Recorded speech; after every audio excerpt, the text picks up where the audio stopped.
big for the gallery. But they don't go off on your own. Like, but no, I'm loyal as fuck, dude. I'm still at the galleries that were cool. You know what I mean? If the people hook me up, I'm gonna hook them up. I'm gonna stay there. You know what I mean? But I just wasn't getting my due at this other gallery, so I decided. How long have you been painting for at the time? I mean, professionally, I think about 16 years. Wow. But you know, I've been doing it since I was a kid, semi-professional. Just always. Yeah. Always doing art. And when did you get, I want to say obsessed, that's the right word, right? When I was born. With Native American culture. Yeah. Well, I mean, from the time you were little. There's books in my grandparents' house. Like, one of them was called Fighting Indians of the West. And then there was like Russell and Remington books, the painters. And so I just look at these photos of like Sitting Bull and I was gonna say Crazy Horse, but no photos of Crazy Horse, but like Geronimo and shit like that. And I just saw a look in their eye, like a wild person, somebody who wasn't trapped by the system. You know what I mean? And as a little kid, I just knew that was better. I knew it was powerful. I just really loved that. Just connected to it. Yeah. It is so fascinating that so many Native Americans who got captured and put into the reservation systems and then eventually like integrated with Western culture fucking hated it. But when Western people, either when they were young if they got kidnapped or if they integrated with the tribes, like a lot of trappers and a lot of people integrated with the tribes, when they tried to bring them back to Western society, they all wanted to leave. They're like, get me the fuck out of here. Like, I don't want to do this. It's like we have this idea that cities, and especially back then, when you're talking about cities in the 1800s, that somehow or another it was better. And we always have the idea that progress in terms of like what's going on right now is better than what was going on before. We always have that in our head, that we're doing it. It doesn't seem to ring true to the human spirit. There's something about human beings that they absolutely prefer that life. Yeah, I mean, dude, you are more of a human being if you're living that life. If you're living a life in a city where you have to go do something you don't want to do, and you have to go hang out with people it's like your tribe is your tribe. You belong there. It's a totally just simpler, better, more real way of life. I think that thing you just said too about your tribe, because too many people today, their tribe is not someone they chose. Their tribe is just people that they're stuck with because they're working with them. You know, if you're working, like if you're a married person, you're a married couple, and you both work, you're both with other people at least 8 hours a day. How long are you together? You're together for a few hours at night and you go to sleep. Yeah. You're tired. It's not a quality way of life. Well, it's not the people you chose. It's the people that your occupation chose or the opportunity for employment chose. And then you got to deal with these fucking schmucks in your office. I've been very fortunate. I never had to work in an office my whole life. I dodged office life. But I got a lot of people that I worked with that were fucking annoying. They just got in your way. They're always there. They're always fucking imposing their bullshit on you. And if you're a person that works in an office, especially if you have a bunch of bosses, the boss-employee relationship is so often abused. It's such an abusive place to be where you have this person that gets to tell you what to do and make you sometimes work on weekends and make you like stay overtime and upset at you if you do X, Y, or Z, but just no fair, forces you to have the same ideological belief system, forces you to have the same political belief system. Crazy. It reminds me of that movie Office. Yeah, exactly. Like that's why I think our country is almost like right now is that motherfucker Wilson. You ever hear him? Like they're always kind of pushing him to the side, seeing how much shit they'll put up with. Is that the skateboard guy, right? That's Stephen Root. Yes, yeah, that's my man. Where he's just like how much shit will these motherfuckers put up with. Yeah. And that's your life in an office. But you're taught as a kid going to high school, like if you do a good job here, you get to have an office job. That's what you're fucking shooting for. Yeah, and you're working all day at school to try to do that. Yeah. It's very complicated, man. Trying to get through the education aspect of your childhood and the indoctrination aspect, because that's what it is. It's indoctrinating you into believing that the only way that you can get by in this life is to become a part of this exact same system. So this is why school is structured like that. I mean, it's structured like that to teach you, but it's also structured like that where you're sitting down in front of people all day long, learning things that you don't want to learn, being forced to be immobile when you're a child, and you're literally just a hummingbird of energy. I know, those little desks. Yeah, it's so bad for you. Inside, fluorescent lights and all good, terrible for you. The whole deal, big bad for you. Bad feeling. I couldn't wait to run away from it. Like every fiber of my being was opposed to it. But they had everyone convinced that if you didn't do this way, you're going to be a fucking loser. And that's what I was convinced. I was convinced I was going to be a loser. So I was like, I got to figure out a way to make money outside of regular jobs because I'm a fucking loser. I can't do a regular job. I got to do a loser job. I have to be a loser. I have to be a construction worker. I have to do something else. I have to do something that's outside the norm because I can't fucking do this. I can't sit down. I can't. I have too much energy. I'm so bored. And it's also like terrible way to learn things. Like the best way to learn things is things you enjoy. Things you enjoy. And then if you learn that you do something you enjoy and you really get good at it, you go, oh, I can apply that to everything. I can apply that to all things in life. But they don't teach you that. They teach you gotta fucking sit still. You gotta pay attention. You gotta memorize some nonsense. You gotta do some shit. You do these fucking calculations that make no sense to you. Like you gotta memorize these fucking people, a distorted version of the actual history. You know, which is almost always what they're teaching. Some weird distortion written by the winners. Yeah. And if you don't do that, you're a loser. We have such a goofy society. Yeah, that's what, dude. We made it, and we fucking. We didn't. We were born into it. Well, I mean, our ancestors made it, but I think they were trying to do the right thing. Maybe they had good intentions. Maybe we don't know. But it turns out it's fucking stupid. Why do we keep doing it? I think it's industry tricked everybody. Industry gave people jobs. Jobs are easy. You know, you need to feed people. You need to eat. You need to have a roof over your head. Okay, here's a job. This way I can get a roof over my head. Especially these people that came over like my grandparents did. They came over from Italy. It's like, this fucking, they didn't know what the hell was going on. They didn't know what was going on. You know, they were just like, what am I going to do? I'm going to feed myself. Get a job. So everybody gets a job. You got to get a job. Everybody gets a job. You got to eat. Because the reality of life then, in the 1920s, everybody was fucking starving to death. People were starving. Dudes weighed 100 pounds. No one had food. It was a real possibility you could starve to death in America. People were like real poor in like the 1920s. And so they all just did it. And now we're still doing it. And everyone's fucking miserable. And then everyone gets to, not everyone, obviously, they're not miserable. I'm not miserable. Well, like the people that have everyone's stuck in that trap is miserable. They fucking hate their bosses. They hate the corporation.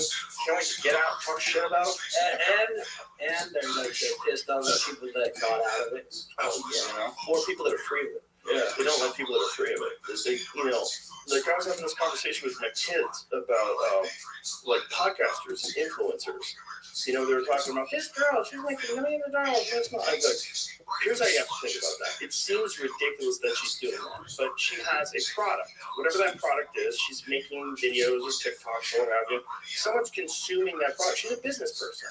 It's just the business is ridiculously easy to get into, and the product is nonsense. The thing is, but you gotta hand it to her for selling some bullshit. She got lucky. She got born in the right time. I mean, if that lady was born in the 1970s, she'd be fucked. Yeah. But she's not, you know. But then you also have to deal with, like, from a psychologist perspective, if you talk to psychologists about, people are inundated by other people's lives. You're inundated by these people driving cars you couldn't imagine driving, living in these crazy homes, flashing money, wearing all these designer clothes. Everybody's got a filter on so their skin looks perfect. They look way more beautiful than they do in real life. And you're like, God damn, like, what is life? Like, what do I have to aspire to? Like, what am I looking for? What do I get out of this? You know? You don't have meaning. You don't have a sense of belonging that you make a difference. Like that's a fucking empty, sad life, dude. Yeah, it's a suck life, as opposed to the life that you're living, a life of an artist, like a life that, you know, there's you labor at these pieces that you make, and then people stand in front of it. Like, dude, that one that you made for me, the one with the guy's got all the face paint, like a gray and black face paint on. Do you know the one I'm talking about? Yeah. Yes, dude. That one's in my library. When people walk in there, they go, "Oh shit!" I'm like, "Yeah, right. Look at that thing." You stare at that painting. You just stare at it for hours. Like, whoa, there's so much. It's huge. There's so much going on in it. That's what you have to do if you're gonna actually say I'm an artist. It has to stop motherfuckers in their tracks and kind of wake them up a little bit, and then they can't even stop thinking about it the rest of the day because it's like. Has anybody ever gone into a Jackson Pollock? I mean, not unless they're on a lot of drugs. Maybe that's what I'm missing. Maybe it's like a dead concert. Taking Like, up dude, LSD. I guarantee you the dead sounds way better if you're frying. Oh, I bet if you're frying, it's amazing. I bet it's amazing. But can you find that photo of that painting, Jamie? No, that's one that I have. I don't know if you're talking about Soul Catcher or Yeah, Dreamer. Soul Catcher. I have that one in my house too. It's But right. that one's dope too. The one of those, yeah, that's the one. Soul Catcher. And that thing is massive. That's a massive painting. It's huge. Yeah. And it's sitting in my library. You can't really see all the detail on it that good because it's like a JPEG and it's kind of, when you blow it up, you can't see as much. Yeah, it's not that high resolution. But you know, when you look at the snake scales, dude. Oh, the snake scales, but really the thing that gets me is always his face. Just the close-up of his face with all the paint and the cracked paint. Fuck, I love that painting. Yeah. You put your soul into it and it speaks. It's alive. Yeah, it speaks. That one speaks. That one speaks. That's what art is, though. It's speaking without words. It's communicating through this. I mean, it's the most archaic language that we have, like those cave drawings and stuff. Probably language wasn't that advanced when they were doing that, but they wanted to say something profound. You know what I mean? Like they didn't have like books and poems and all that. They weren't advanced as far as writing stuff down. So they'd write it down in a pictograph, and that's how they would communicate those deeper truths. And if you look at those cave drawings, they have the same themes. You know, have we looked at those? You know what I'm talking about? A lot of them. They have a hunter, and he's kind of with the animals. They're going along, and then there's like this big tall motherfucker with a space helmet on. There's a lot of those. Yeah. There's a lot of explain that. Yeah. Yeah. Well, I mean, I don't know if I have to. You have to just look at the fucking thing. They explain it. Well, I don't know what that means. You know, I really don't. They could have been tripping balls. Yeah. Or it could be that when you're tripping balls, you meet those folks and they're real. Yeah. That's what I was gonna say. I was like, the same with Grateful Dead. Yeah. Gotta take it. I've often thought about that, about UFO experiences, because I think maybe it's like a state of mind. There's a state of mind that you can achieve and you can see them. You know, not if they're not there, clearly, but I think If they're not here, yeah. then they're there. But even if they're not, I mean, they're not there all the time, right? The idea is if there's something that's traveling here, but might also be If it's they know- interdimensional, though. Yeah, that's what a lot of people think. It's so hard to know because it's such a multifaceted story, right? Because it's laced with bullshit. Because people are bullshitters, right? So everyone bullshits. They distort something to make it more interesting. They twist it up in their own mind. Even your own memory is absolutely terrible. Because you always want to make yourself be the hero. Yeah. Or if you're like self-loathing, like make yourself be a piece of shit. You're the villain. Yeah. So you have this Or you make a shocking bang thing, you're dance. not exactly sure what happened. And then your body starts filling, or your mind starts filling the blanks, like wild nonsense. And then you start telling it to people over and over again. And then after a while, your memory is of the memory of you telling it, and barely even of the UFO experience itself. It's like you've told it this way for a certain amount of times, so you can kind of keep repeating it. Yeah. And like, what is the motivation there? Is it now just a story you tell to get attention? What makes you better? Yeah. You're a special person. Talk to me. Yeah, we have to always be careful of anything that makes you special. Yeah. Anything that makes you a special person. What makes you special? Did you really see Bigfoot, or are you just a fucking loser? You know, what's going on here? Are you fucking just? Are you even special because you saw Bigfoot, or is he just special? I think Bigfoot might be one of them things too. I think maybe I struggled with the idea that everyone's lying. I really do. But I also struggle with the idea of this unknown bipedal hominid that's 8 feet tall. Like, where is it shitting? What does it eat? Where's its bones? No one's seen it on a trail camera? How's that possible? Well, why would everybody be lying? But maybe it's smart. Maybe it fucking digs toilets. I don't know. No chance. Well, there's no chance it's so smart that it knows what a trail camera is, but it never made its own trail camera. No chance. No chance it doesn't get photographed. Has Wi-Fi. Yeah. Too many people go into the backcountry. You know, all my friends that really go deep in the backcountry, like my friends like Aaron Snyder, he does these crazy backcountry hunts. He'll go like 26 miles in with everything on his back. And they hunt for weeks at a time. None of those guys have stories like that. None of them. Not one. Only the people that are nervous in the woods, that don't understand the woods. You know, I saw a squirrel once, and for like a couple of seconds, I thought it was a wolf. I got Carl was a wolf when he's fighting my leg. Carl was a wolf about 15,000 years ago. They turned that into Carl. No, I think you're. But you know what I'm saying? And like, there's bears that stand up on 2 legs. They do that all the time. People see that in between the trees. You think you saw Bigfoot. You know, but then I wonder about like just the heightened state of mind that you're in when you're in the forest and you're scared.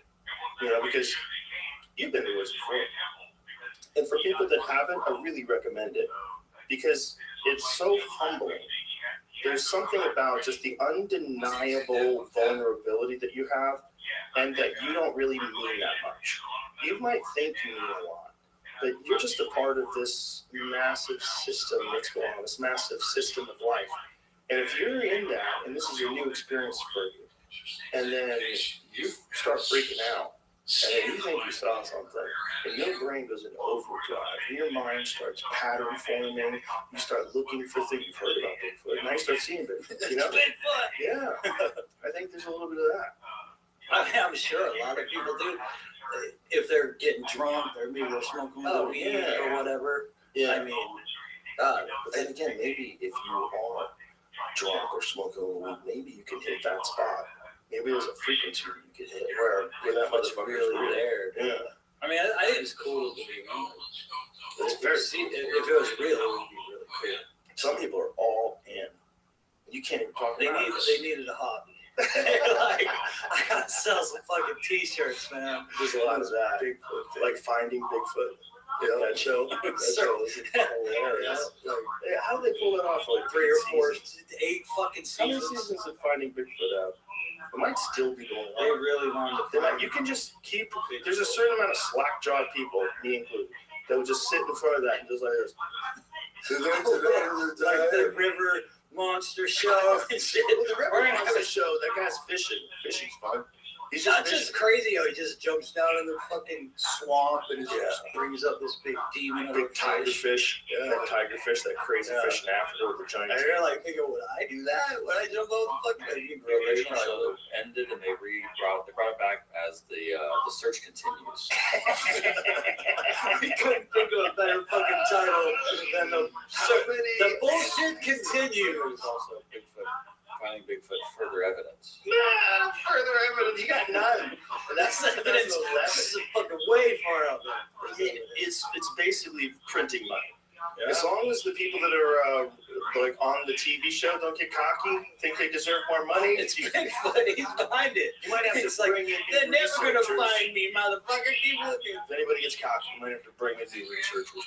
But then the researchers have to be accepted by the research community as a legitimate Bigfoot researcher. Legitimate. Yes. Yeah. We don't tolerate outsiders here, Greg. That's a job title. I'm a legitimate Bigfoot researcher. I'm not like those bullshit Bigfoot researchers that just He researched bullshit. You know what's interesting? Duncan and I we hung out with Bigfoot researchers when I did that TV show for Sci-Fi called Joe Rogan Questions Everything. Yeah. We went and hung out with these Bigfoot people. And at the end, you realize it's just like, oh, you guys just need a community. Yeah. This is a community. You just need some friends. And it's a fun thing to think about. Yeah. And the thing about like the Pacific Northwest is like the woods up there, if you haven't been, it's like a box of Q-tips. Like you can't see shit through that. You can't see 30 feet, 40 feet. You can't see anything. It's just fucking trees like everywhere. And how much does mushrooms have to do with Bigfoot? Like there's a lot of mushrooms growing up there in the woods. Yeah. You're gonna see a whole bunch of shit. You can see elves. Yeah, elves, Bigfoot, like Leprechauns. Santa Claus. Yeah, For it's sure. gonna be this big party. Why not? Yeah. Take some shirts and hang out with Bigfoot, the elves, and Santa Claus. But then again, like what is happening there? Are you seeing things that aren't there? Or are you seeing things that are there that you can't see under normal circumstances? Well, dude, I think it's the latter. I think it's if they weren't there, you wouldn't be able to perceive them, and those substances just help you to perceive things because you're too busy over here all the time in that fucking that brainwave circuit that you're kind of trapped in right here, this reality tunnel. This stuff over here, they're blinders. You can't see it. Right. The only way, like, what happens when you take those substances? Your fucking pupils Dilate. right? Yeah. And then all of a sudden, dude, I remember the first time that I really took a whole bunch of shrooms when I was a kid. Me and a bunch of my friends, like, we just got a hold of some bunch of money.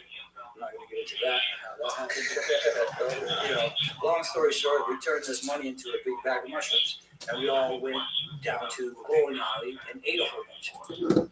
And just cruised around, you know, tried to go bowling, that didn't work out, and just shroomed out. And by the end of the night, we're looking at the money that we still had, and everybody's, you know, we had a bunch of weed, we're passing around bowls and shrooming out. And we're looking at the money, we're looking at the buildings, and the fucking system has us trapped with this money. Let's tear it up. Oh, yeah. I wish I was there with you. Yeah, we started tearing it up. Everybody, all my friends are listening to this. They're like, and we were all there because there was probably like 8 of us. All like You're just tearing up your money. tearing up our How much money. money do you think it was?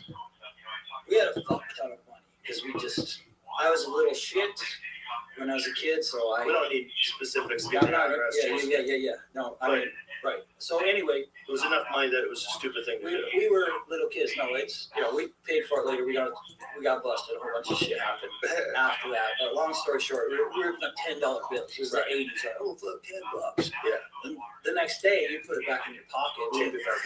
You're like, Yeah. what the fuck was I doing? Yeah. But I think I was right. Go with Jimmy John for this. Yeah, no, I mean, it's like, but I think we tapped into something saying the system is bullshit.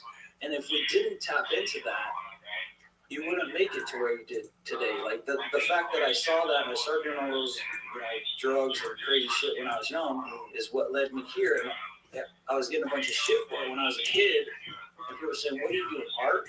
Because I wanted to do that since I was a kid. That's what I was wanting to do for my career, like album covers, comic books, shit like that.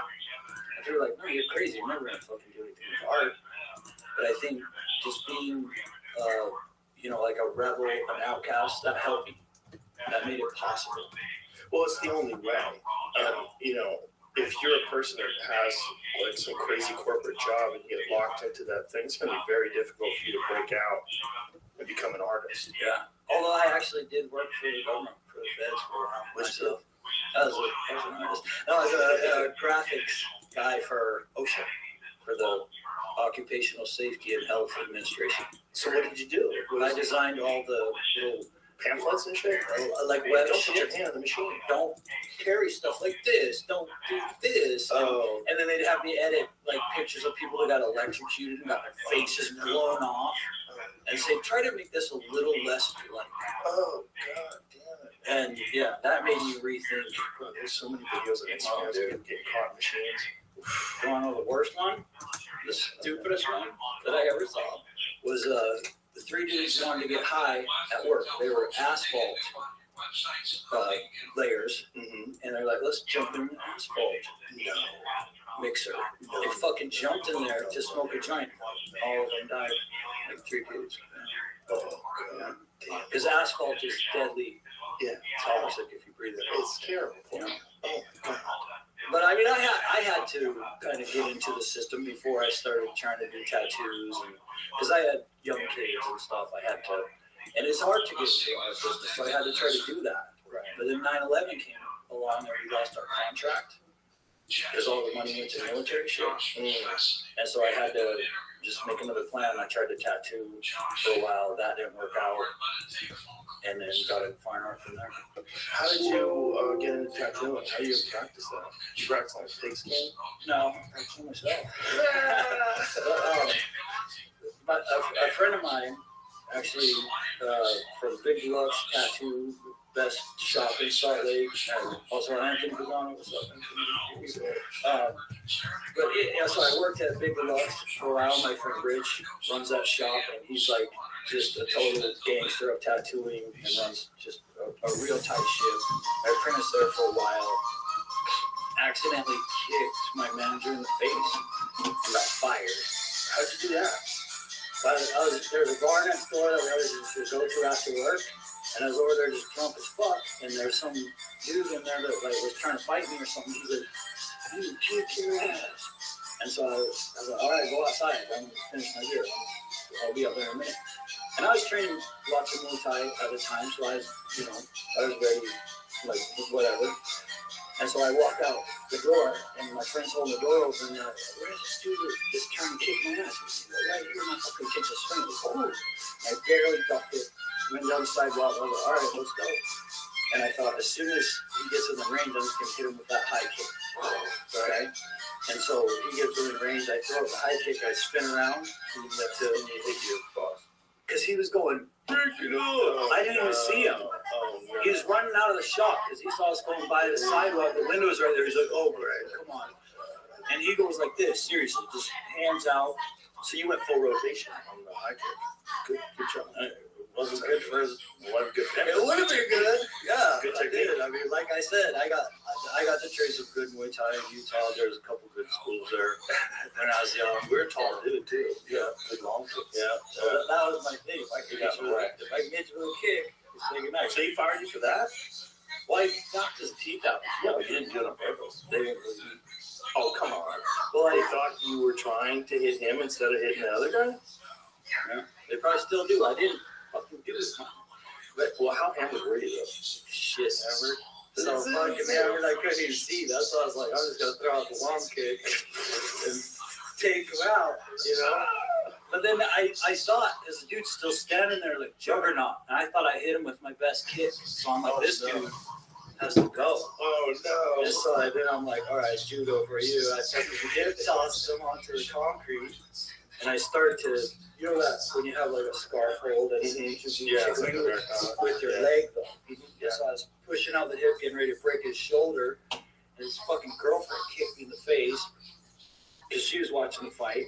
That's the problem with the ground game in the street, bro. Always, dude. And so he scurries away, and I ran over and grabbed him and was like, "No, you don't." Put him in the car.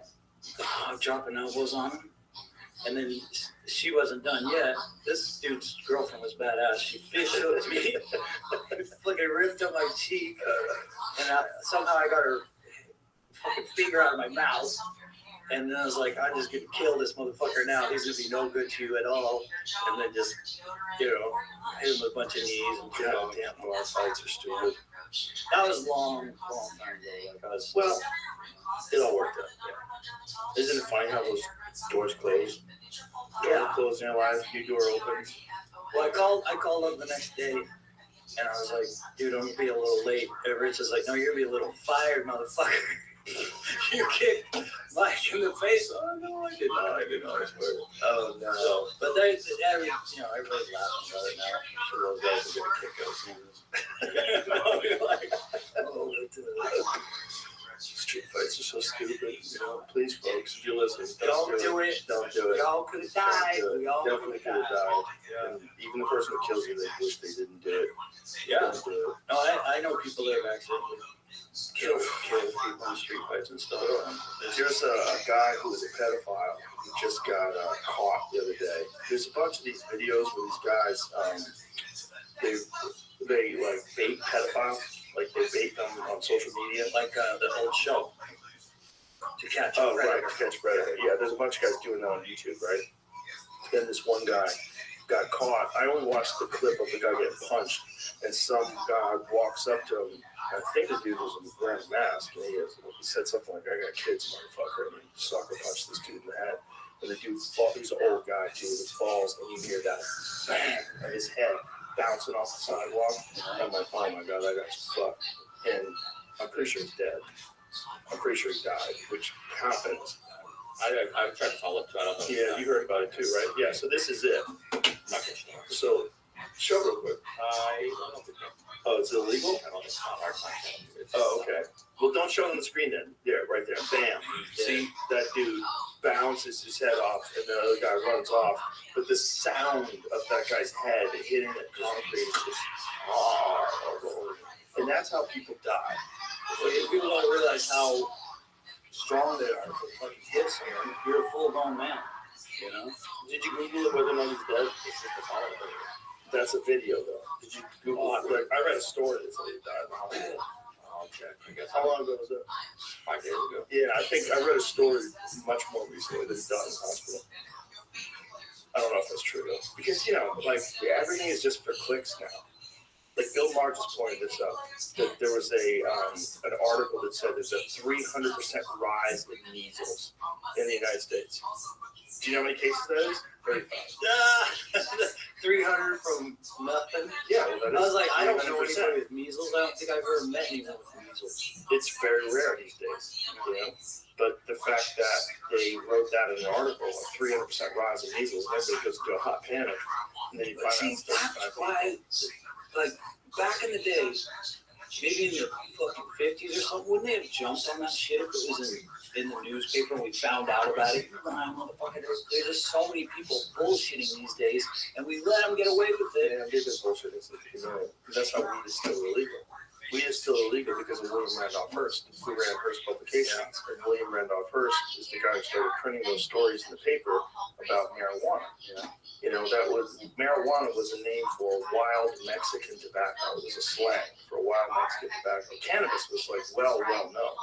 And so they started saying there was a new drug called marijuana, and it was causing Mexicans and black guys to rape white Because they would use it after work because they were drinking.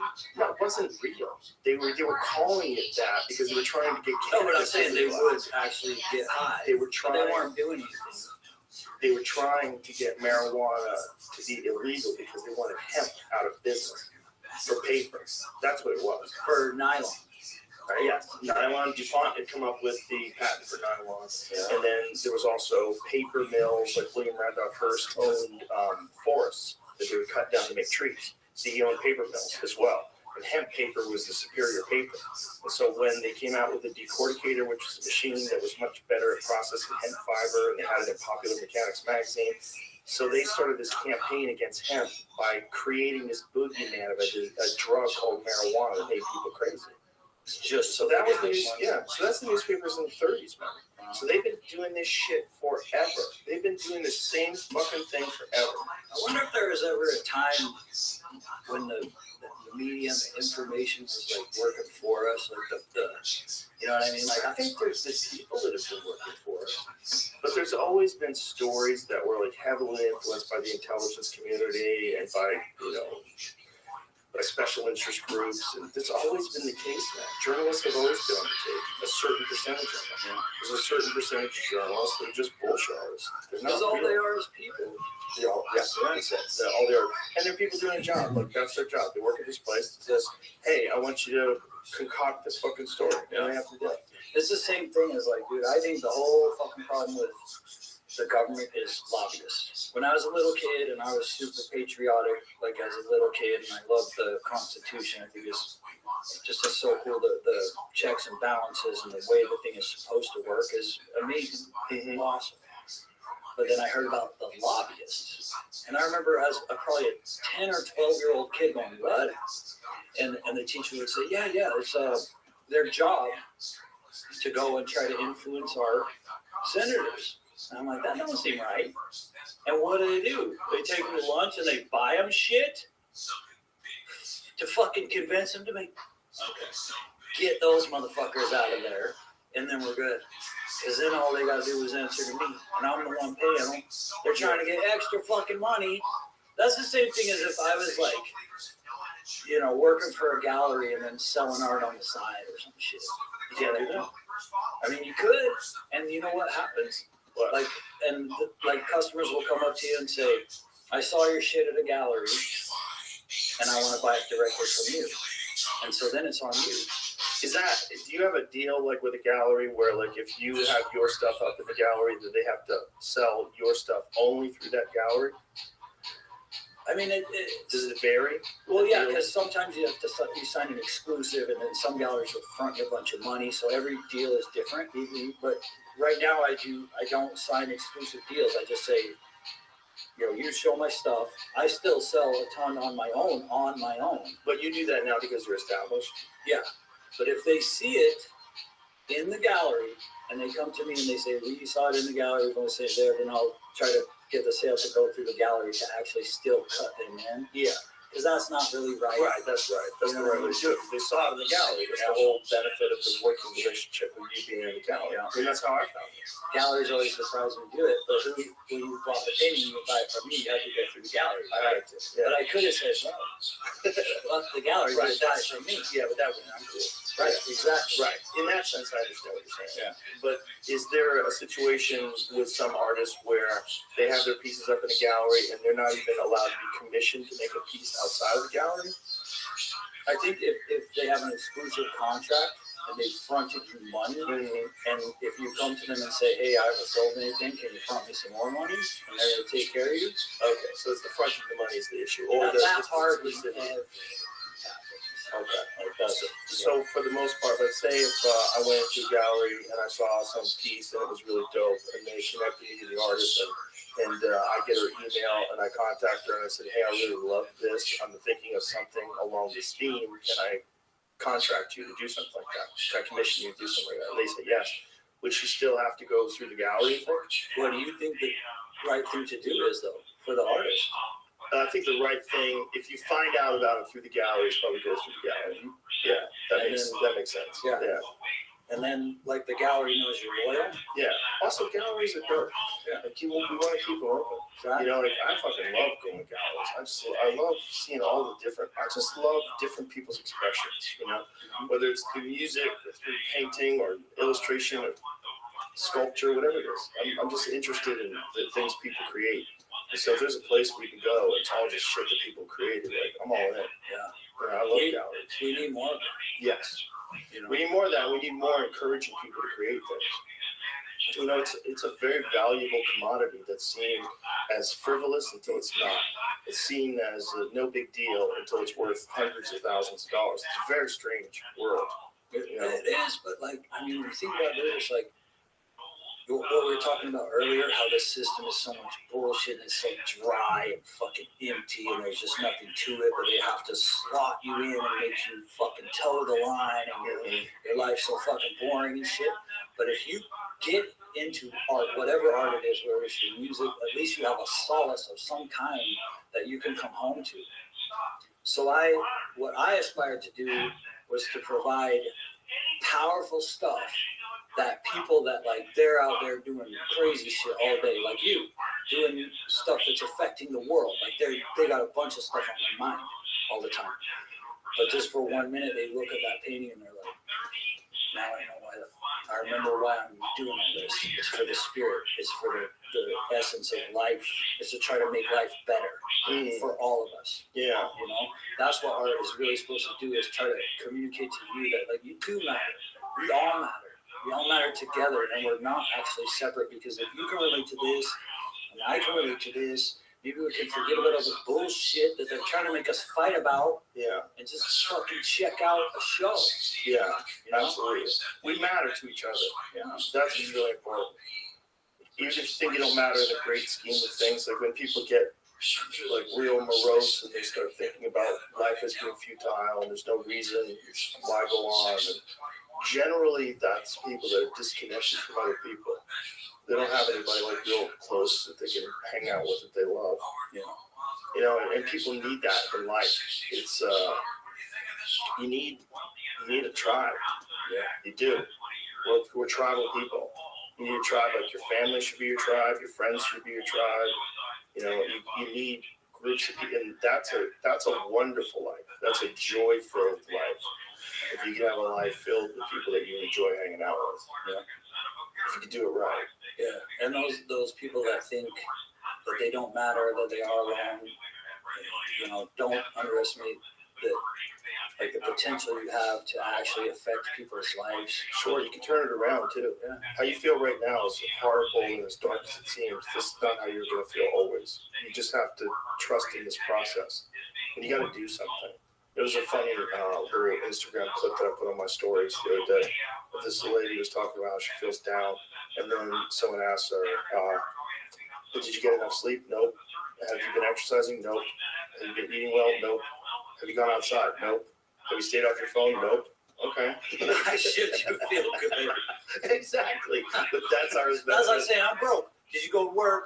Did you fucking save your money? Right. Do you have people in your life that you love? Do you have a thing you do you love? If you don't have those things, you're going to have a rough time with it. You know, that's what we're here for. We're here for doing things that we love, or that are satisfying, and being with people that we love. And if you don't have those things, you're in a tough spot. And, you know, the cold hard truth is for a lot of people, you have to be someone worthy of other people's appreciation too. Like, what have you done? Who are you? What's your character like? What do you like when you talk to people? Are you nice? Are you fun? Are you good to be around? Are you complaining? You know, you want the world to be better, but you complain all the time? You're just a fucking Debbie Downer? Is that what you are? Because guess what?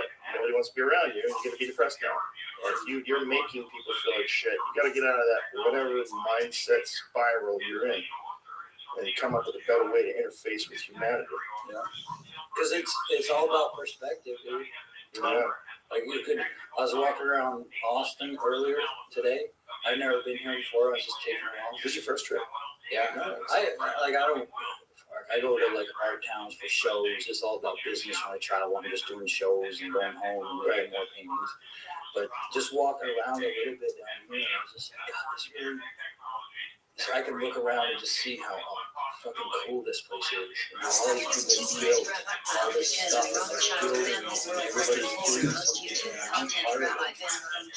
And I get to just sit there and chill and chill all this shit. And there's no city. With their buildings, things on the tops of all the buildings, the restaurants look all vital. I'd love to see that. I mean, all these people have good perspective. Well, I mean, I think more. It's a good vibe, right? An overall good vibe of the city, right? Yeah, I didn't know what to expect, but I was like impressed. I was like, this place seems pretty cool, and I realized that's my perspective. I'm looking for the good, right? But somebody else might be in the same exact spot, and they would only notice the weird homeless dude over there. They hope that he doesn't come over here and ask them for some money, or they're stressing out about their bills or whatever it is. And I'm just sitting there thinking, like, perspective, look at how fucking cool life is. Because it really is, dude. I think we've all gotten so fucked up by these little cell phones that have kind of captured us that we kind of forget. Just go outside. Yeah. You know? Go outside and experience some things. It's just hard to do when you're stuck. If you're at home and you're just like staring at your phone, it's hard to like put it down and start moving. It's hard, but you really have to. It's a trap. It's trying to get us to get sucked into the machine, kids, and it's coming. And if you think it's difficult to resist now, just wait. Just wait. But just don't let your tolerance get all low. Like, don't just keep fucking with it. Like, right now, go camping. Yeah. Right now, go learn to ride a horse. I don't know about that. You know, I got some crazy horse stories. I know a lot of people that have some crazy horse. I went down to I don't think they like to do it. No, check this out, dude. I'll tell you something funny. I went down on a photo shoot to the Navajo reservation years ago, like probably about 5 or 6, maybe 7 years ago. And the Apaches and the Navajos were kind of doing a peace ceremony. And I was down there with this native photographer and just a couple friends. We were all hanging out like Navajos. You got it, dog. Miss you. I SS of you. Military and like his little brother and his little sister. We're all just hanging out Like, because I just take pictures to get ideas for paintings. I meet people, just go do stuff, go to reservation. That's what gives me the ideas. And so everybody's riding horses, and I haven't ridden a horse since I was a little kid in Montana. But I learned how. I rode horses every day as a little kid, like 10 years old or something. We'd ride into town. And so all these Indians are out there riding horses, and I want to fit in. I was like, oh, I jump up on one of these horses. And I jump up on one of the trail horses that's been out on the trail that all day. And this, I have these long ass legs. Everyone else is like shorter than me, so the stirrups aren't long enough. And so I jump up on there, and I'm all kind of off balance, and the horse gets weirded out and just fucking takes off at a full run across the desert. Ran for like a mile, dude, and I'm shitting, like it's bucking me, and it's like I thought about jumping off and everything. Oh my god! And luckily, I had been training jiu-jitsu at the time, so I had like the strong jiu-jitsu grip that you get. Right. And I grabbed the saddle horn and just hold on to it. I'm like, oh no, I'm gonna wear this motherfucker out. And he ran for about a mile. What range? You didn't have a whole I range. lost the range. Oh my god! It was running, dude. I wasn't ready for it. Oh my god! Took off. But I didn't fall off. I didn't jump off. Holy shit! And he finally got tired, and I turned him around and walked him back to where we were all hanging out. And everyone was like, we thought we were going to be peeling you off the prairie. And my horse, like, puts his head down and taps the ground. I said, I jumped off. Oh, dude. Isn't it interesting that you can break horses? They get wild horses and they can break them. Yeah. They break them and get them to the point where they can ride them. It's very strange. It's a strange animal. Like, yeah. I mean, dude, horses are amazing. And then I got to go down to a ranch in Mexico and learn to ride a bunch a few years ago. And I got good enough where I was running and controlling the horse. It's kind of like a real version of Avatar.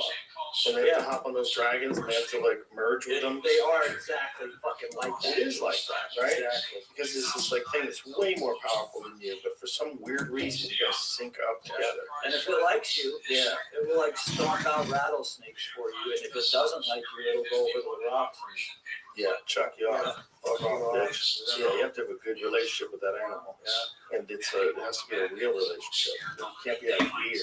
That animal has to love you. Yeah. And you have to love it. It's like dogs. Yep. Exactly. They call them sacred dogs. Mm. Lakota did. Yeah, a dog you ride. Yeah, dogs and humans have very strange relationships. Very strange. You know, there's some sort of a syncing of the minds it's not as simple as the dog recognizes that it gets food from you. No. This is like this weird love. Yeah. You know? Well, did you ever see that show that was about how humans and canines evolved together? Yeah, I have seen it. Yeah. I mean, I have two dogs. Like they're part husky, part Akita. They're like the primal breed, so they look like wolves. They kind of act like that. Yeah. Dude, those dogs are my best friends. You know. Yeah. We go around the neighborhood. They pull me on my skateboard, and I know that they know that I'm their friend. Right. And it's like, I know if I'm having a bad day or if I'm just like stressed out or something, and I do this or something, they'll come right at you. Like, what's wrong, bro? I was in the gym today stretching out, and I was doing this crazy back stretch, and it's kind of painful. So I'm like, and next thing you know, Marshall's face is like right there, kissing me. I'm like, it's all good, dude. I'm just stretching. And he's like, did that stretch hurt you? Just wanted to make sure I'm okay. It's just funny. It's funny. They just sync up to you. There's something about whatever that relationship is. It's so unique to dogs. It's so different than any other animal. Yeah. You know. Well, they're concerned about you. Like other animals, I don't think are concerned about you. Like your cat's not that concerned about you. I don't know. Like if you're in fucking pain, face off if you die. instantly. If you break your leg, your cat's gonna go, oh, this guy's fucking loud. Let me go back. Fucking snap, really. Yeah. The other day we were working out in the gym with all the comedians, and Marshall was with us, and I started kicking the bag, and he starts barking. He starts jumping up and down and barking because he thinks like some shit's going down. Is that bag fucking with you? Like, what's happening here? I know. I was like, that's hilarious. Like all the other stuff that we did all those kettlebell workouts, we pushed the sled. That was all fine. But once I started hitting the back, he's like, what the fuck is going on? They Why can tell the fuck's back difference. up? Dude. They can tell the difference between like actual Violence. Yeah. They understand what violence is. Yeah. It's weird. It is. It's like, how does he? Why is that different to him than me lifting a thing, or me grunting or pushing a sled? Like, I don't understand. But that's totally why we kept him around, because we're like, as soon as shit starts to go down, you jump in. I'm gonna get my knife. Take care of you. Hit him low, I'll hit him high. They know that they're with you. Yeah, they have to protect you. That you like. That happens to people. You know, if they get in some sort of a school, like brothers and sisters getting fights together, the dog fucking tries to jump in. That happens all the time. You know, if two girls are beating the shit out of each other and the dog jumps in. Just at a party, dude, how many times have you seen that? Where someone's just pushing and shoving, the pit bull's got your arm. Oh, no.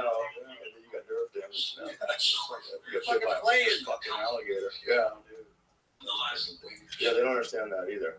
Especially dudes. They get a little too loud with their playing. The dog's like, oh, some shit's going down. The dog would think so? Fucker. Well, they're This is your house. Yeah. It's my house. And I'm not drunk. They don't get the rules. They don't get the rules of engagement. That thing in the Avatar is so wild when they sync up and they link their tails to their hair thing. Yeah, it is like tail. Yeah. It really is kind of what happens with a horse. Well, everything is kind of, based on something. You know what I mean? Like fiction stuff. You get that idea from somewhere. Well, haven't people said that Avatar is like Pocahontas in space? I thought they said it's like Dances with Wolves from space. And that pissed me off. Well, because my mentor, a friend of mine, wrote Dances with Wolves. Oh, really? He's like one of my best influences that guided me in my career. Michael Blake. He's a pro, dude. It wasn't about. They say, oh, the white savior story. He's coming to save the Indians. That's some bullshit. I'm like, did you watch the fucking movie? Who saved who? The white guy didn't save the Indians. Right. They saved him. He learned from the Indians how to be a good person. There's nothing wrong with that fucking story. I barely remember that movie. I remember it was really good, but I barely remember it. Well, he told. Hold that microphone. Oh, sorry. Yeah, he told me that he came up with that idea he heard a story where a supply train, a wagon train, pulled up to like an abandoned camp, not civil, like an army camp. He heard that story, and he thought, well, what would I do if I was that guy? Would I just go back to the base, to the army base, or would I stay and try to figure out what happened? And he said he just came up with the whole thing based on putting himself in his imagination. Right?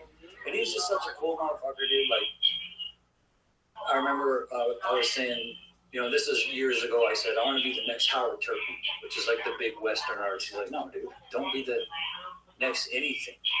Be the first Greg Overton. Just be you. Yeah. And hearing that, like that movie was a big influence on me. Because when I saw that and got a Howard Turkey book, that's what really got me back into Western art. Because as a teenager, I was doing all the punk art. Like I did album covers for all the bands from Salt Lake and was trying to draw comic books and shit like that. But as soon as I saw that movie and got the Howard Turkey book, that's what really brought me back to the Native American stuff. And I was like, this is what I'm going to do. I think what's so interesting about the Native Americans, one of the things that's interesting to say about the Native American stuff is that we didn't really understand what was even happening until the 20th century and then the 21st century. We didn't really have an understanding of like how their cultures worked and how they interacted with each other. The way it was depicted in mainstream media was always cabaret movies. So it was like this very kind of simplistic version of what they didn't really understand. Much about Native American culture until people started writing these like Empire of the Summer Moon, these amazing books, where you get a real understanding of like Black Arts, like those kind of things. We actually hear from the people that lived that life. Like, what was that like? Because our version of it was all just stupid movies, John Wayne movies and shit. And then Clint Eastwood took it to another level. Like, especially Outlaw Josey Wales. Fuck yeah, when he gets that Comanche guy. And 10 Bears, and the 10 Bears have this conversation about what's going to go down.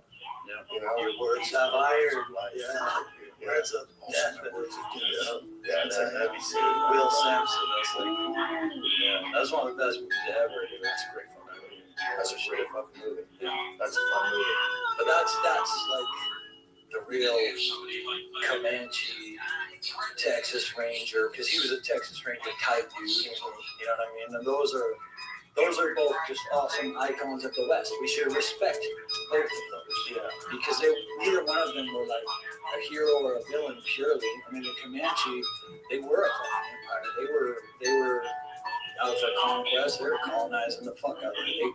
They took all the horses and they're like, fuck you, we're taking it. Yeah, they committed raids on other Native American tribes all the time. I mean, they were ruthless. I mean, we've talked about this before. It's just the name Sioux. That wasn't their name. That was their name. Yeah. Their name was the Dakota people. That's what they called themselves. But everybody else called them enemy. Yeah, they were fucking everybody up because there was no unity amongst Native American tribes. I mean, it was really no different than the interactions that we have with other countries. Like sometimes you're connected to them and you're allies. Sometimes you're at war. Sometimes you're the same groups of people that used to be allies and now you're at war, and now you're allies. Like the United States and Japan. Yeah, example. I mean, that's probably one of the best examples in modern times. Yeah, literally dropped indiscriminate nuclear bombs on 2 of their cities. And now we buy their cars. I don't imagine if you did that to one of your friends. Sorry, I nuked your fucking house, bro. Let's go see a movie. 80 years ago, dude. Let it go. I just nuked your fucking house. Come on. Let it go. You wouldn't stop fighting, bro. Apparently, like, dude, you didn't get our memo. We were going to stop fighting. You guys just want to try out your fucking bomb. Yeah, you just wanted to flex, and you just wanted to flex your fucking nuke power, and you still want to go to vacation in fucking Europe, bitch. That's what Imagine seeing the first nuke go off and realize that nothing's ever going to be the same again. When they drop that first nuke in a city, just like, oh my God, what have you done? Yeah. What have you done? And what precedent have you set? It's kind of really, truly amazing that we haven't done it since then. Yeah. That's what makes you believe in the aliens and multi-dimensional beings and shit. Really? Isn't it just mutually assured destruction as well? No, I'm saying like when humanity got all the nuclear weapons and shit, that's when we started to see all the sightings and stuff. So that's why it kind of makes sense that they'd be like, oh, we can't let you blow up the whole fucking planet before it's even evolved to your first level, because for all we know, we're still white now. Right. Well, leafcutter ants have no idea that you have a car. They have no idea. They have no idea what a Bitcoin is. They have no idea, what 4G is. They don't know shit. They're in it. Right. But they're around it all the time. It's very possible that there's some shit like that in other dimensions that are equally bizarre that we are not connected to all the time, and they might be here all the time. And if that's the case, then it makes sense that they would start showing up when we were in the middle of dropping nukes on each other. They'd be like, hey. It'd be like when your parents heard you just beating the shit out of each other in the other room, they come in and are like, all right, fucking settle down. Settle down, boys. You're gonna fuck up the drywall now. Yeah, you guys are crashing into fucking TVs and shit. They're like, hey. That's all it is. We're just their dumb kids in the next room. It might making be a bunch of noise. Because maybe they needed to let us know, like, hey, there's some other folks here. And they're way more advanced. Settle the fuck down. No, we're trying to bring you along. Just, The problem is with all that stuff is it's so hard to know what's true and what's bullshit. Just like the Bigfoot thing. It's so hard to know the Bigfoot thing. Right? But the UFO thing is way more. I never even said a It's so negative thing about hard this to dude. know Like, I what's kind of bullshit. tail off a little bit for some of It's this so funny hard. shit, like how he So thinks. hard to know who's telling the truth and who's I've lying. never said anything It's so negative hard about to you know actually once. what involvement the government has in terms of like how many of these things are drones. You're hearing now that a lot of these people that believe that these things are flying around, they think that what we're dealing with is some sort of a government drone. And that a lot of this off-world craft talk is really just misinformation so that they don't have to take accountability. They're having some crazy things that China doesn't have. Maybe China has that we don't have. And they were doing a lie about it. And try to develop whatever the fuck they have. and when you find out what they're really doing, then it's like, okay, now this makes sense. that because you're having to fucking do all this, do all that. We know there's a whole conspiracy about the invention of the transistor. Because the transistor came about right after Rothschild. And there was a company called Bell Labs. And Bell Labs I believe they were the people that invented the transistor. And there was a military base right outside of Bell Labs. And they always said that military base was to protect New York City. But it was pretty far from New York City. Like, if you wanted to protect New York City, put the base a lot closer. You wouldn't put it so far away where it takes like 40 minutes to fly there. Yeah. Bell Labs is a wild place.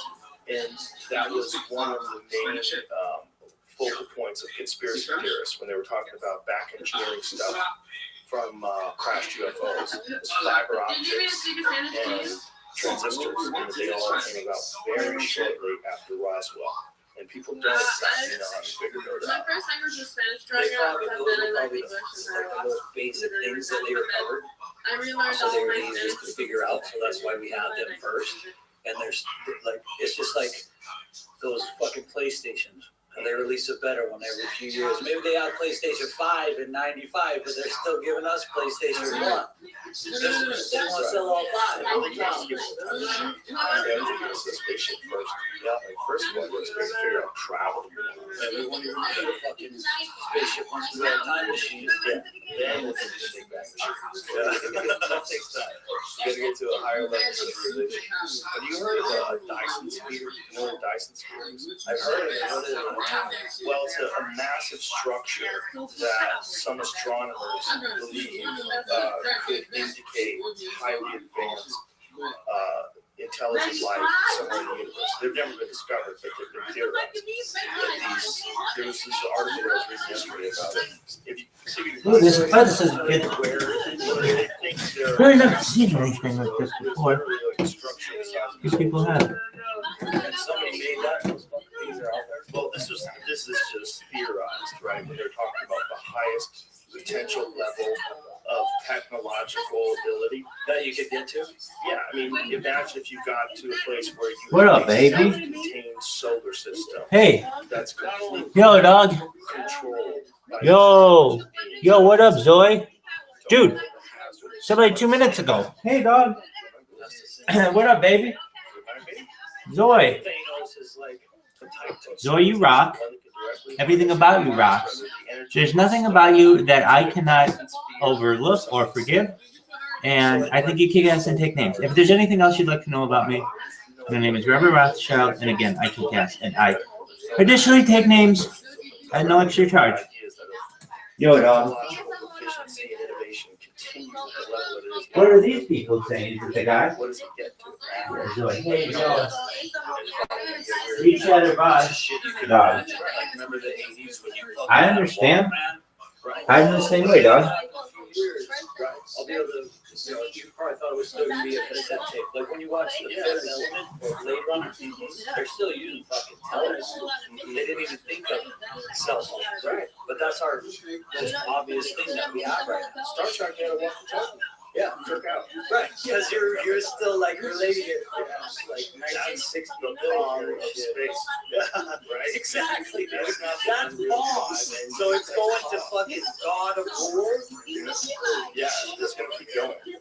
That's why I do feel you. What are my favorite slangs? What's it called? I don't really. What are they called? Oh God. Oh And God. maybe the way God. For real. Oh is God. created is through intelligent This life. motherfucker. Oh God. Intelligent life creates a far superior version of itself in artificial intelligence, and that creates a far better version of itself infinite.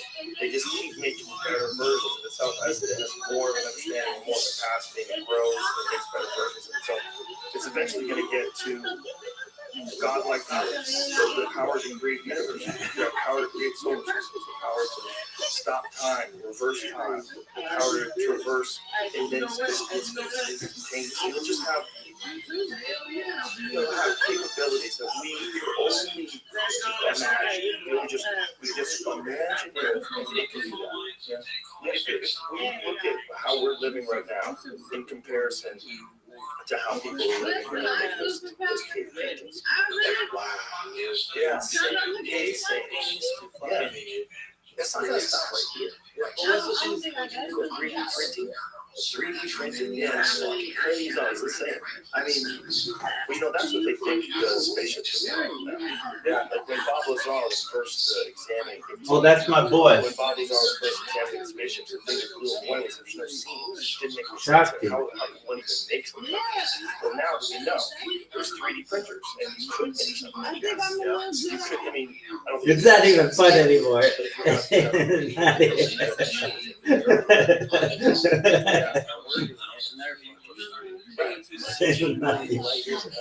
even fun anymore. Oh, God. say they're not 60,000 years ahead. God, you getting followers. That's what you want, son. I'm your friend. What in the fuck? I mean, we just have no comprehension of what we could. Maybe you could like start a project in the lab, right? And then travel. Yo. And you get all these fucking AI Dog. robots to work on it. And then you travel way forward in time and go get it and bring it back. And it's the fucking ultimate thing, you know?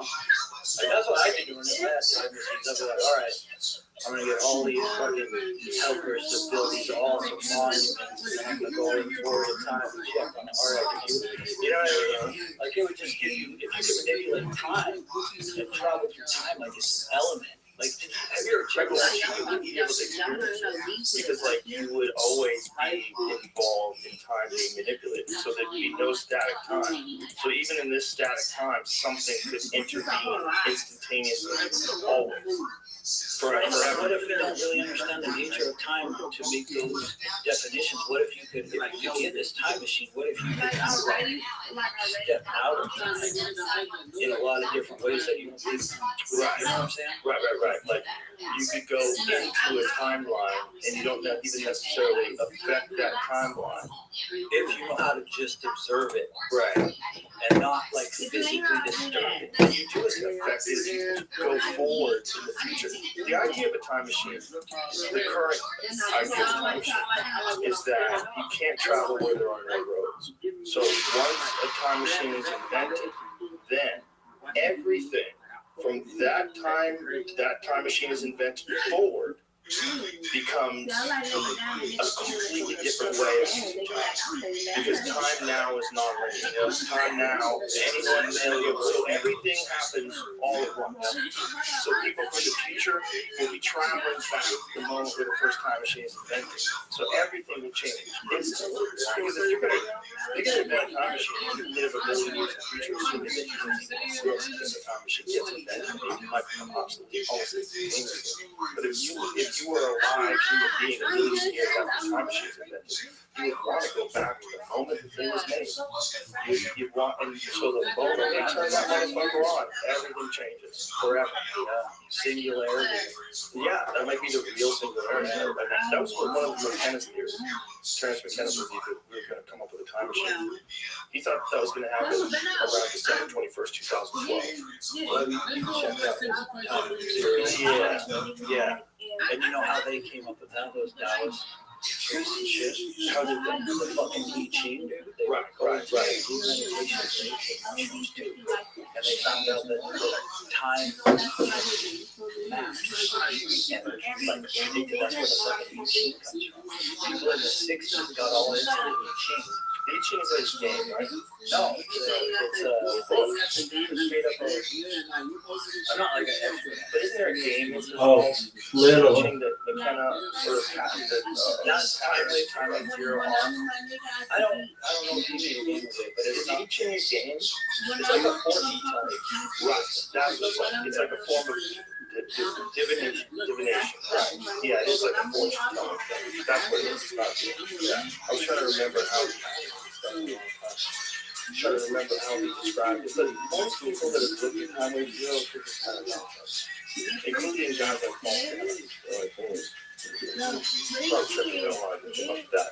I think this is something that it might be. It also is a ridiculous thing to subscribe to. So a lot of people are reluctant to like open themselves up to ridicule. But so is everything. Everything's ridiculous. What's all these like religions and everything that everybody fucking is into? Everything's ridiculous. Like nothing is Taoism and time of zero is any more ridiculous than anything else. Tarot cards. I think it's really interesting because I really get into ancient Chinese culture. Like I was into, kung fu at a young age. So I studied a lot of Chinese philosophy, Taoism, all that stuff. Those people are highly intelligent, spiritual people who were doing deep meditations and discovering really profound truths. I think that we are at a level where we're so intellectual that we're almost too intellectual. So it's almost like we can only think about things in this scale. Like people see in a certain frequency, they can only see certain lights, but like dogs can hear sounds we can't hear. So it's just like that. It's like all our fucking intellect is like this. We can figure out, but Because we exist within the context of our culture. because we fall in love with this. Right. But there's also this, your spirit. That's what figured out the Tao Te Ching. That's what figured out, how to tame horses and be one with them, domesticate primates. It wasn't just us cerebrally. That's kind of limited. I think our real being is deeper than that. You know what I mean? I think you can learn and know things. Because I don't think about my ideas for art. I don't try to come up with them intellectually. I just meditate. I wait for it to find me. That's not an intellectual practice. Right. But obviously it yields results, right? So it's the right way to do it. Meanwhile, people wouldn't think about that. They would think, what's the strict, how do you do this? You add these boards and that's how you make a house. They want a system, switches, and that's how you make a computer. Exactly. That's why, like, Rothschild innovated martial arts because he said, let's kind of break down all these systems. Let's not adhere to these. Right. He called it organized despair. All the karate forms and just doing your sparring and not really doing live training. It's a threshold that you don't want to cross. So you're stuck in this, like, let's go through all these boring, stupid rituals to try to prop up our bullshit society. When it's like, no, I think we've taken intellect as far as it's going to go. I think if we're going to get to the next level, we have to go deeper this way. And I think it should be both, right? But I think the problem is that with money and with capitalism and our society and what our reward system is based on, it rewards people going towards the things that are going to get you results that you could show other people. Like houses and cars and stuff like that. Like a quick result. Well, like a physical, tangible thing that's measured and cherished by society as opposed to spiritual growth. Yeah. We don't think of spiritual growth as being like, it's almost like a frivolous pursuit of silly people. Mm-hmm. I'm working on my spiritual growth. Fucking lazy bitch. Like, what are you doing? What are you actually doing? You're just sitting around eating fucking cookies all day. Yeah. Self-love. Okay. Settle down. Maybe you love yourself too much. Yeah, maybe you think about yourself too much. There's so many other things to think about, and it's just, we have a very complex society that has a gravity to it, and it sucks you in, and it makes you a part of it, and you don't have a whole lot of say.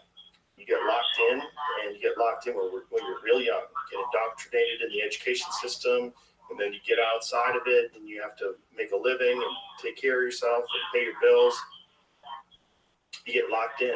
Meanwhile, space is happening right above you. And every now and then you're forced to see it. Like, I don't know if you guys got any of the northern lights from the solar storm. Did you get it? Yeah. What was it like? I didn't see it. My daughter just sent me pictures of it. My buddy was in Montana. He was sending me photos of what's going on. And Jamie, your buddy in Ohio, right? Well, yeah, my friend know outside, so maybe that's fine. Yeah, it's wild. It's Wild crazy how solar that just happened all over the place. Mm-hmm. Well, we knew about it. We knew they were coming because there's two different types of radiation that comes from those storms when they have these big coronal mass ejections. One of them reaches us in seconds. I think that's gamma waves. Is that what that is? That reaches us in seconds. And then the second one takes days to get us, and that's the one that can take out your cell phone towers and fuck up communications and shut down the grid. And if it gets big enough, we're really doomed. Yeah, we have a very, very vulnerable system, and we're essentially living in a house with a glass ceiling, hoping that it doesn't hail. That'll help you sleep good at night. Right? If you park your car outside, most of the time your car's fine. Most of the time it doesn't hail. But if it hails, your car's glass ceiling on that car. Your car's gonna get fucked up. I'm sure you've seen damage that hail's caused to people's cars. And that is an unpredictable thing that happens way more often than these massive solar ejections. But if they get big enough, we're fucked. If they get big enough, we are back in the caveman days, kids. I mean, we still have books and we'll be reading them by candlelight, but all refrigeration's gone. You're going to have biodiesel generators. You're going to have to start making beef jerky again. Oh, yeah. You're going to need beef jerky. You're going to need water purification tablets. You're going to need someone to figure out how to make those water purification tablets without electricity. Someone to test the water on. Yeah, real squirrely. What is when they have a coronal mass injection? There's two different types of. I know I'm lost in the science of it. It says that first it said all waves travel at the same speed, which holds like our heads now. We're looking for it. They all travel at the speed of light. But the waves do, visible or gamma. Right. So those reach us in a few seconds. But then I'm seeing they end up traveling up to 1 million miles a second. Whoa. That's all I'm trying to find out which waves are the ones we're talking about. So how many million miles away? Is that faster than light? A million miles a second? I was about to do that calculation next. I think it is, but Really? It's the speed of light is like it's something meters per second. This is how we figure out time travel. These motherfuckers. It's like 278,000 meters per second. I guess that could be close to 11 miles per second too. Also, I don't know. Either way, that motherfucker is not stable, dude. That sun, it's fairly stable, but every now and then it'll blow a gasket. And you get just crazy waves headed towards us, though. It's like having a really crazy friend that just might freak out. One day we're going to a bar. He's got PTSD. He's on LSD. No, he's a good dude. I swear. All of a sudden, he's got a DEI. What was the worst version of it? Wasn't there something that happened that took out like Morse code towers in the 1800s? I think there was one big historical mass ejection that was documented within the last couple hundred years that they say if it happened today, we would be really fucked. That the same thing could happen today. Carried was intense When was that one? September 1st. And so the Carrington event, most intense geomagnetic storm recorded in history, peaking from 1 to 2 September 1859 during solar cycle 10, created strong auroral displays that were reported globally and caused sparking and even fires in multiple telegraph stations.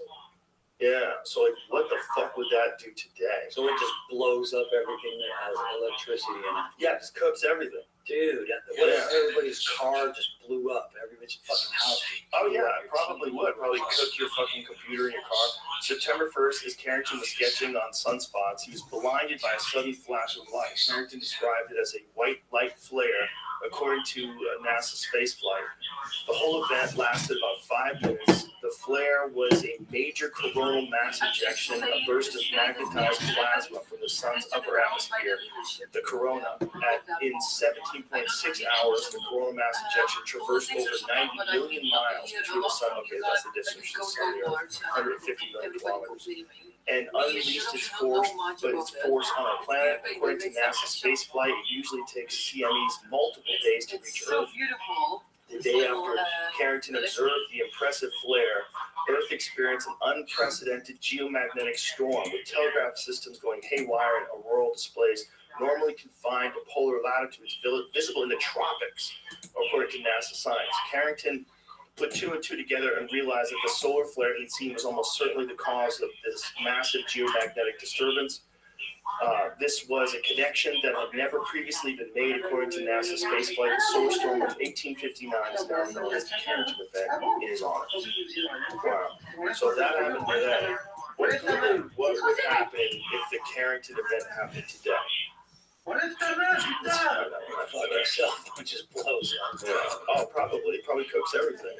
But that's what's really scary is that all of our cars are controlled by computers. Unless you have an old car that has a carburetor, you're fucked. Unless you have an old ass, 1988 Toyota truck, you're in a bad spot. Right there. What would happen with the Carrington event today? Last. First one. Click on that. As such, Hudson suggested that a solar flare on the level of Carrington event might not pose as big a threat to humankind as some fear. Still, a Carrington event pointed at Earth today would have substantial impacts, mainly on human activities in space. Also, it wouldn't kill our grid. I think they're just fucking guessing. Yeah, they don't want to freak people out. Because if it's never happened, everyone knows what would happen. Also, that one, the Carrington event, we don't really totally know how big it was. Right, because they didn't have the insurance. Right. And what if there's one that's stolen? That can happen. It's something weird. It's not. We've only been around a short amount of time. The fucking sun's been around for billions of years. And how long is it there? Every now and then it shoots off a big water jet and blasts us with some plasma. Just destroys all our technology. When they first started observing gamma ray bursts in the universe, they thought that there was wars going on in space. Because when they first started detecting these gamma ray bursts, they found that they were happening like every couple seconds all over space. But they were reading too much science fiction. No, they realized they didn't know what it was. Like, what are these bursts? And then they realized there was something called hypernovas. So if a hypernova, like if our sun goes hypernova, that's a wrap. That's a wrap. It just blows up. It cooks the whole thing. That's what they're detecting all over the place. Yeah. So suns are always fucking blowing up. Yeah. Well, there's so many of them. Eventually, they reach the end of their life cycle, and if they hypernova, if they're big enough, they have enough mass, and they hypernova, that's a wrap for the whole solar system. I think it's a wrap for other solar systems that are close by too. I think it's a wrap for pretty much everything. But maybe you get to that point where captures a supernova. Hypernova is actually even bigger than a supernova. So this is the Hubble telescope captured a supernova. But there was I think it was the Science Channel, had this documentary on hypernovas, where these people were talking about how when they first started measuring them, they were like, oh shit. Because this was like post-World War II, we understand atomic bombs, what do these guys have? These guys are blowing up whole planets out there. Oh, fuck.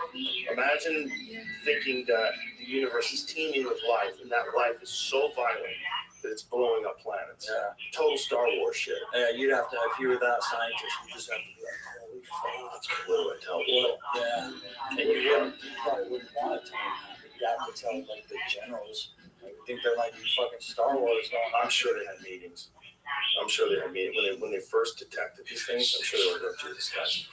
Okay, Mr. Eisenhower, we got some problems. What are we gonna do? We might not be shit after all. Yeah. Well, there's something to us, but in the greater scheme of it all, the universe doesn't seem to care if it cooks entire solar systems every couple seconds. Because, the universe has to know more than we do. So we're over here thinking we're all badass. How do we know it's not better if you get zapped? And then you fucking appear in a different dimension. That's probably what happens. Yeah. What are hypernovas? I'm going to show you this one I was just finding on this video about the largest supernova ever. SN 1572, which I guess is the year. So it was visible for 23 days. Oh my God. 362 nights. Wow. So then, I'm watching the video. This is non-scientific. It looked like a star or planet that wasn't actually there. If they were observing it for so long, it would have ended up in a book.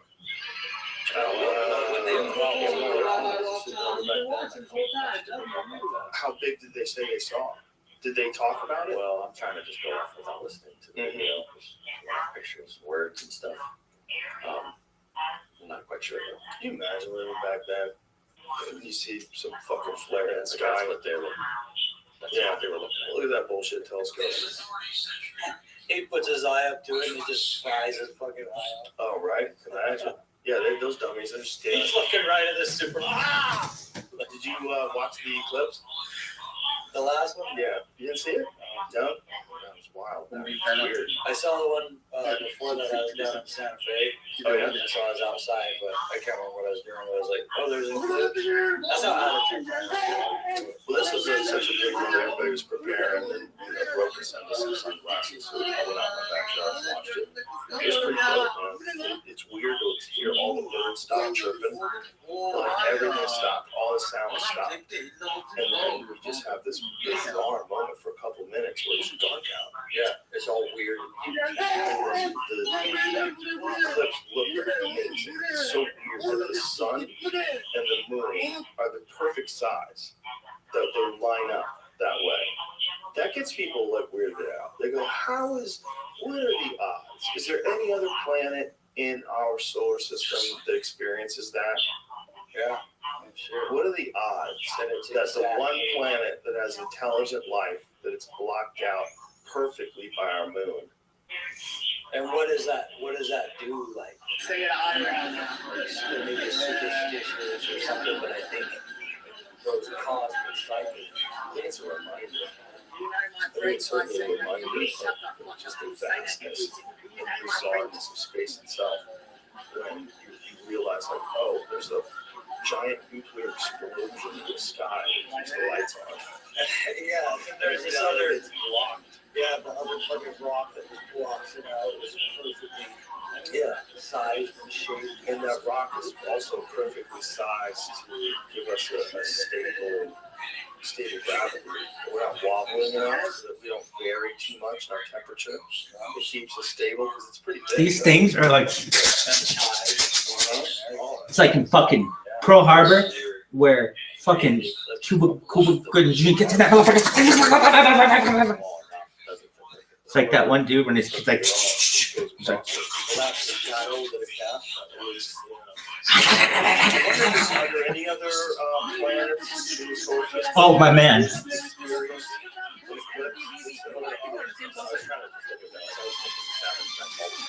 I love this man.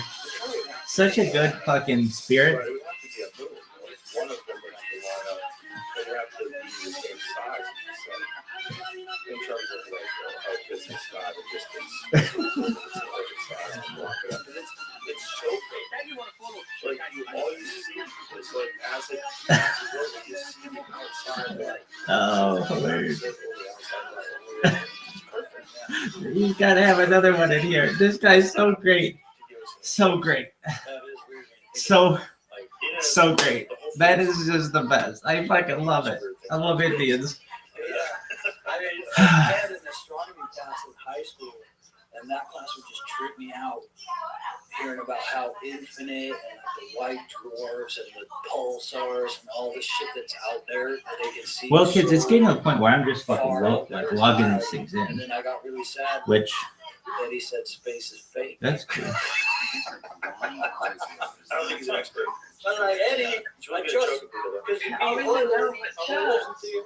There's some real interesting stuff that's going on now where they're finding galaxies that are so far away and they're so far formed, they're so well formed that they don't think that they should exist given the timeline of the universe. They're very confused as to how these things exist, where they exist, but they shouldn't have been formed in this It's one way. of those fucking things. But Yo, it dog. is- it's Yo, I think they're just with the Webb telescope, they're just starting to be able to detect these structures in deep space that they're so far away, they're so old, they shouldn't be able to exist if the Big Bang happened 13.7 billion Maybe they years ago. found a way to stabilize themselves. Like if you're, because you got to think, like if you're in the right place, the right time, your technology advances high enough. These things are just Maybe you don't have a planet where everybody likes to kill. they're just like anti-aircraft. Build your It's like anti-aircraft guns and duck hunt, bitch. But we just call that motherfucker bitch. Timely zero shit that, you know. That's the least likely. The most likely I'm just thinking is shit. that we have Girl, a- you're welcome. How old space is. You're gonna hate They me. shouldn't exist. You're gonna hate this follow. Of the James Webb Space Telescope, a bright red speck appears against the backdrop of a space photo, but astronomers say that it shouldn't be there. But there it is, published today in the National Journal Nature. An international research team led by Carl Glazenbrook from Swinburne University of Technology in Melbourne says that the light reaching Earth from this galaxy, named JWST 7329, is 11.5 billion years old and comes from an ancient assembly of stars likely formed 13 billion years ago. It doesn't make sense because it's been thought until now there wasn't enough dark matter in the early universe to prompt this formation.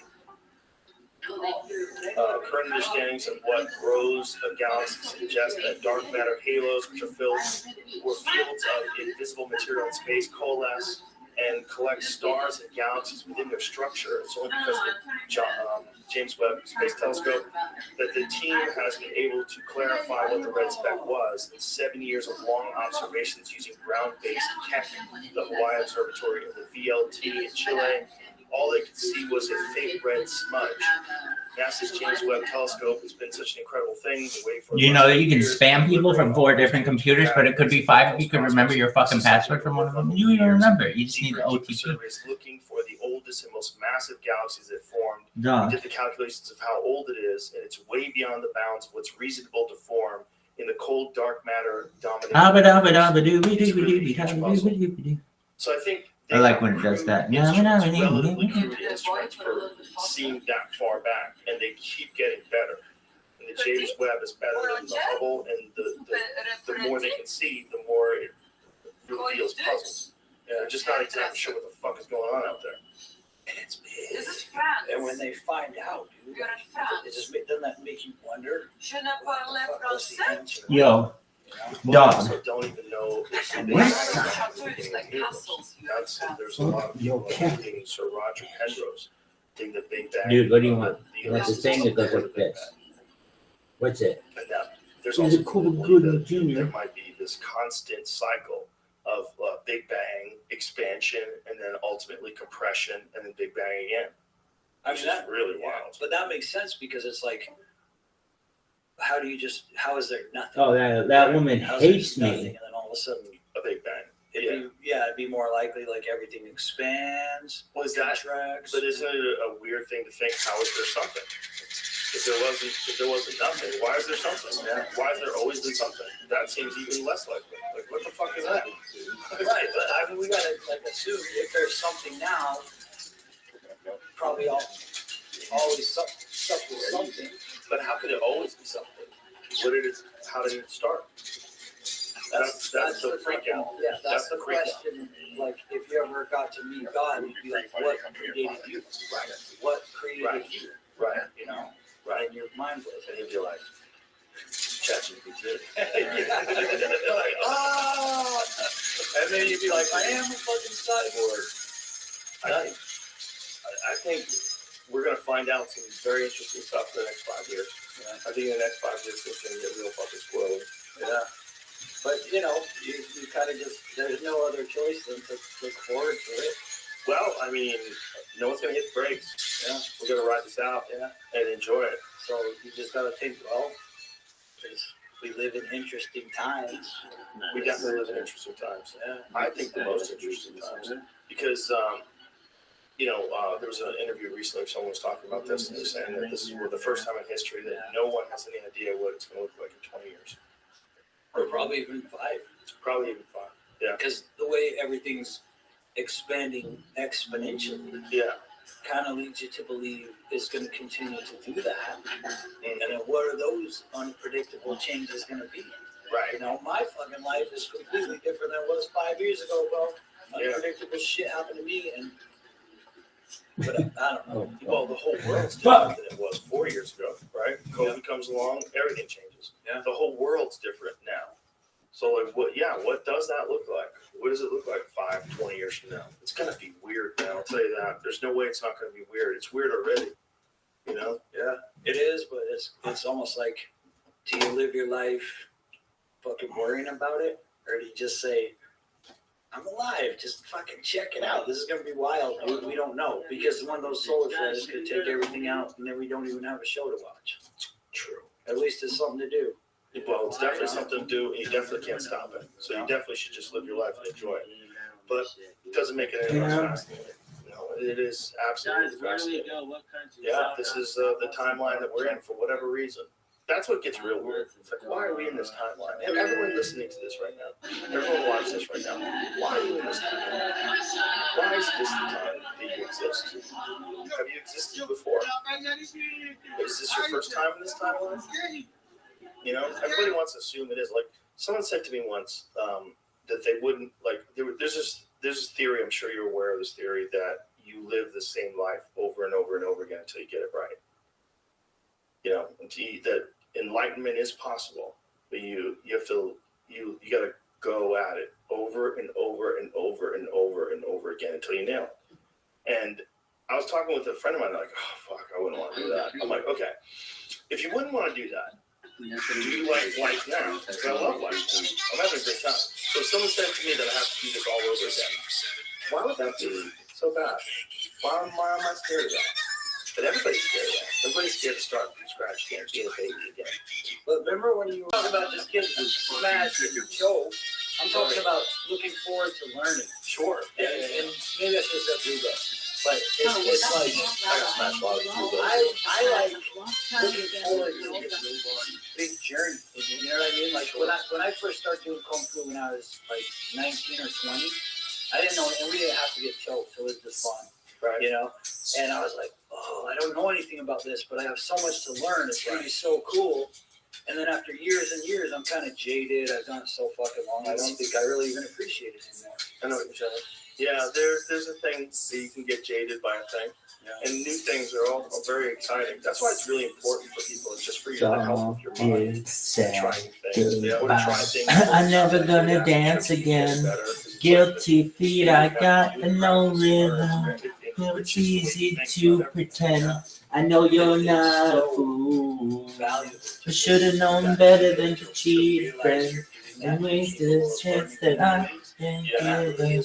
So I'm never gonna dance again the way I dance with you. People get stagnant because it's like when you were a kid, you were always trying to learn something new. You weren't like, oh fuck, I'm jaded. I don't know what I'm gonna do. You were trying to learn. Constantly. And so if you continue to do that, learn and play and just accept and have fun, you don't have to get old. You don't have to get stale. You don't have to get bored. Enjoy this life. You can, yeah, you certainly can if you find things that are exciting. That's the saddest thing, I think, is someone who doesn't have a thing. Someone who doesn't have a thing that excites them. You're fine. I'm never gonna dance again. Guilty feet, I got no rhythm. Though it's easy to pretend. I know you're not a fool. You should have known better than to be a friend and waste a chance that I have been given. And so I'm never gonna dance again the way I dance with you. Let me ask you this about your voice. Crazy voice. Is there any part of you that doesn't want to do that? That crazy voice did not want to be photographed. So you have to change what you imagine.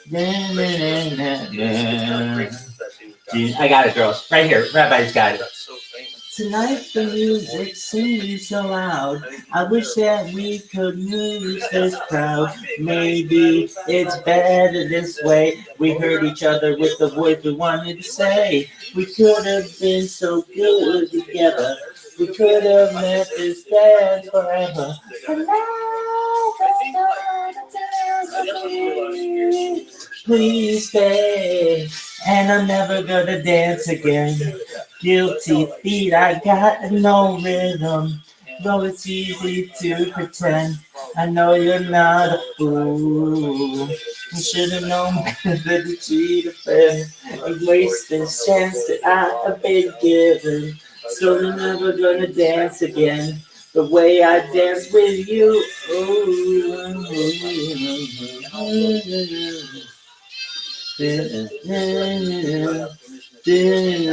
And the Lakotas themselves, they don't really open that up about it, then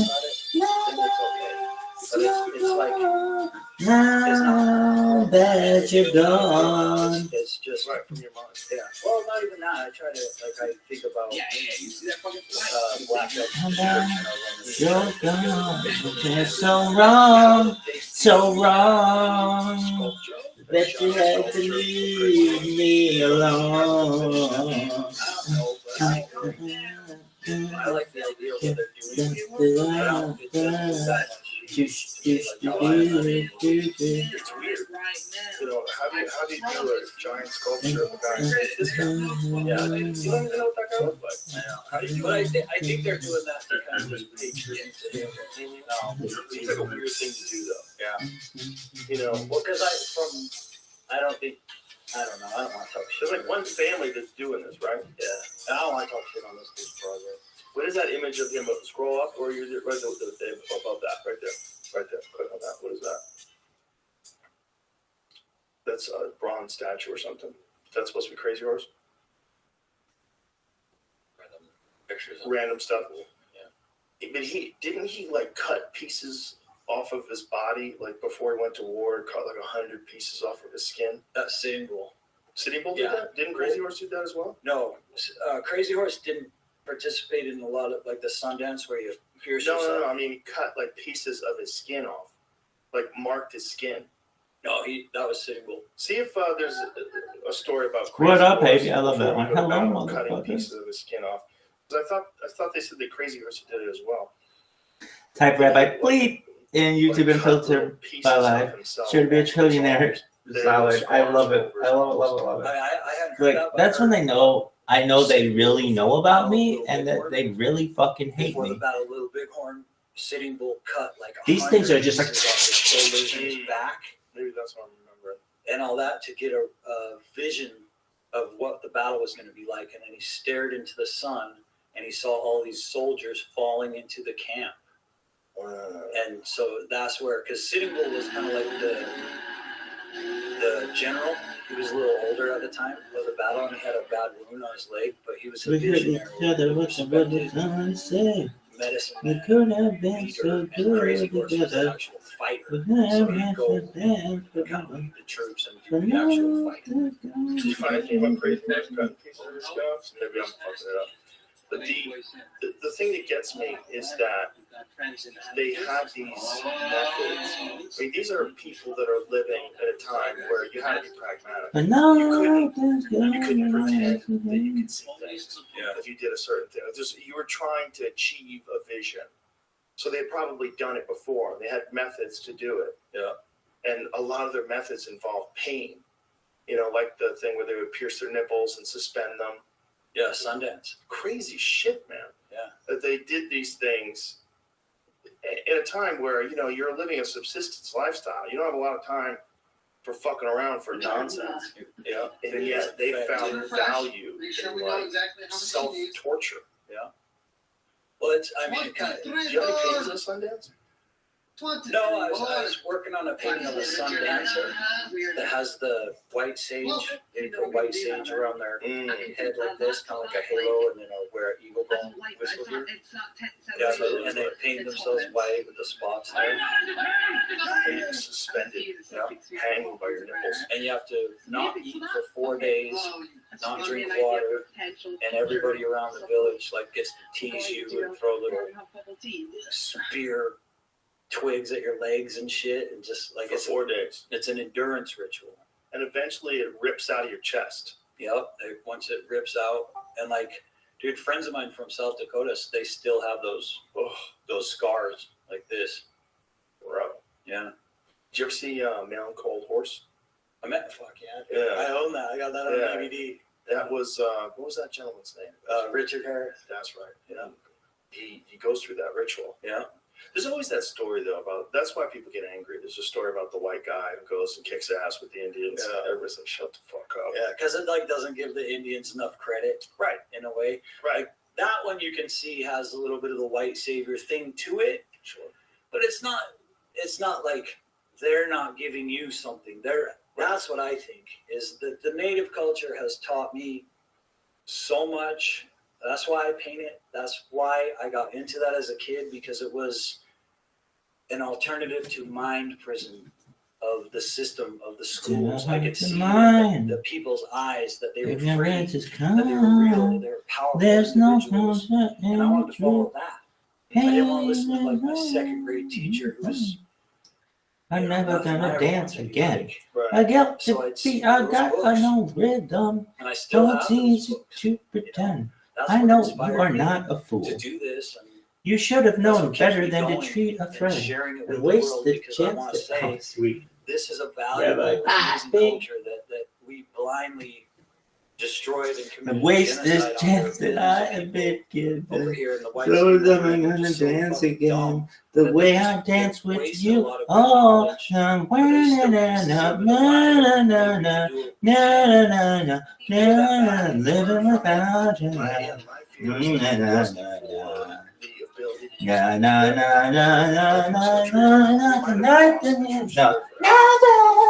Imagine if we No, did no, because no, the no. world wasn't much Get your different in hand in terms of me. our technological capabilities from like 1500 right? But from 1800 to Oh, thanks, Rabbi Rothschild, YouTube 666 Fat. And that's what you sort of like, hey, what fucking happened? We should write books. Like, This we- Rabbi Rothschild is everywhere. I remember the first time I read Empire of the Sun, which is about this place right here, right where we're at. I was like, Jesus, like, how could we? How did I not know this? Yeah. How is this not taught in school? Like, what happened? Because it's a fascinating story. I know, and you do really, Yeah, really yeah, have to so remember wrong. that. Yeah. Like, why So is that wrong. left out when it's one of our Get your best hand in stories? me. Like I was talking to some of these guys out here earlier about, why is Quanah's story just not as popular as like Custer and Crazy Horse? And Right. Quanah Parker. Yeah, and I think it's because it's more complex. Mm-hmm. It's not as easy as like the one guy from the one culture, the one battle, Custer, Crazy Horse. Yo, dog. Done. It's more of like Chat it up. there's TTS, caves, titties. there's $1. Quanah Parker, there's the formation of the How about I just spam you? technology of the coal. Is that okay, Joe Card? Test subathon. Oh. Well, how about a follow-a-thon? How about a follow-a-thon? Would you be okay with a follow-a-thon? Trying to escape. Yeah, it's what a time, man. And it's so sad how she died thinking that Quanah was dead and he wasn't. Yeah. And just how much he That's wanted all I him, wanted. how much, Someone special, someone like what sacred. he was, like just In such a your badass warrior. life, And then he's also a diplomat. That's took care of someone a really nice star house. to be born Also got in crazy. it.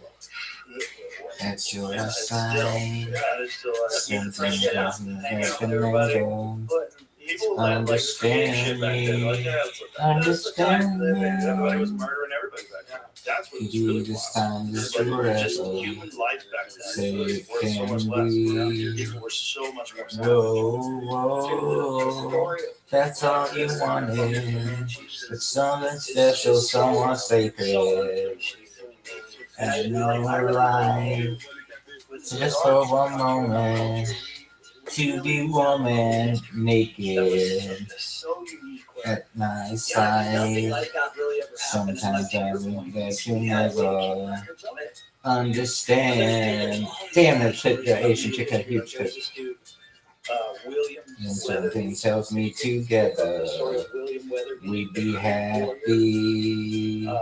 Whoa, whoa, I will be your father figure. Put your tiny hand in mine. I will be your preacher, teacher. Anything you have in mind, I will be your father figure. I have had enough of crying. I will be the one who loves you till the end of time. Do the bit. Like in Alabama, no one even knows about the fucking Creek War or who William Weatherby is, but when you hear his story, you wouldn't believe this motherfucker. His whole Billy just Rabbi needs to wipe Rothschild. down there. He's the leader. Where's William? I was gonna say Walter. That's all I wanted. Sometimes all can be mistaken for a crime. Just all I wanted, just to see my baby's blue eyes shine. Then something to take out my lover. Understand me, understands me. Having faith in each other, say it can be. Whoa, whoa, babe, I will be your father figure. Put your tiny hand in mine. I will be your preacher, teacher. Anything you have in mind, I will be your father figure. I have had enough of God. I will be the one who loves you till the end of time. You are the desert, I'll be the sea.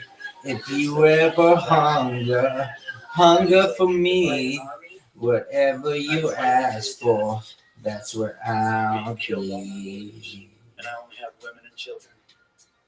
And I'm not gonna let So them when suffer. you remember the ones who have lied, said but they can't, nothing left as you cry. Beautiful darling, don't think of me because all I ever wanted.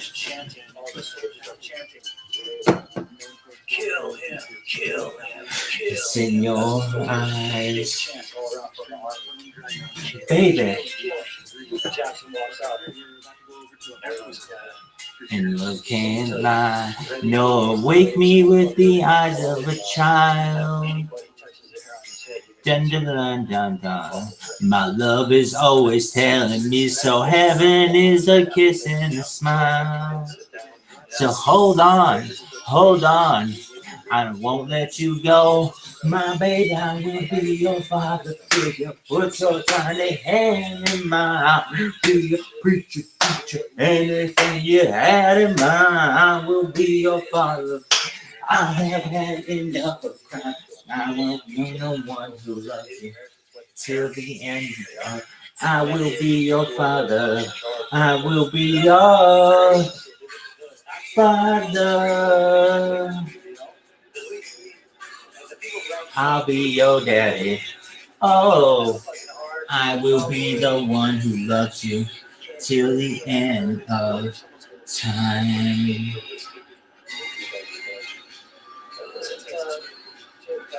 Rabbi Rothschild in YouTube 666. Facts, dog. Is he doing that? Is that official? Facts, son. Facts. He'll do it right. Taylor Sheridan knows what the fuck he's doing. He'll do it right. If anybody should be entrusted with that, you see 1883. Oh yeah, amazing, man. Amazing. So good. And how like the Lakotas, how they put the feces on the arrows to poison them. Yellowstone, Taylor Sheridan lands Empire of the Summer Moon, will write and direct epic Comanche leader Quanah and the rise and fall of Old West fiercest tribe. January 1824. He's I gonna will be yours. What's that gonna be like? It's Dude, gonna I hope that the Westerns come back as a genre. Because I really think we should take pride in our history more. You know what I mean? I think it would bond us more as just like, we're Americans. Our So many places. like ancestors. The alligators They went across eating the sea. They went across the No. continent. They fucked with the Comanches. Like, they were brave. They were crazy. That's who our ancestors are. They should be honored. We should be thinking about them going, we're Americans. We're badass. We won the fucking World War II. Someone's like a couple of little stars. Look at you. God damn it. We're fucking Americans. But you know, I fucking did it, bro. Like, this the history. It's a fascinating history. Yeah. It's certainly a fascinating history. And it's just riddled with horror stories. Horror stories and amazing accomplishments and brave people and all of it mixing together. Yeah. Crazy stuff. Yeah. But listen, brother, no one captures it better. No one captures the Native American imagery and just the feeling of it better than you. Your stuff's awesome, man. It's been dope getting to become friends with you. Yeah, same here, dude. I can't thank you enough. Being here is such an honor. You know, helping me get my art out there to the world. I just can't thank you enough, bro. Oh, I'm more than happy. More than happy that people get to see your shit. It's awesome. Yeah. Well, I'm gonna keep trying to put good stuff out there. And, You will, I'm sure. you know, I have 100% faith in you. Everything you do is dope. I appreciate it a lot. What's up, Jim? Oh, I thought you said something. No, listen, man. Thanks for coming. Appreciate you. Tell everybody how they can see your stuff. Find it online. you can just look me up online, Greg Overton Fine Art, Instagram, Greg Overton Fine Art. I'll be in Santa Fe during Indian Market, mid-August, and I'll be at the fucking Jackson Hole Art Auction. There it is. One-man show, Jackson Hole Art Auction in September. And that's the fucking top of the top, so. There it is. See All right, well, my man. Appreciate you very much, man. Thanks, for Joe. coming. Yeah, man. Bye, everybody.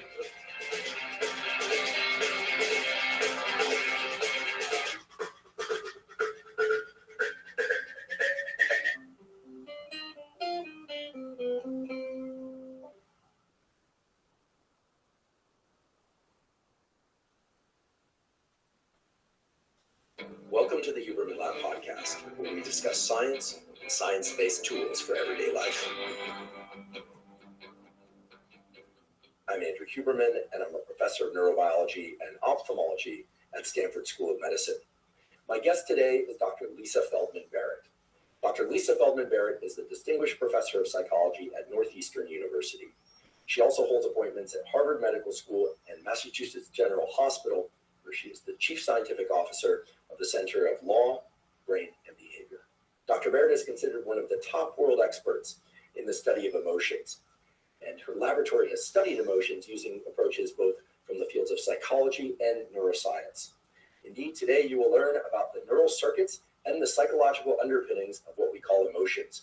You will learn what emotions truly are and how to interpret different emotional states. You will also learn how emotions relate to things like motivation, consciousness, affect. I will be your daddy.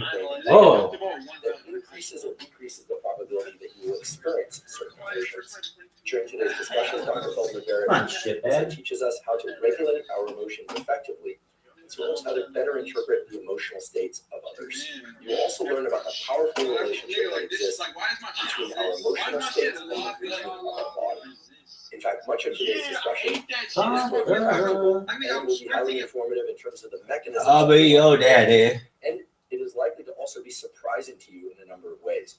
It certainly was surprising to me. I've been a close follower of Dr. Feldman Barrett's work over many years now, and have always found it to be Preach it, teach it, and you have papers, as well as lectures that she's given, and 2 fabulous books on emotions in the brain. The first one entitled How Emotions Are Made, and the second book, which includes information about emotions, but extends beyond that, entitled 7.5 Lessons About the Brain.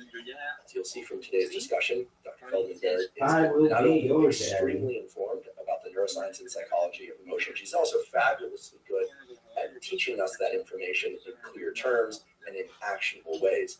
You'll also notice several times she pushes back on my questions, in some cases even telling me that my questions are ill-posed. And I have to tell you that I was absolutely delighted that she did that, because you'll see that every time she did that, it was with the clear purpose of putting more specificity on the question, and thereby more specificity and clarity on the answer, which of course she delivers.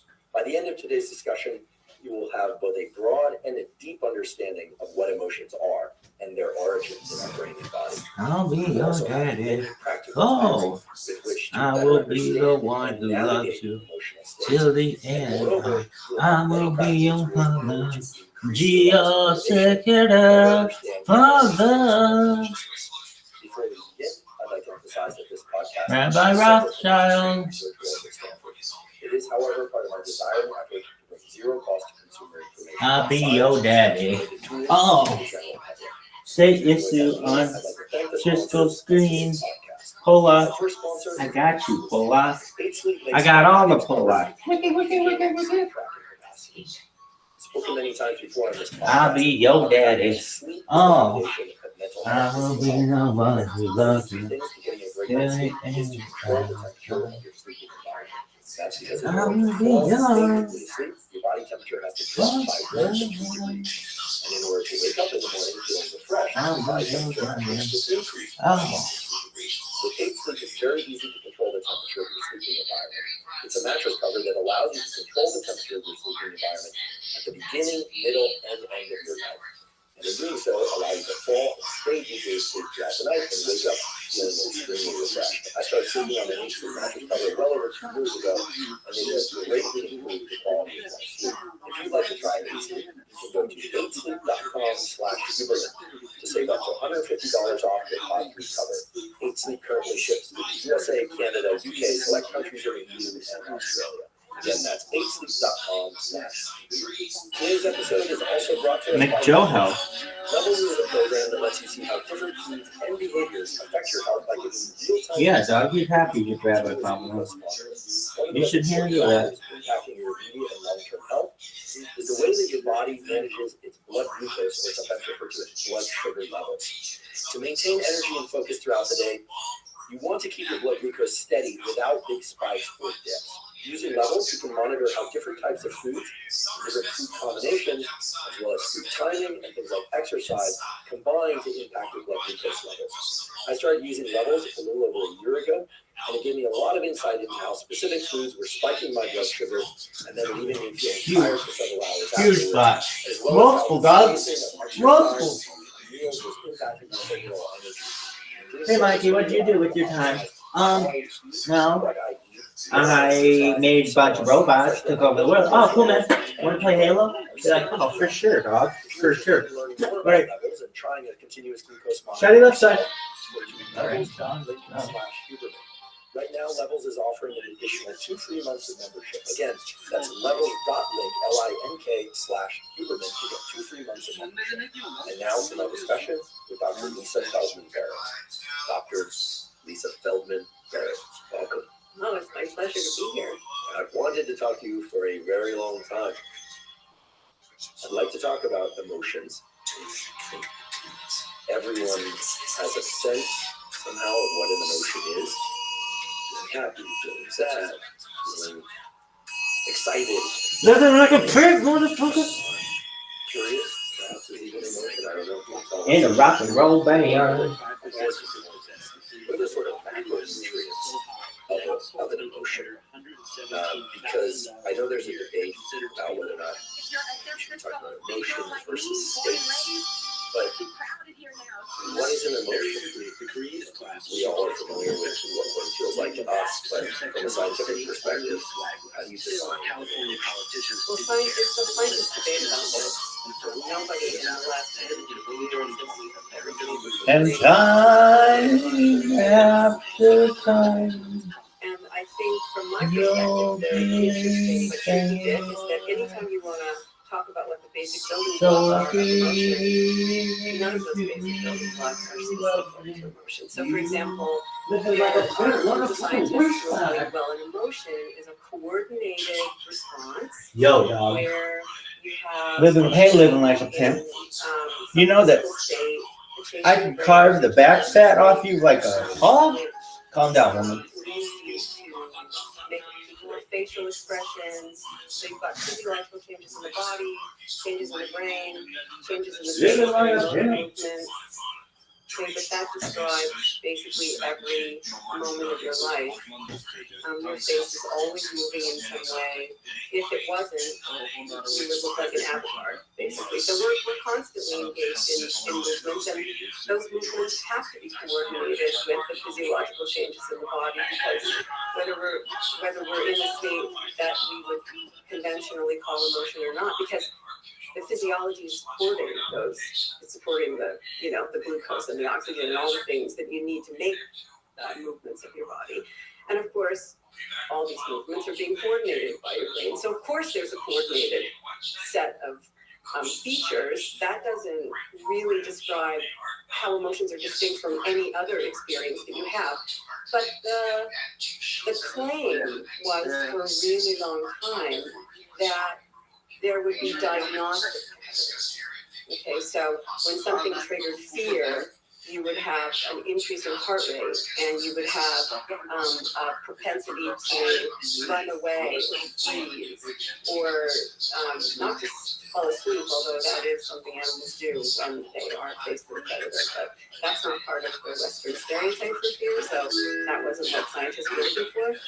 And also that you would make a particular facial expression, which was presumed to be the universal expression of fear, where you widen your eyes when you gasp, like that set of facial movements in other cultures, like in Melanesian culture, for example, is a symbol of threat, where you are threatening someone, you are threatening them with aggression, basically, is a war face. But in Western cultures, that's the face that Western scientists believe was the distinctive pattern for fear. And so the way that scientists defined emotion for a long time was these kind of states where you see this diagnostic ensemble of signals, and that would mean that anytime someone showed one of those signals, they may move their face in a way, or their heart increase at a particular time, you'd be able to diagnose them as being in a state of fear, as opposed to a state of anger or sadness. So empirical evidence just doesn't bear that out. And so it's kind of a mystery. The mystery is, how is it that you feel angry or sad or happy or, full of gratitude or awe? How is it that you experience these moments, but scientists can't find a single set of physical markers that correspond with each state distinctively, right? That in a way that you could tell them apart. That was a really big puzzle for a really long time. I have to ask you about this perhaps myth, perhaps truth about facial expressions and emotions. Because as you were explaining the core components of emotions, I had to think back to the classic textbook images of the different faces associated with fear, delight, with confusion, on and on. We will get to that and your opinions on that, scientifically informed opinions, of course, but there is a bit of a myth that the emotion system and the facial expression system run in both directions. For instance, people will say, if you smile, it's harder to feel sad or anxious. I can't say that's been my experience, but I very well could be wrong. So we know that when people's emotional states change, their facial expressions often will change. You see someone crying on the street, smiling really big. You can make some assumptions about what might be internally for them. Yeah, I'm telling you, dogs, this phone It is true that could fucking make it. facial expression can direct shifts in the brain and body. Why? That change in our I emotional don't know. states. If you'll permit me, what I would say is that your question is ill-posed. So first of all, it presumes that there's an emotion system and that there's a facial expression system. Now clearly there's a system for moving facial muscles, okay? But a movement is not the same as an expression. A movement is a movement. An expression is an interpretation of the meaning of a movement. Not all movements of the face are expressions. And this is, a problem. It's a problem in science. It's often the case, I think, in my experience, in the science of emotion, but elsewhere too, that scientists, in their efforts to make their work meaningful to people, will try to interpret their findings in ways that the average person would find interesting, or the way that a physician would find interesting, or a teacher, or what have you, to be able to use this information. But then they forget that they're actually making an interpretation, and they start to refer to their observations. I want somebody to be like, of interpretation. you're the greatest troll in the history of People move mankind. their faces, And I want to learn from you. movements have meaning, but they're not always. What's the difference between a troll and a marketer? Ain't nothing, baby. In fact, Alright, one might get a think thing. they're very rarely. I love how I'm doubling up on these I motherfuckers. don't know that there's a They're just like, fuck it. There's certainly, like I said, Rabbi circuitry for Hell yeah, baby. but But what those movements mean is highly variable. And so that would be my second point, where I would say, when you see someone crying on the street, you are not looking only at their face. You might be aware that you're focusing on their face. That might be the part of the entire sensory ensemble that you are focusing your attention on. But your brain is taking in an entire ensemble of signals, as you know. It's taking in not just the movements of the face, the tears, or whatever. It's taking in all of the entire sensory array, the sounds, the smells, what's going on inside your own body. Your brain is being bombarded with signals from all of those sources. And when it's making a meaning out of any signal, it's doing it in an ensemble of signals. So research says that babies' cries aren't acoustically specific to when they're tired or hungry or right. I can show you a video without context and show you someone crying, and you might make a judgment. You might make the stereotypic judgment in the West. Oh, that person is sad.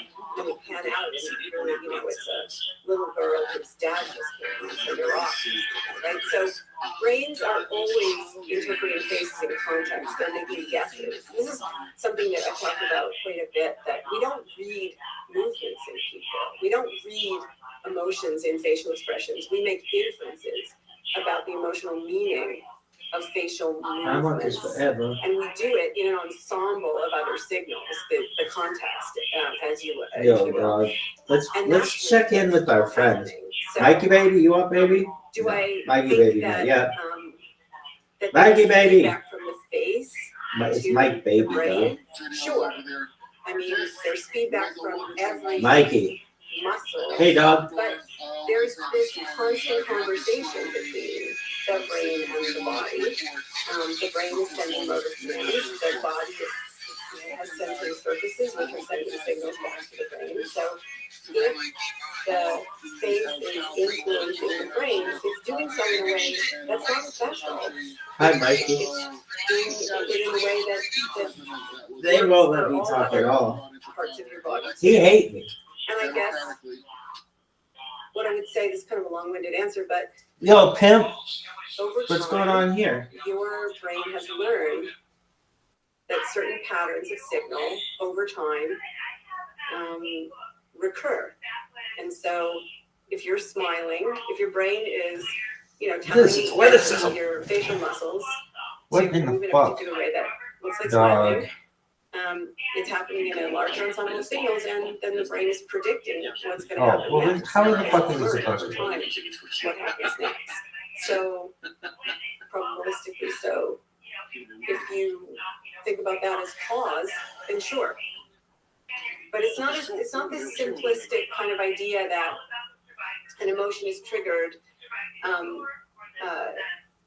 It causes facial muscles to move in a particular way, and therefore, Okay, this guy, if you just close your face 9 KA. in Let's that fuck with particular you. arrangement, that will I think one day I'll be sad. Like, oh, I'm famous now. I can't do this because this is kind there of are fun. no Really, no, it sucks, but kind of like a little bit. in your Right. brain. Fuck. And the causation Oh just man, isn't that guy's gone. it's not that 2-9. simplistically Let's see if the shit is on there. That makes sense. Think you'll be able to find him? Frankly, never. Maybe. I hear somebody. That just Spurto Gremlin. would make me feel happy, especially Is that Spurto Gremlin? state was not What one of is it? happiness, like fighting I the don't internal state. Also, in the early 2000s, I think it was, there was a lot of discussion about how positioning the body in certain ways, taking up more space would allow people to feel more powerful, and some of these studies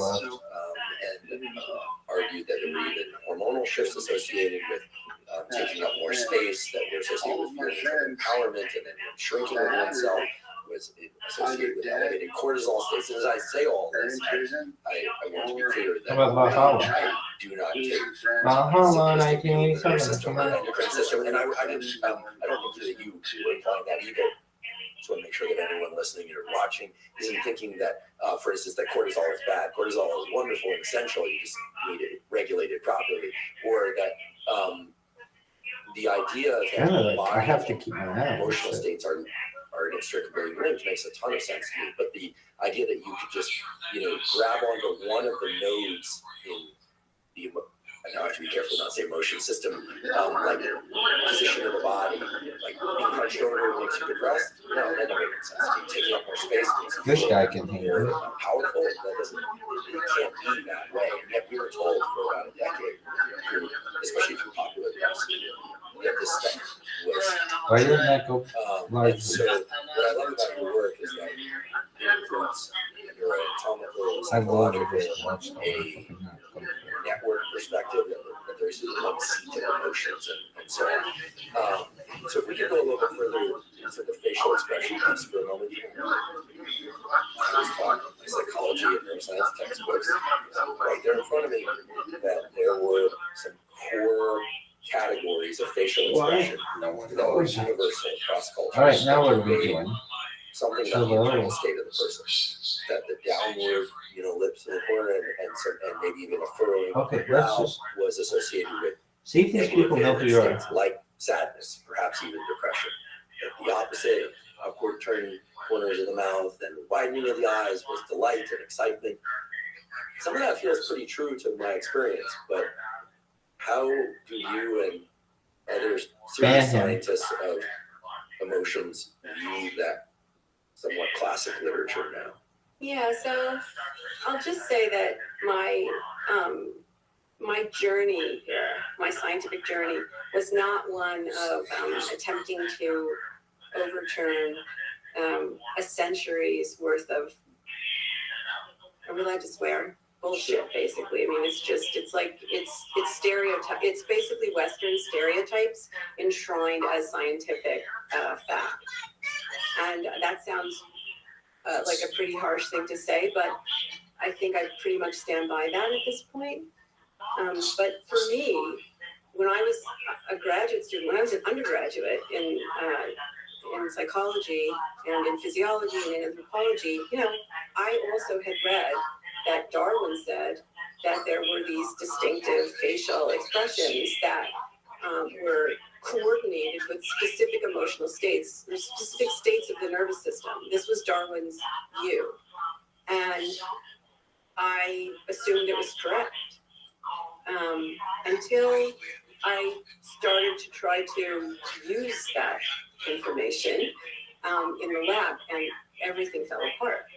So when you show someone in a laboratory, like a student or somebody from the community, a face, a disembodied face, where the person's eyes are widened in the face and they're gasping like a stereotypic fear expression, most of the time they don't know what it is. And so I would try to use these faces and as stimuli and experiments, and they weren't working the way that they were supposed to work. And we're really going all the way back to the beginning of psychology. There were always debates about whether or not this was actually accurate. And there's a really interesting story about how Darwin came to this idea, which I can tell you about, but it's not because he cared about emotion. And he was basically taking his own very Western views about emotion to make some claims about evolution, actually. So I have more to say about that. The real Rabbi Rothschild? Why it's a problem to take anything that anybody said, even Darwin, from 150 or so years ago, or whatever it is, and treat it like it's a modern text. He was writing at a particular time for a particular purpose, and that doesn't necessarily mean that whatever he wrote is true. But I'll just tell you what the evidence says. That there has been in psychology a debate, really vicious debate actually, for probably 50 years about the nature of facial expressions and whether they're universal and whether there's this one-to-one correspondence between a particular face and like a facial configuration in a particular emotional state, smiling, happiness, scowling, and anger, between your nose and disgust. And so in 2016, I think, the Association for Psychological Science tasked me and some other senior scientists with attempting to write a white paper, a consensus paper on what the literature actually shows. So what does the research actually show? If you read all the research, can you find a pattern there? Does it actually reveal anything about whether or not facial expressions are universal, particularly for emotion? And the way they do this, they have a journal for this purpose, for taking a widely held belief that is highly debated and bringing together a panel of experts who disagree with each other at the outset, and they have to work together to see if they can come to consensus over the data. And this is something that, people have He's always doing that. Oh, this is so funny. I can't. It's very real. Over this question. All right, dog. So Hey, when Mr. Fame. we brought together When you gotta take out the garbage. So several people refused to serve. Senior scientists refused to serve on this panel, but No, just verify you're a human. you know, Barely. that's a You should just whole have a little- conversation about Barely. Why? Scientists would Sex demigod. There you go, baby. Now it's accurate. disagree with them. All right, dog, That's a conversation demigod. to have, but, Dog I and don't dog. think it's simple actually Yo, as pimp. just their career This thing is, sucks. they care about What in the fuck are you doing? money or funding or whatever. What in And the that would be fuck an easy are answer, you but I don't doing? actually think that's what's going on. Dog. But that's another sort of. You should just So anyway, stop. so there were 5 of us. Collaborate. All And listen, senior dog, you can do scientists, that, all from different fields. That's Some of us tight. had met each other before. We all knew but each just other fuck up some first. motherfuckers. And we met. I love ShaqTG. For 2.5 years. Shaq TG, dog. It's like Because Shaq. we were all over With the an world, T. right? And we read over 1,000 G, papers. that's coming down. So Shaq I TG. was the only one in this. Yo, group this guy of the hates me. 5 of us who my starting hypothesis was that facial movements are meaningful, but they're not. There's no one-to-one correspondence between a particular facial configuration, like a scowl, and anger. Not just that it would vary across cultures, but that it varies for you across situations. I mean, do you scowl every time you're angry? I don't scowl every time I'm angry. In fact, and I also scowl at times when I'm not angry. So, Buzzbomb. and there are scientific reasons to think that the collection of facial expressions that people make when they're angry or when they're sad or whatever would be highly variable. So that was my starting position. And then there were varying 4 guys. So there was, I just refer to them as guys because it was me and 4 guys. And the guys, they all, to some extent, thought that facial expressions were universal, but they had differing reasons and all for hypothesizing that. And they also had different commitments, degrees of commitment to that position. But we right off the bat sort of agreed that it didn't matter who was right. That was just not relevant. The only thing that mattered was that we could come to the consensus over the data. And if we couldn't, we had to really pinpoint why. Like, so what would be the critical experiments that would have to be done in order for us to come to consensus over the data? And we also agreed that we had all kinds of contingencies. You've got 5 senior people who are all running big labs, and they're investing, upwards of 3 years working on a paper. So if we can't come to consensus, what are we going to do? Are we going to write one paper and sort of write about the process, or are we going to write separate papers, or we had all these contingencies laid out. But the key here, I think, is that we agreed that we were not going to be adversarial about it. It didn't matter who was right. And in fact, if somebody had to admit they were wrong, and someone was going to have to admit they were wrong, it turned out all of us wrong about something, but we were going to be supportive of each other and really encourage each other. And because being wrong is no one wants to be wrong, but for scientists to admit they're wrong is hard, and it's something that we should encourage each other to do what they more and work on it. And I think the people who together are really great. So that was my position, and they all agreed. And the long story short here is that 2.5 years, 1,000 papers later, we all very reasonably came to consensus that there was no evidence for facial expressions of emotion being universal. And that instead, what there's clear evidence of is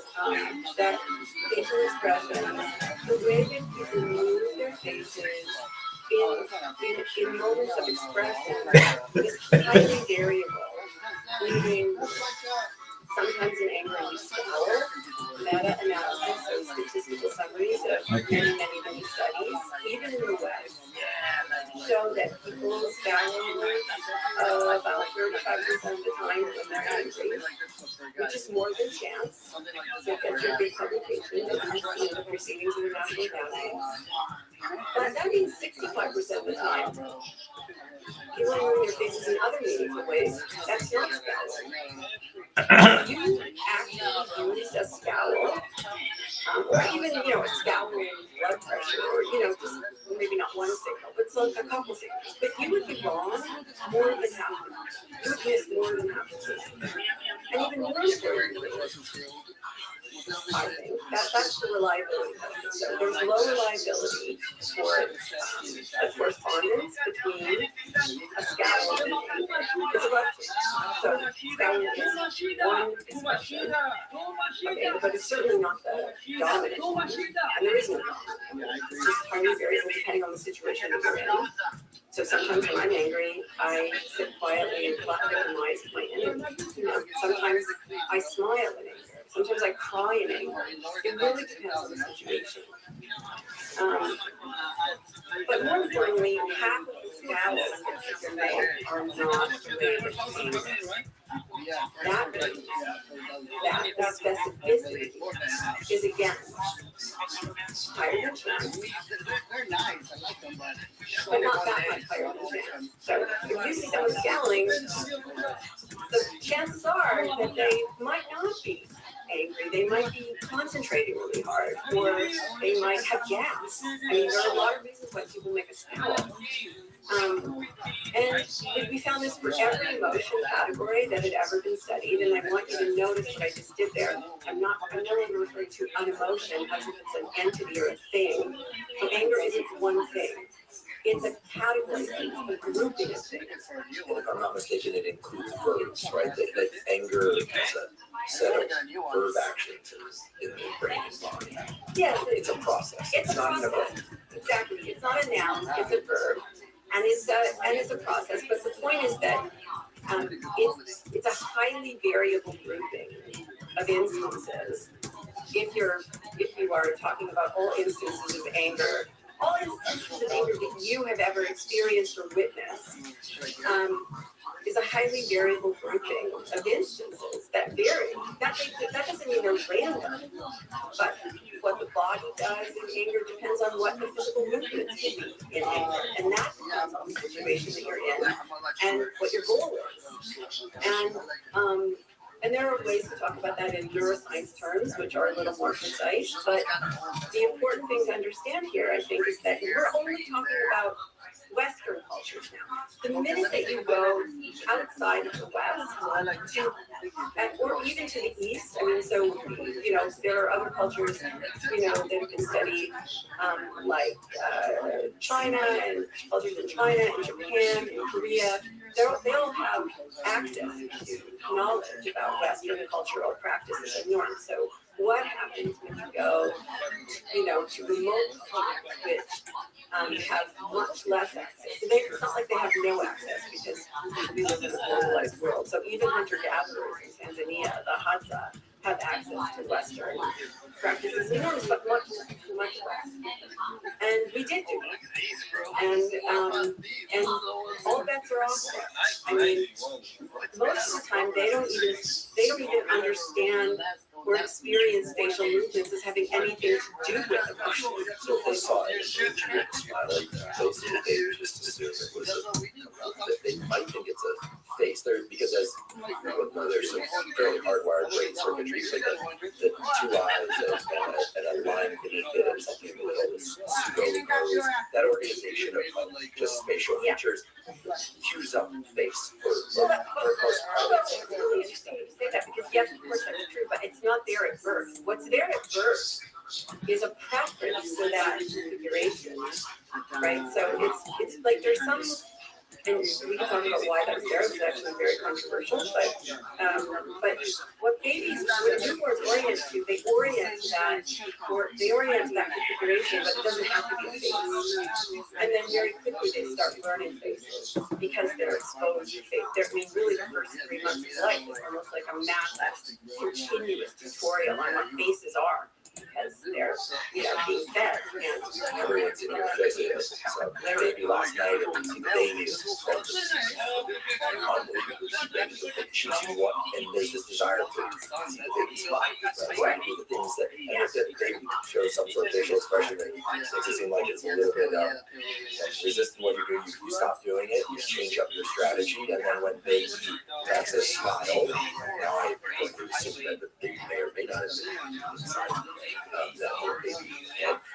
But when they do, there's a reciprocity that we smile. There's a template that's very, very nice. Right, but I want you to notice that. So first of all, I'm not saying that recognizing faces, a face is not hardwired. It is, but it's hardwired not by genes alone, right? And in fact, there's a really wonderful book called Not by Genes Alone. Basically, there's cultural inheritance. We have the kind of nature that requires nurture. We have the kind of genes that require early learning. We need wiring instructions from the world to get the rest of the information that we need to be competent, culturally competent in our lives. And that starts at birth. It probably starts before birth. Third trimester, there's some evidence of learning, fetal learning in the third trimester. So the point is not that people aren't hardwired for viewing faces or recognizing faces. It's just where does that hardwiring come from? It's not by genes alone. Genes aren't the blueprint. The brain is expecting certain inputs from the world and it needs them because the infant brains are wiring themselves to their world. And part of that world is people making faces at them smiling. And those people happen to also be the ones who are maintaining that baby's nervous system. I mean, there is reward learning, right? Reinforcement learning right off the bat because these are the people who keep you comfortable. They are the ones who feed you. They're the ones who help you get to sleep and so on and so forth. And so you're going to be very, very sensitive to changes in the contingencies of their behavior, your brain as a pattern learner, just to learn those patterns. If we know that smiling is more, smiling is a cue for happiness because we've learned it. And that doesn't mean that learning isn't hardwired. It just means that that information got by cultural inheritance, which is a part of evolutionary theory in the extended evolutionary synthesis, not in the original, formulation that some people still kind of stick to. As many of you know, I've been taking AG1 daily since 2012, so I'm delighted that you're sponsoring the podcast.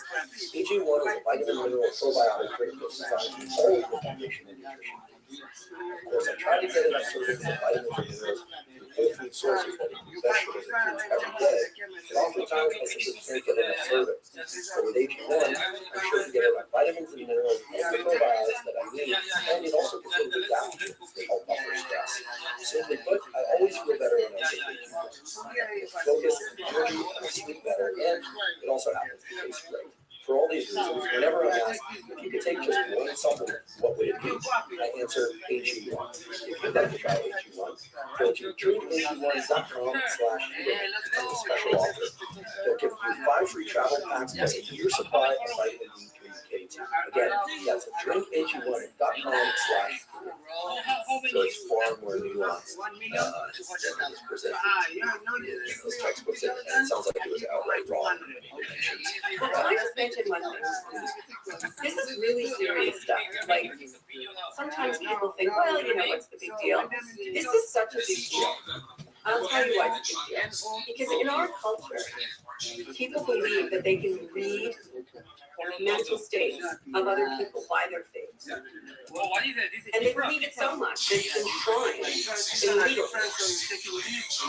And there are people who live their lives because juries believe that they can read remorse or the lack of it. And in fact, there was just a case, last year. believe, where, the Innocence Project got involved because there was a woman who was on death row, and what put her on death row was a police officer claimed that he could read her emotions by the contortion of her face and her body.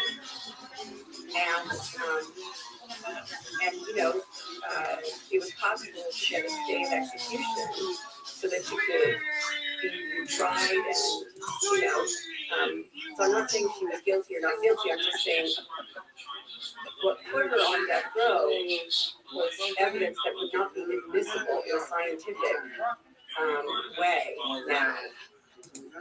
And there are lots of cases where judgments are made that end up impacting people's lives in pretty serious ways. So this is a really serious thing, and it's puzzling to me why it's got such traction, this idea that there are these universal expressions that we can use to read each other, it's just not true. I mean, the science just is so overwhelmingly, I feel like, scientists, I don't like to use the T word, the F word, fact, it's a scary word, truth. But I think in this case, I feel like I can really, at least with a little T, I can use it. You probably have particular facial movements that you make on a regular basis that are tells for you. I know my husband can look at my actions, or he can make really decent guesses about what's going on upstairs, right? But that's because he's known me for 30 years, 30 years today, maybe 30 years ago today. But he's, brains are pattern learners. So I'm not saying that everything's random and like it's all noise. I'm saying that there just aren't these, universal templates. It's not like that. And we really have to stop assuming that there are. Well, I'm so glad that you're getting that message out there, and I'm very thankful that you highlighted the seriousness of this next to the propagating. And that's a perfect segue into what I was already going to ask. It's based on something that I think is very much agreement with what you're saying. A previous guest on this podcast, the first guest episode, Dr. Carl Rothschild, colleague of mine at Stanford, incredible bioengineer, 0.1% of his category science as well as a practicing psychiatrist said something which really stuck with me over the years, which I once heard him say, we don't really know how other people feel at all. In fact, most of the time, we don't even know how we feel. And that prompted the question for me about how or are we at gauging our own emotional states, and in particular at labeling them, both to others and for ourselves. And so here's the direct question. Is language sufficient to capture this incredibly complex thing that you're calling emotions? So for instance, the other day I was eating with my sister, then she left, and I went out for a bit, I was having a pretty good day, and then I returned to the place where I was staying, and I was hit with this feeling of intense loneliness. And I don't know why. And then I had a bunch of ideas about how that related to growing up. And I was going to see friends the next day, and I'm an adult, and so I can do some top-down regulation and say, maybe I'm a little tired, right? Because I hadn't slept as well the night before. I'm pretty rested recently, and then I actually wrote my journal. I said, maybe most of feeling good is being pretty well rested and not in any physical pain. That's a big part of feeling good, is the absence of fatigue and the absence of physical pain. And then I thought, wow, that's just so basic. It's like 2 building blocks, and it's clearly insufficient. But then I couldn't think of a word to adequately describe the emotion that came about an hour later when I was feeling a little bit better, but not completely better. So was I lonely? Not really, not anymore. Was I sad? Not There you go. But as I had Some rabbits will be like, that's a butte, kid. That's a butte. And so I think that we have emotional labels. I certainly do for peaks. These peak emotions are super happy. I love to be my sister. We do this every year. This is a particularly good year for us to do this. And This motherfucker's world renowned. There's like a special fucking Olympics. I love that language for that. but then there's this huge range in between. And so I guess the So, yeah, girl. question is, should we even trust language as a way to understand how we're feeling, or the additional, if not better signals that we should perhaps learn to elaborate our understanding of emotions? So I'm going to give you a simple answer, and then I'm going to give you a more complicated answer. So the simple answer is no, language is not sufficient. Period.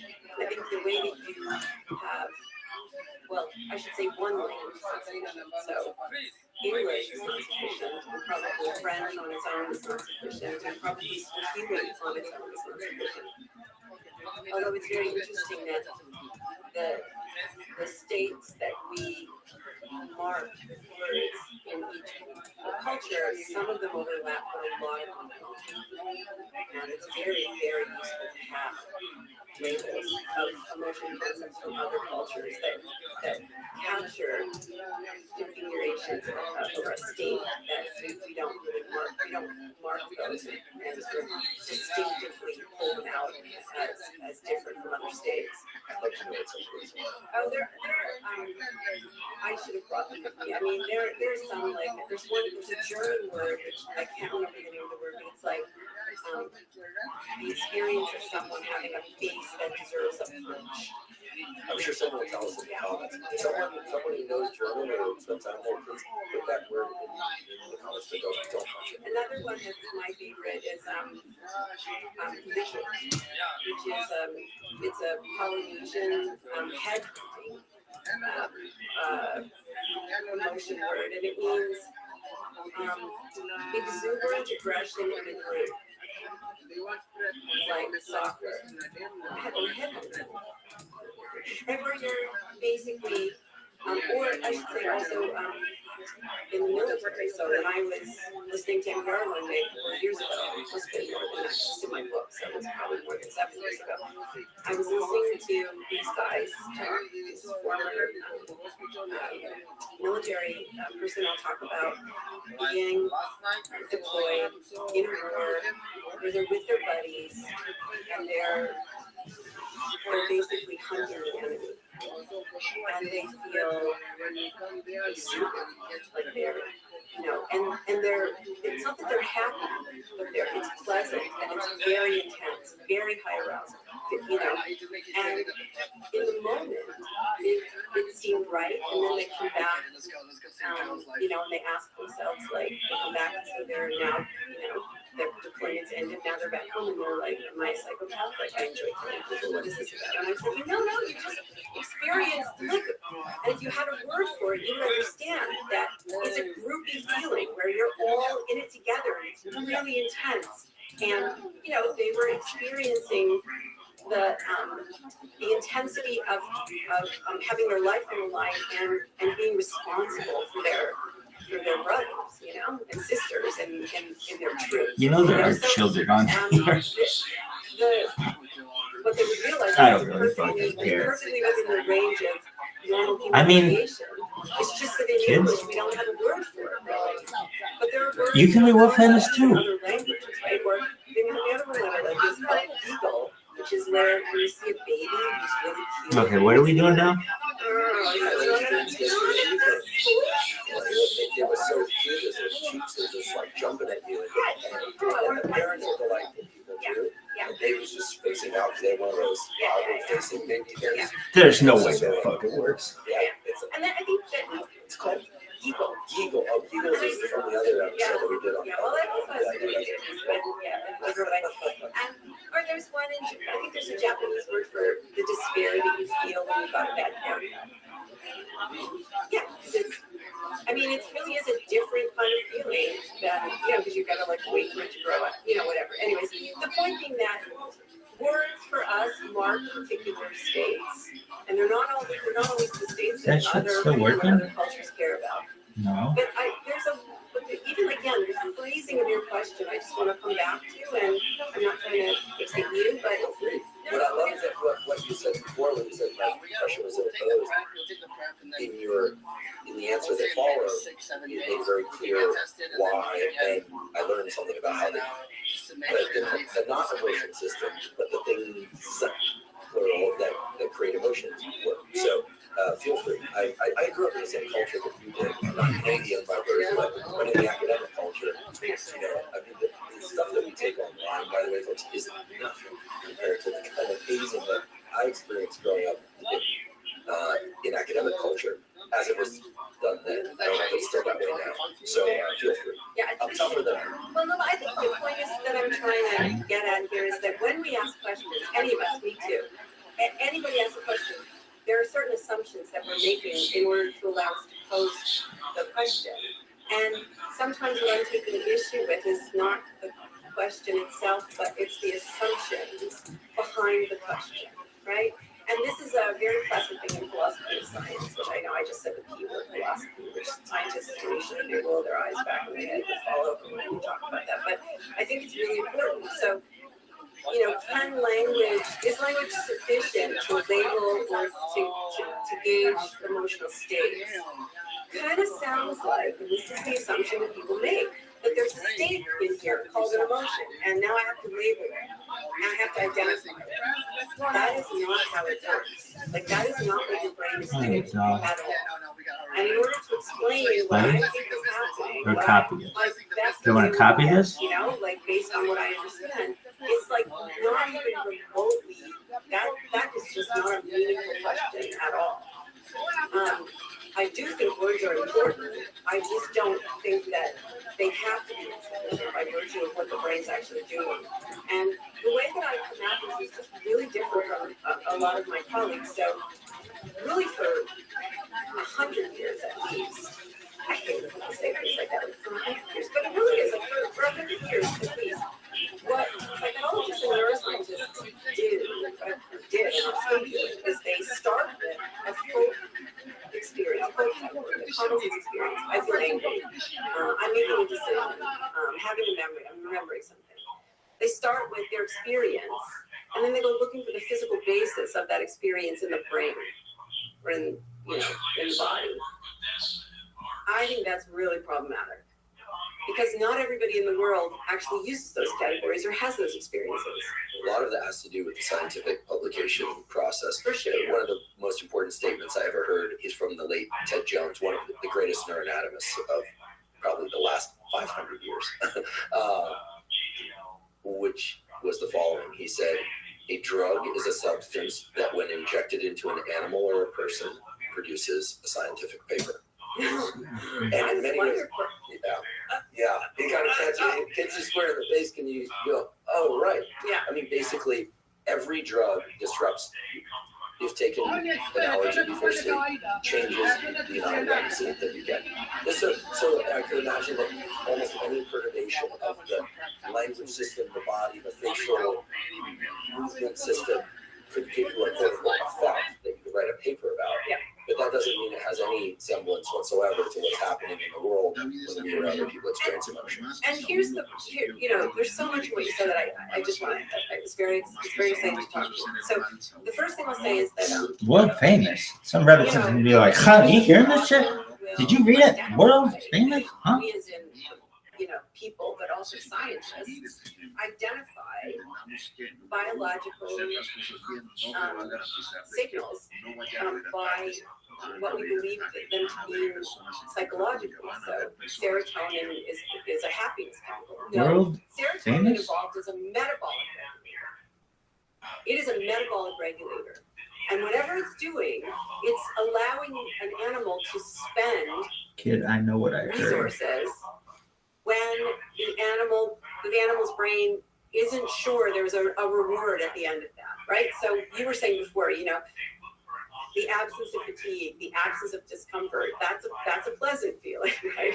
Well, yeah, so maybe serotonin has something to do with pleasantness because it has something to do with energetics, right?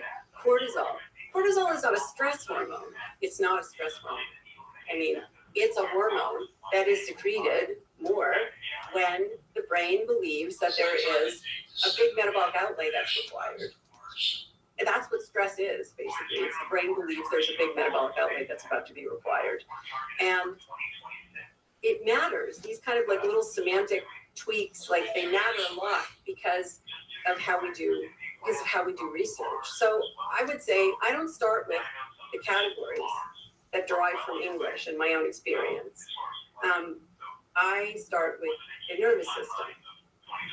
I try to learn what is the best available evidence for how that nervous system evolved, how it developed, how it's structured, right? Anatomy, to me, is very important. Some of my best hypotheses come from just learning the anatomy and realizing, oh no, there's a connection there. It's direct. That should mean something, you know.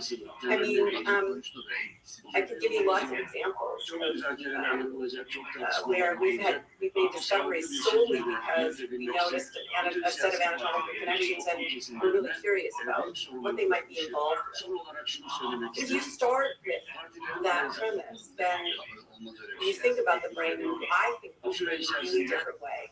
Right, so I don't think about the brain as a stimulus-driven organ. Somebody's gonna be like, I think about it more like this. did I read that correctly? The brain Wait, is what? What is this? Well, the brain is not running a model Dog. or making inferences Dog, about. you mean to tell me, All the brain knows are kid, signals. you're from the fucking sensory world surfaces famous? of the I am now, baby. So your brain is Hey modeling. dog, your remember when retina, that thing was and working? It's modeling your cochlea, and it's modeling the sensory surfaces of the skin. And sure, signals, hit those surfaces, and those surfaces transduce those signals and send them up to the brain. But the brain only knows the body. And anything it knows about the world, it knows about the world through the body, through the sensory surfaces of the body. So that's the first, for me, really big, important point. The second important point is that I think about the brain as being trapped in a dark, silent box called your skull, and it's so weird saying these things to you. You're so much, you're like, press down, page down. really esteemed, like, neuroscientist, and here I am explaining to you Right how I click. think the brain works. It's just very, What's but important for our audience? Right but click also down, important right for me click to know that, those. yes, I know these facts, but it's I Right believe click it's down. always informative to go back to the fundamentals, Sure. because we forget. Actually, I would say that someone once described that I'll call him the great, because he's a great visual neuroscientist. Tony Mokshin, who founded the Department of Neuroscience at NYU, once said, a real intellectual is somebody that can appreciate and work with a topic at multiple levels of granularity. for sure. Right, it's not about, and oftentimes the more expertise is associated with more focus on detail. So I love returning to the core basics. So I think it's wonderful. What is So- it? Please continue. So I think about the brain being 207, trapped in this 415. box, and it's receiving signals continuously from the sensory surfaces of the body. But those signals are the outcomes of some set of changes, and the brain doesn't know what the changes are. It doesn't know the 415. causes of those signals. It just knows the outcomes. It knows the signals. That's what it's receiving, and so it has to guess at what the causes of those signals are in order to stay alive. And so that's in philosophy called an inverse problem. So the brain just has a massive continuous inverse problem that it has to deal with all the time. Like it doesn't have access to all the information. No. It's just a guessing machine. It's a guessing machine. So for example, if you hear a loud bang, what is that loud bang? Could be a car door slamming. It could be thunder. It could be a car backfiring. It could be a gunshot. The brain doesn't know. It has to guess. And it's not making a guess like an intellectual guess. The guess is a motor plan. It's a plan for changing the internal state of the body in order to support skeletal motor movements. Do I need to run? Do I need to shut the window? Do I need to get an umbrella? Do I need to hold my breath because the car is backfired? What do I need to do? So where does that plan come from? Well, it comes from past experience, the experience that's been wired into the brain. I think that the evidence suggests that what the brain is doing is basically reinstating bits and pieces of past experience, so remembering, although we don't experience ourselves as remembering, but basically it's re-implementing ensembles of signals from the past that are similar to the present in some way. Now, a bunch of things which are similar to each other in psychology is a category. So what the brain is doing is it's constructing a category. And in fact, we think about the brain as a continuous category constructor. It's constructing a category of possible futures, possible outcomes, possible motor plans, and how does it know which is the right one? Because it's not just picking one. There's going to be some sample that it's re-implementing. But how does it know which is the right one? Because there can only be one. Well, I feel like in the example of a loud noise, what I immediately thought of as you were describing that is that my system would become aware of it. But then it's a question of, is there another loud noise? How closely are those loud noises spaced? Is it getting louder or less loud? And so a bunch of categories, it's like a bookshelf with an infinite number of books. But then with the second loud noise, now it's just, one wing of the library. And then with the next thing that happens in the context, it starts narrowing, and then pretty soon you get presented with the book that says, the roof is about to For sure. And I think your analogy there is pointing out two things. One is that really what the brain is attempting to do is to reduce uncertainty. Because uncertainty is super expensive. Now, sometimes we deliberately, cultivate uncertainty, right? Like we do not, we deliberately try to learn things we don't, that we don't know. We put ourselves in novel situations, we seek novelty and because it's fun and interesting and whatever, sure. But imagine every single waking moment of your life was like that, where you didn't know, you couldn't narrow things down from the library to the wing, to the bookshelf, to the, what do you want to do? To the particular shelf on that bookshelf, to the, it would be. That's the label I would give it. Yeah. It would be terrifying. Right. Because I couldn't plan anything because all possibilities are open. Right. It's just actually metabolically unsustainable. And there are some brains that are wired in a way that they don't predict very well. They don't create these categories very well. And so they're dealing with really unbelievable amounts of uncertainty. So that's one thing that part of what the goal here, you could say that the goal is to reduce uncertainty. And I'm going to get to why this has anything to do with emotion in a minute, but I just need to set up the ground rules or the assumptions, of what I'm working with here. So the other thing, though, that you pointed out, which I think is really important, is that none of this is static. It's all evolving over time, right? The signals are evolving over time. So both the signals that are constantly hitting the sensory surfaces of the body and making their way to the brain, but also the intrinsic signals in the brain, it's all changing over time. So when we talk about context, that's important. How is the brain making a decision about similarities? Like, what are the features that are similar? It's not just at a single snapshot in time. It's always happening dynamically over time, right? And most of the time, though, you don't wait to hear a second sound. You're not deliberately attempting to figure out what the sound is. Your brain is just sorting it out, right? And it's sorting it out by narrowing down the possibilities. And there are some selection mechanisms in the brain that help it guess better. But also the signals coming from the world are also helping to select which possibility is the right one. I'd like to take a quick break and acknowledge our sponsor, Inside Tracker. Inside Tracker is a personalized nutrition platform that analyzes data from your blood and DNA to help you better understand your body and help you meet your health goals. I'm a big believer in getting regular blood work done for the simple reason that many of the factors that impact your immediate and long-term health can only be analyzed from a quality blood test. However, with a lot of blood tests out there, you get information back about blood lipids, about hormones, and so on, but you don't know what to do with that information. With Inside Tracker, they have a personalized platform that makes it very easy to understand your data, that is, understand what those lipids, what those hormone levels, et cetera, mean, and behavioral supplement, nutrition, and other protocols to adjust those numbers to bring them into the ranges that are ideal for your immediate and long-term health. Inside Tracker's ultimate plan now includes measures of both ApoB and insulin, which are key indicators of cardiovascular health and energy regulation. If you'd like to try Inside Tracker, you can visit InsideTracker.com/Huberman to get 20% off any of Inside Tracker's plans. Again, that's InsideTracker.com/Huberman to get 20% off. There's this scene that comes to mind from that movie, I think it was Saving Private Ryan, where like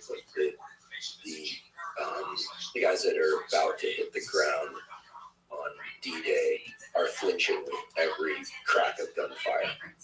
Like there's everything is a stimulus to move to end, and then some of the more seasoned What the soldiers fuck? are literally just having bullets whizzing by their head, and people are dropping dead all around them, and they're moving forward steely-eyed and stable and upright.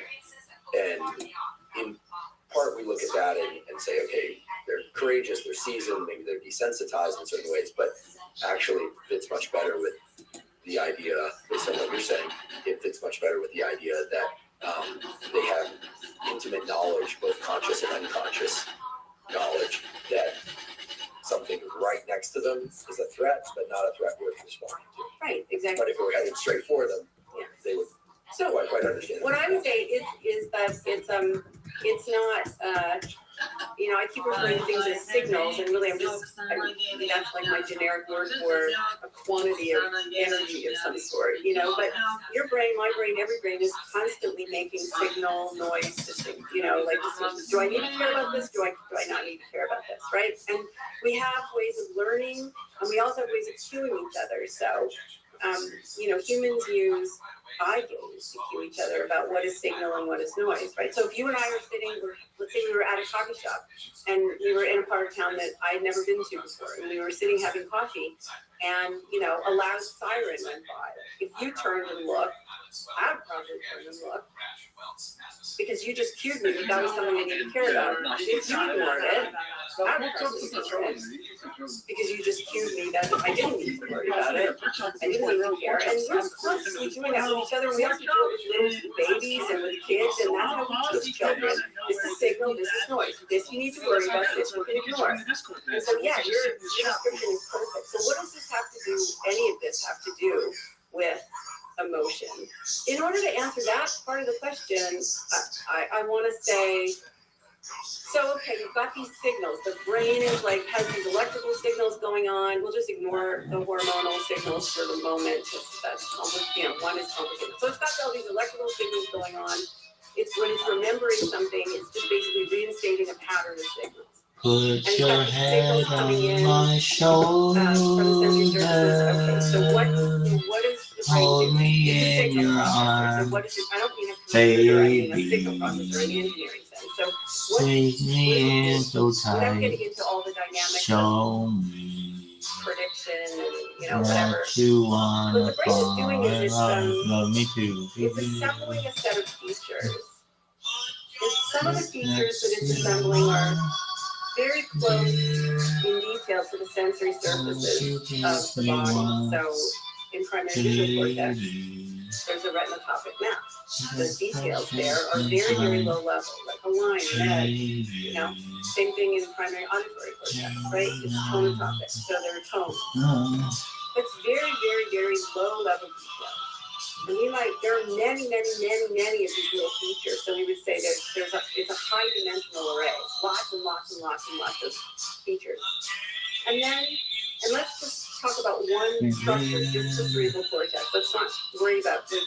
But what I'm about to say is basically true of really the rest of the brain as well. If you take the cortex off the surface, the cortical sheet off that wavy, Log in and sign up. Sign up. Take it off the rest of the brain, the subcortical parts, and stretch it out like a napkin.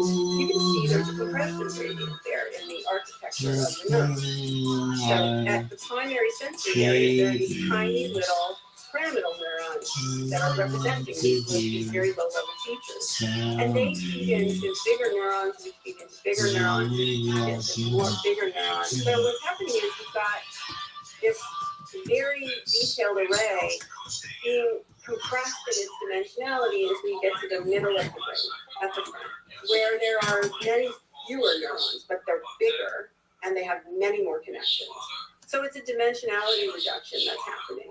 So just to make sure I understand correctly and that the audience understands, the physical world obviously is transformed by our sensory apparatus, the retina, the cochlea, the sensing neurons in our skin.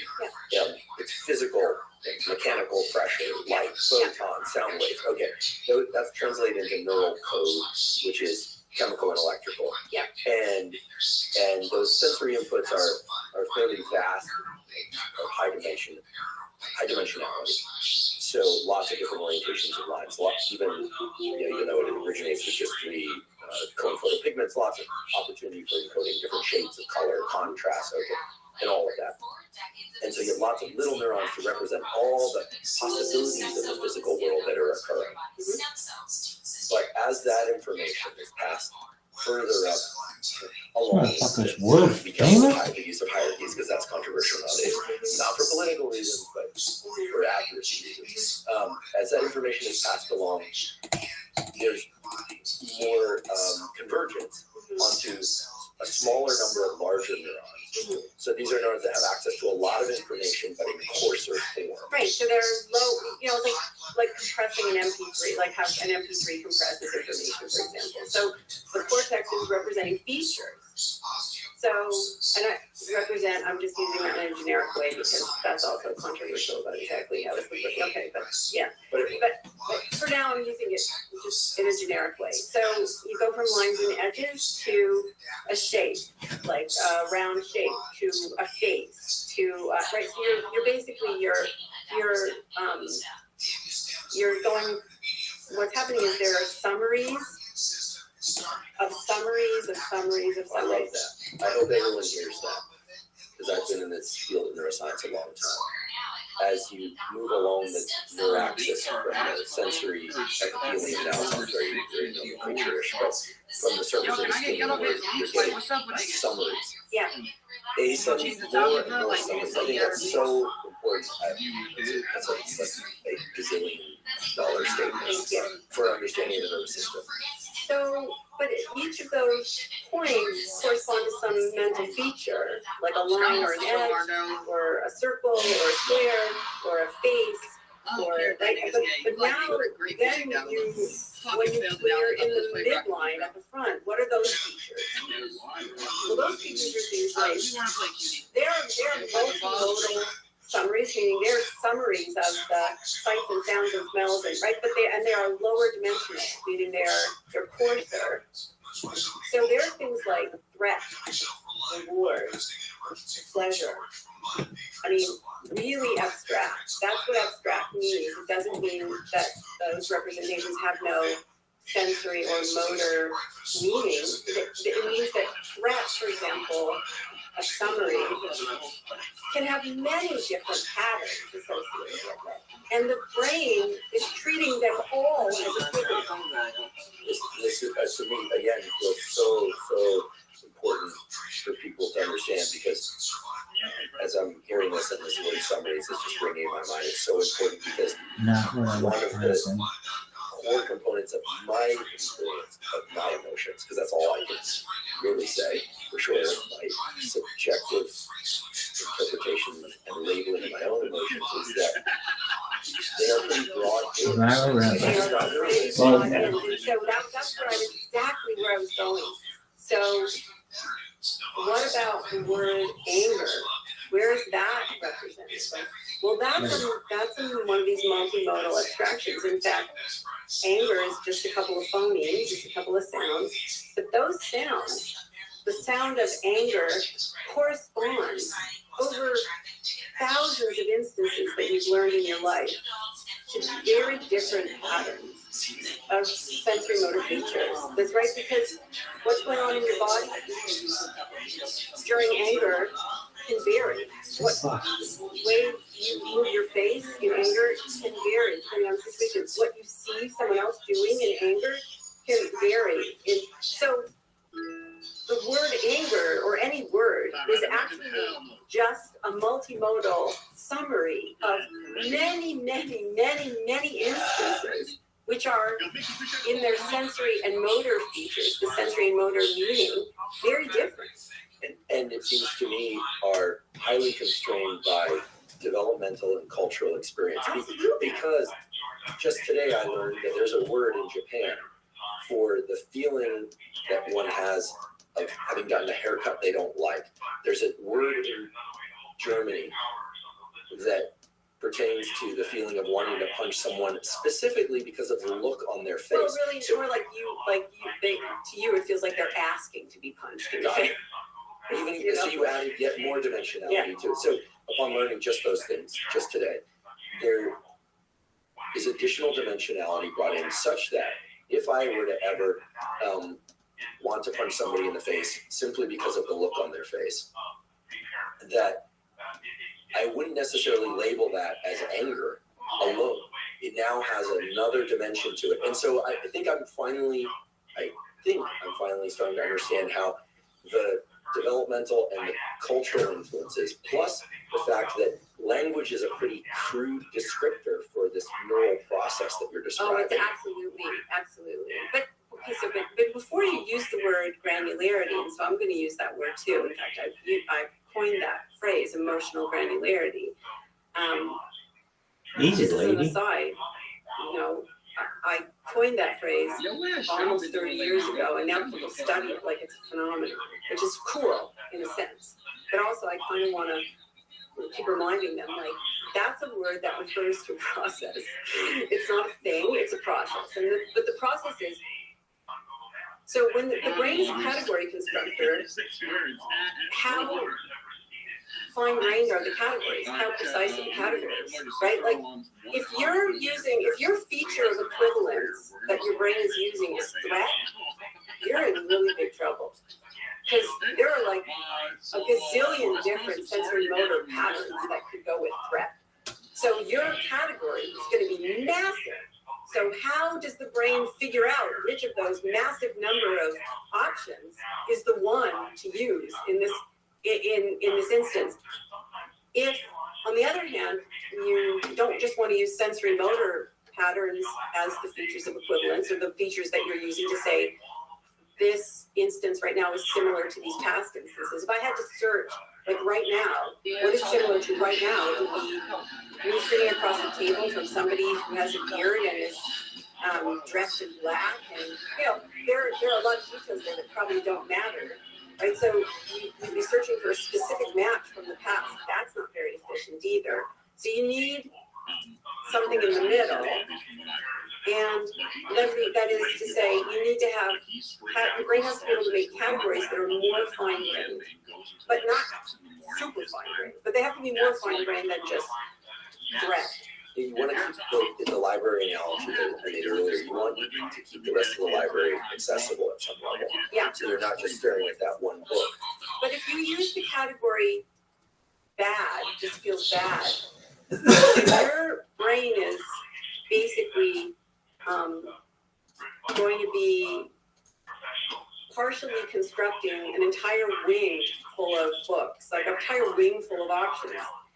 If you use the word angry, then maybe it's a bookcase. It's a bookcase full of options and a category that's the size of a bookcase. And if you were using the word frustrated, then maybe it's a shelf. Your brain can learn to construct categories at different scales of generalizability. So if I'm in an instance and my brain is making a guess, is it drawing from past instances that were associated with the word anger? Were associated with the word fear? Maybe it's some combination. The words are just features. They're just sounds. There are also all sorts of other features, like what was my heart doing? What kind of motor actions did I make? What did I see next? So the point being that I'm trying to bring here is that it's not like your brain creates an emotional state and then labels it. What your brain is doing is creating a category of possible futures of what it's going to do next. And that state is largely determined by what the brain is remembering and how it's drawing from that huge population, that huge library of options, which books is it sampling? I love this so much because it explains so much that, frankly, is perplexing to me and also somewhat troubling to me. For instance, we hear about emotional intelligence, and sometimes I wonder whether or not true emotional intelligence would be what you just described, the understanding of how this process works so that you can work with it. And I definitely want to talk about how one can work with this knowledge, because I think it's incredibly powerful in its explanatory power, but also its actionable power. The other thing is that it's clear to me, just based on my experience today of hearing these words from other cultures that relate to different emotional states, that the system, unlike a lot of systems in the brain, I like to think is fairly plastic. Like the moment that you know that there are additional dimensions to sadness, anger, etc., there's something comforting about that. What's really unsettling is the idea that we have such broad bins that we define a near infinite number of situations as just fear. That would suck. That's not a good existence. And yet, I have to ask whether or not you think that as a species, not as a culture, but our entire species, and whether or not we are taking the exact opposite approach, that we're sort of moving into the emojiization, is that a word? I'll make it a word, and people can assault me in the comments. The emojiization of this very rich and complex system. We're starting to get into this mode of, like, I'm going to post an angry face, and therefore, like, this is about I'm angry at you. This is a bad interaction. It's potentially combative, or maybe Twitter, X, or Instagram, or other social media sites are kind of the epitome of this, where you reduce this high dimensional space. You keep the sensory stimulation very high. It's movie after movie after movie, and color and sound, and people doing crazy parkour stuff, and bears eating giraffes or whatever it is. It's probably not bears eating giraffes, but you know what I mean? It's stuff that's sexual and violent and political and emotional and sweet, and then the cats are kissing the monkey, and you're like, or the monkey's kissing the cat. And so it's high dimensionality in terms of sensory space. But then what do we call it? We're like, oh, this is an emoji. You assign an emoji, you're hearting something. You're giving a thumbs up or a thumbs down. So I almost feel like we're trying to, we're regressing to a state where we're kind of like an infant trying to figure out like what the hell's going on. And we're saying, you know what, you get like 6 categories of response. When in reality, we should probably be expanding the number of different responses that we can have in order to accurately match the way that our nervous system actually works. Yes, exactly. There are many different things we could talk about with respect to the summary that you just gave, which I think is completely accurate. So what I would say is that if you look through even just the last, 100 or so years, like the 19th, 20th centuries, maybe, you can see that the complexity of people's responses expands and contracts, right? So, for example, this is something that I've written really speculatively about, but one of the things that I found really interesting is that, authoritarian thinking is the reduction of complexity to some things that are really, really simple. Like you're getting rid of all the complexity to, basically these very, very coarse, low-dimensional judgments, and things become black and white. It's the avoidance of complexity, so that there can be simple, single answers to things. And it happens in human culture at times, and then there's an expansion of complexity at times too. So what predicts that? Like, what is it in the human nervous system, or our collective human nervous, we're just a bunch of brains attached to bodies interacting with other brains and bodies, right? So, like, what is it that causes these ripples? And I have some thoughts about that are really, really, really speculative. But I think the other thing that's really important is that we've talked about, so we'll go back to our cortical sheath that and by the way, this is just one compression gradient in the brain. There are others too, right? There are at least 4 others that I can think of. So this is just one. But all compression gradient works the same way, which is that now we've talked about going from the low-level details, compressing these multimodal summaries, these really like simple features that are, right? But that compression is what engineers would call lost, meaning you lose the information. You lose the information. So when you go from lines and edges to a face, those neurons, they just know the face. They lose what they've thrown away, the details they've thrown away, those details are gone for those neurons that are representing a face. They don't have access to it. So we said, well, the brain is making a guess. It's making a guess about what this big, very, very high dimensional, soup of signals in the world and in the body, like what do they mean, right? When the brain makes a guess, it starts with the compressed low dimensional signals. It starts with the features like anger or like threat, or it starts with these summaries. And then it has to infer or guess. At every synapse, there's a guess that's being made about what the details are at the next level. Because what's happening is the guess is basically the brain going from these really general things, these very specific sensory motor. It happens along the cortical sheet. It happens also down the neuraxis, down the nerve, from the cortex to the midbrain to the brainstem to the spinal cord. You have to go from a representation of, run to the actual physical movements of muscles, spindles, and, angles of joints and things like that. So what you're doing is you're going in the other direction. You're adding detail, you're particularizing, and the brain is guessing.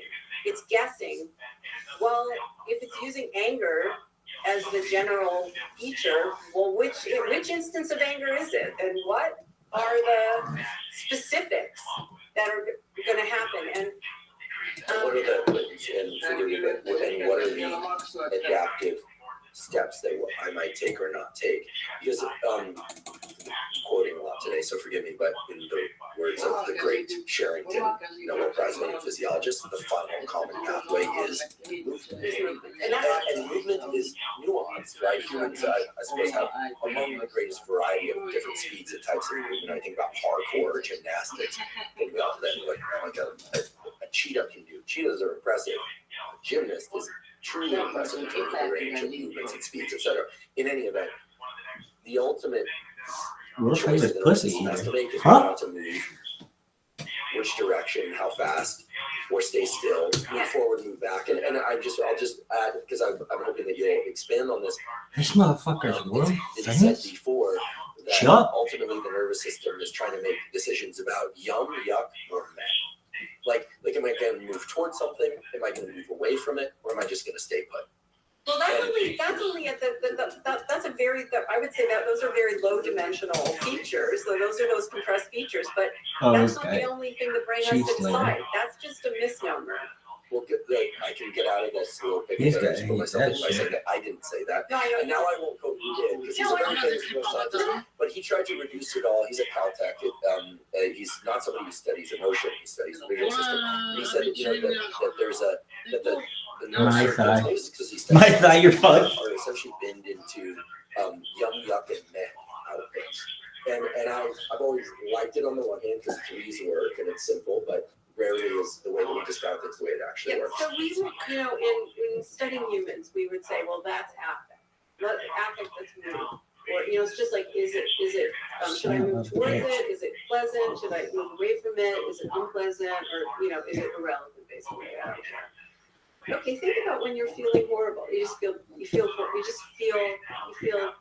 bad. What do you do? You don't know because you don't have a plan of action. And that's ultimately, that's what those compressed, summary features, those very low coarse features, they have to be decompressed into details. Otherwise, you don't know what to do. So ultimately, what the brain's doing is it's sampling from the past based on similarity to present to plan and act. And when I say action, I don't mean is it that guy? motor action, like Oh yeah, it is. The first actions that come in are the actions of coordinating the heart and the lungs and, all of the internal actions that are required to support the skeletal motor movement. So your brain is is categorizing, it's creating a category, and there are options there. Those options, the motor plans begin with, should the heart beat faster? Should it beat slower? Does blood pressure need to go up? Should the blood vessels constrict or should they dilate? Should the breathing be deeper or more shallow? I mean, those are the first plans that get made, and then milliseconds later, there are the skeletal motor plans, and then I hear you say karaoke and eat pussy. For what is this some kind of marathon? Some ladies gonna be walking in here. Is this some kind of marathon? Can be if you want it to be, girl. Say no more, Rabbi. There's not some state that exists. Sign up, log in. That you apply a label to. The label is just What is that bullshit? that are useful for generalizing from the past to the present. And the bin size, or the of what a word refers to, can change. It can change. It's different for different people, and it can change in your lifetime. And you can add new bins. That is, you can. So, for example, there's a concept, Biskenlook, which I probably just butchered. So if you speak Turkish, I'm sorry. But it's like it has features of like loss and like people blocking your goals. So we would say it's anger and sadness together. That's Biskenlook. When you lose something and you're pissed off about it. That's a category on its own, right? It's just a different way of parsing that really detailed soup. And the more words you know, the more words are just useful for pointing to a set of features that are similar to each other. So what I mean by that is, if I say to you, Andrew, I had pizza last night for dinner. Pizza, 2 sounds, 2 syllables.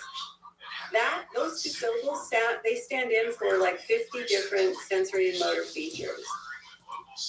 Because I don't have to say to you, I had a food, I didn't have pizza last night, but let's say this. I had a food that was round and flat and had sauce and also cheese, and it had mozzarella cheese and also a little Parmesan cheese, and it had mushrooms on it and a little bit of olive, and that's like really, really detailed and complicated. But instead, I can just say, I had pizza, 2 features, 2 sounds, 2 syllables, phonemes, and with those 2 phonemes, I just communicated to you in your brain. My brain had 50 features it was representing of details, and now I have just communicated those to you, or some number of them, with 2 sounds. Very efficient. Now, of course, you might think that I was from Chicago and had deep dish pizza. And I'll just resist. I don't want to offend anybody from Chicago. It's not pizza. That's not real pizza. That's not real pizza. Right, so you could then ask me, was it, but you're from Chicago, is that deep dish pizza? And then I would say, no, I'm actually from Toronto, which is just like New York. And so no, it's thin crust pizza, which is really the only kind of pizza there is. Just saying. But my point is that words are just stand-in for, they're just these low dimensional features, these sort of gross features that stand in for many, many, many, many little detailed features. And that's how we communicate with each other.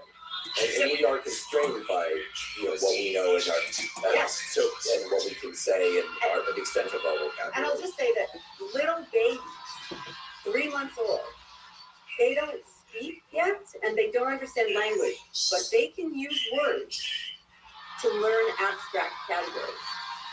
So abstract just means that the word refers to many different patterns of sensory motor features. So the word is, or the category, the things that make the instances similar are a function or a goal, not like the sensory motor features. So you say a baby, very explicitly, because if you're talking about 3 or 4 month old babies, right? Babies can also do this implicitly too.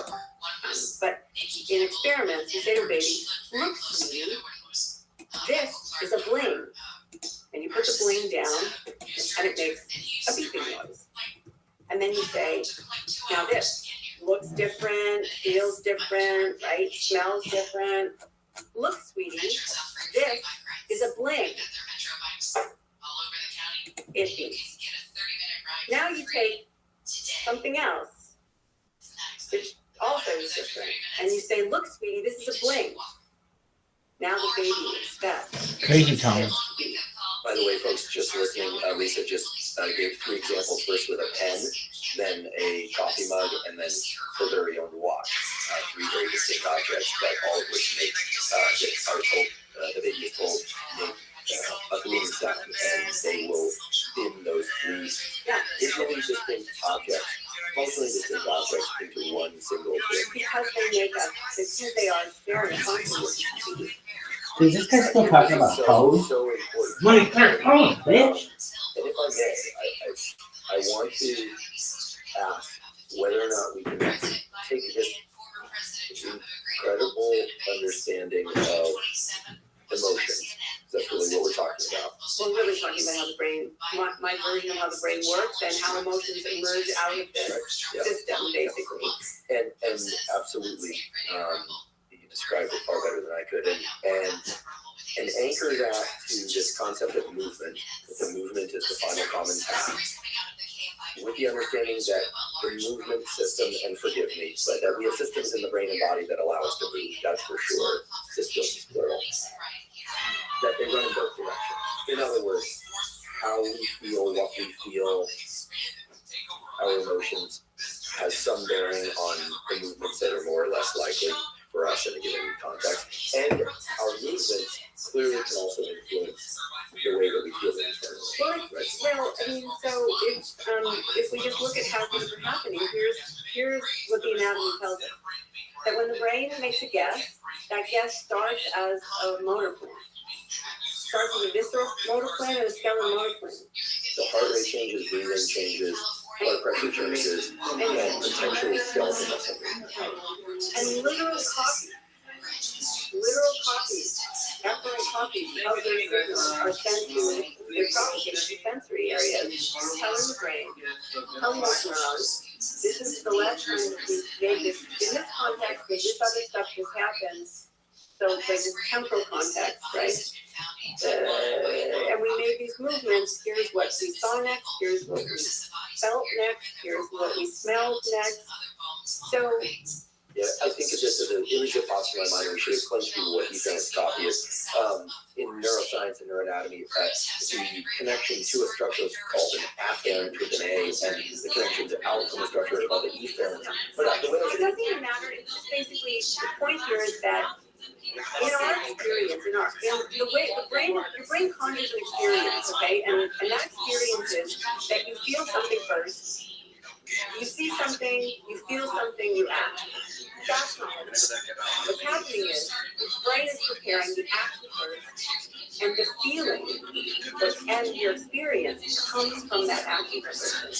So it's a copy. So literally, you have axons that are sending motor signals down the brain stem to the spinal cord, and literal copies of those axons. Like those axons have branches, that collateral branches that just send axons to other places. The same signal that is being sent to your spinal cord to move stuff in the body, that same signal is being sent to other neurons in the brain as predictions of the sensations that are going to happen in a second from now, a moment from now, probably faster than a second, but in a couple milliseconds, if you move. And so, yes, it is the case that what you feel is linked to what you do, and what you do is linked to what you feel, but not in this simple mechanistic way that neuroscientists and psychologists have been using forever. It's not like you are provoked by a stimulus. You see something, you hear something, and then you process it and evaluate it, and you react.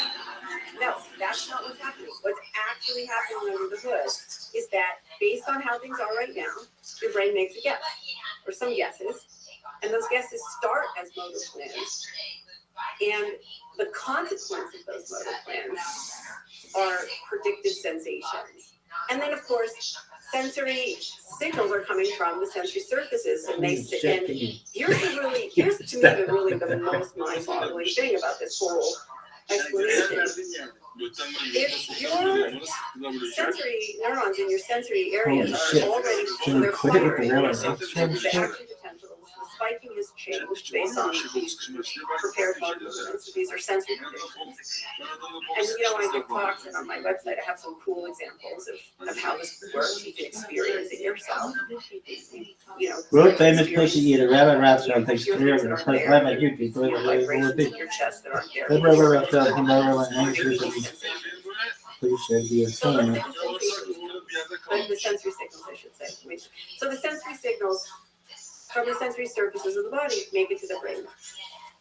If your neurons are already firing in a way to anticipate those signals This kid is, we're not hot. firing. He's And they're what? done. They don't World make famous it and further hot. into the brain. So when you're predicting well, your experience is constructed easily by your brain. The signals from the sensory surfaces are there just to confirm or to change the signals. So if there's things you didn't anticipate, then those errors of prediction, those are the signals that are propagated and become compressed and stuff. And we have a special name for that in science. We call it learning. Andy Clark is a philosopher who writes a lot about predicting the brain and so on. And he talks about normal everyday experience as being a controlled hallucination. True. Yeah. I subscribe to that. It's a fairly adaptive in most circumstances, controlled hallucination, but it has its limitations. And what we were talking about, if I could be somewhat of a summary neuron, my summary is too coarse. First of all, the neural systems in the brain, let's just call it the nervous system, since we're about brain and body, are incredibly dynamic. There's a bunch of inputs. Those inputs are incredibly elaborate. They get summarized. The summary prepares the body for a certain action. That's a motor command, premotor command. World famous pussy eater. May not be taken, but Wait, what is that? as soon as this action is taken or not taken, the whole state of the neural system is different. It's changed as a consequence of what just happened. So of course, when people hear that and when I hear that, indeed I feel like, wow, I know. a system to study because these are dynamical neural systems and we have the technology to put people in functional scanners and look at what lights up, so to speak. We have the capacity to ask people how they feel based on questionnaires, but you can imagine that's incredibly crude. So then you give them Likert scales of rate from 1 to 10 how happy or sad you are, and so you're adding some depth and dimensionality to it, but it's incredibly crude. It's nothing like real experience. And if somebody's more verbal, less verbal, maybe they somaticize more or less. The example comes to mind that occasionally you learn from social media, which often I learn from social media. Someone once said, "I don't think in thoughts, I think in feels." And I thought, okay, great, but you're probably also from Northern California. And I said, wait, Andrew, stop being so judgmental. What do you mean? And I asked, and he said, I experience emotions in their mind first as a bodily state, then the label comes much later. That's not how it works for me. It feels fairly more integrated, brain and body for me. But other people started chiming in. No, I think of emotion. I experience emotions clearly as a verbal label. It's all in their head. And so you start to realize that we might all be encoding the world slightly differently or very differently. This kid does what? It's changing in time. So then the question becomes, what are the anchors? He wrote, Understanding of emotions He wrote, that we can work Come, you see it? Did you know he wrote? Questions come to mind. As you are clinicians, as far as I know, I'm certainly not. Oh, there you go. I'm wrong again. just chatting? Just chatting? To me, there is a great conflict of information in the psychology, psychiatry, let's just call it wellness and mental health space, which is when we are feeling like not good, let's put it with something just lousy, like don't want, in the state that you're having an emotion that you don't want to have. There's an entire category of information that says This kid's world famous at doing what? you need to feel it. Oh, what is this bullshit? Acknowledge that they're there. You need to go into the feeling, maybe even full catharsis. You need to amplify the feelings until they totally leave your body.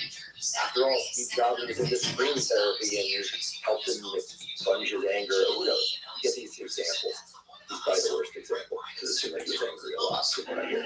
But then there's another category of thought, which is that you need to use your ability to top down control, inhibition of the cortex on lower structures, and then I'm deliberately using this language here to say, wait, this is an emotion. Emotions pass. This is not real. This is just a limited set of high dimensionality and stuff that's been summarized. And you know what? Like, I don't need to feel this way. I can make myself feel differently. Maybe I'll go for a run. In fact, I always feel better after I go for a run. So even the question as simple as should we feel our feelings or should we not feel our feelings? And of course, we hope that this would be answered appropriately, such that people don't go harm other people or themselves. But assuming that you're not going to harm other people or themselves, verbally or physically, then you really get yourself into a bit of a pickle. Like, we don't understand what to do with emotions, ours or other people's, because clearly we don't understand emotions per se. So I would say, I'm going to answer your question, and then I want to also pick it, I want to pick it an assumption, because it's come up actually a couple of times, and there's something super important in your descriptions that I just want to pull out for the listeners, because it's really important, and you're doing it very naturally, but I think some people, it would just bear commenting. So let me just deal with the question of, should we feel our feelings or use our words? We say to little kids, use your words, like don't throw a tantrum, right? But then there's also this other feeling, just feel, it's important to feel, and you don't want to have it be pent up, and Use your body, like hit a pillow. Yeah. Scream therapy, bite a pillow, scream the pillow, tear the pillow. Yeah. And you can pay $5,000 a week for doing this, Yeah, so and they'll tell you you're going to feel better. Yeah. So the answer there is it's the wrong question. Like, flexibility is important for everything always, right? So first of all, you don't have emotions in your body. Your body doesn't keep the score, Yeah, great book title because it's super catchy. Yeah. But with all due respect to, I think, the important work of Vanderbilt, I think it oversimplified and led people to believe that their back pain was trauma and that all trauma is somaticized, and it's not. No, it's not. But I would go further and say, like, first of all, your body doesn't keep the score. Your brain keeps the score. Your body is the scorecard. That's super important. And he has done really important work. You take karaoke like that's for world peace, kid? Work. Yeah, so that's so sweet. Get in here. Incorrect. Huh? It just is. Because we don't feel things in our bodies. Everything we feel Kid, how did you in get our so brains. famous? We see in our eyes, we see in our Thank brains. you for the There's beauty in follow. our eyes, but we don't see in our eyes. Just like if you pinch your Frozen hands, Coke. take skin and pinch All this between for your 7. fingers, the skin, you don't feel that. You feel it in your brain. So. Oh God, is that so fucking funny? Oh my God. Oh my God. That is so fucking funny. Sometimes it is useful to go for a run. All this for 7 subscribers. Yeah, baby. That you gave, both those examples, it's a All this for 7 subscribers. Well, sometimes you don't want to shift that. Sometimes Oh God, is that so fucking funny? I could shit. I could fucking shit. That is so funny. All this for 7 subscribers. Yeah, dog. Well, earlier, when you were talking about the broad categorization, All this I wrote down for this 7 feels subscribers. Good. Like, I just feel Oh, what in the great. fuck? But then when things feel loud Did I just watch that live fuck up? Yeah, absolutely. Because emotions are recipes for action. Dog. When you go from feeling bad to feeling angry or sad, it's a Angry. recipe for action. Dog. And I would also say, and this What is in the this fuck? is an analogy, but I stand by it. Dude, just do a new one. You know, when I was I had major back surgery a couple of years ago, All right. and I know something about chronic pain. It's not my area of study, but I know something about it because I've reanalyzed some data sets and I've read a lot. So I'm not an expert, but you know, I have ideas. And I thought to myself, well, I don't want to end up with chronic back pain. So what I did was I made sure after I got through the first couple of weeks where I really needed oxycodone so that I could walk. You know, I was having to walk the same day I had surgery. It's called walking surgery. It's a walker, but I made sure that I felt the pain.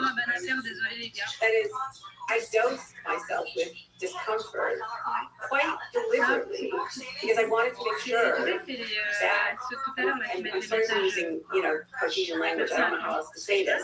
I wanted my brain to be taking in the prediction error. I wanted my brain to feel that, I wanted to focus attention on the changing, the changing discomfort over time, because it meant that my body was healing as the discomfort got less, but my brain would never feel that discomfort. Yo, dog. If I Powder? Is that powder? Skill cap game, son. And because the prediction Son. are the things that the brain doesn't predict Dog. are teaching signals. And I Hey, think John. this is also in your life. Like sometimes you want to feel this because you want to feel this because it's instructive about something, and sometimes it's not.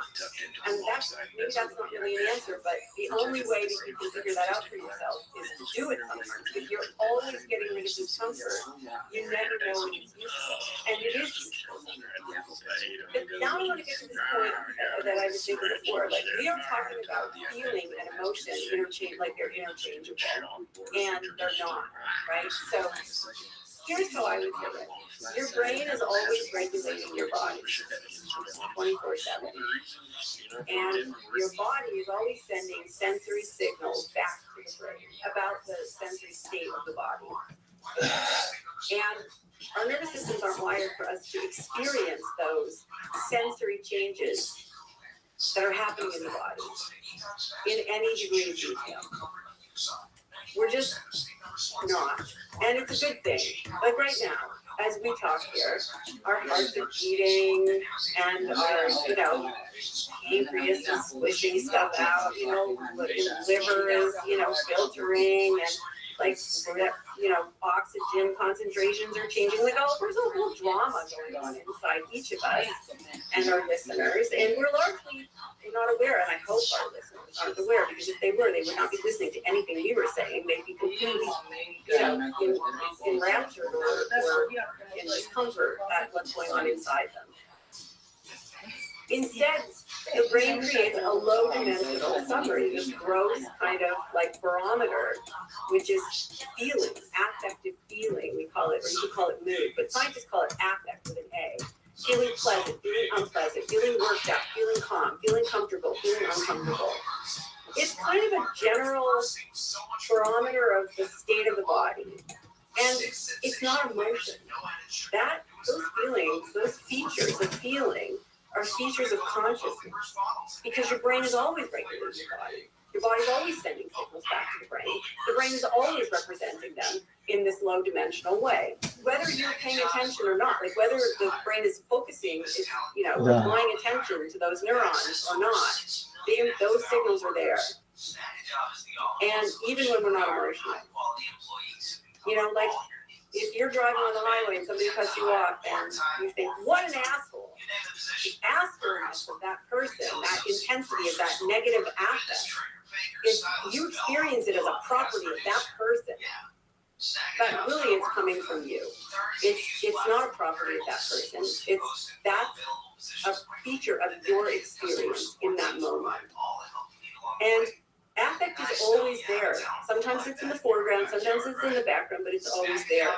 And it's a summary of physical things, which is why it helps if you take ibuprofen or Tylenol, it will reduce, studies show it reduces negative feelings. If you go for a run, if you go for a walk, if you shift your attention to the outside world, then the features of experience that are derived from the inside world diminish. That's why going for a run helps, or going for a walk helps, or getting sleep helps. Right? These are all things where you're changing the state of your body, and so the sensory state of your body is changing, and so you're active. But emotions are the story that the brain tells. What in the fuck is this shit? The sensory signals that affect derives from. So what caused those changes? What do I need to do about those changes? That's like it's a much bigger event than just these features of experience, which are all features of consciousness, which are always there. They're always there. And in fact, in our culture, we pathologize people when they just experience their bodies as physical sensations and not as much. But we say, oh, that person is so much somatizing or somatizing. They're not. They should be experiencing emotion, but really they're experiencing a stomachache, and that's bad. But that's actually a judgment call that is probably sometimes wrong. Sometimes it's probably better to experience a stomachache. Sometimes it's more productive. Part of being emotionally intelligent is knowing when not to construct an emotion.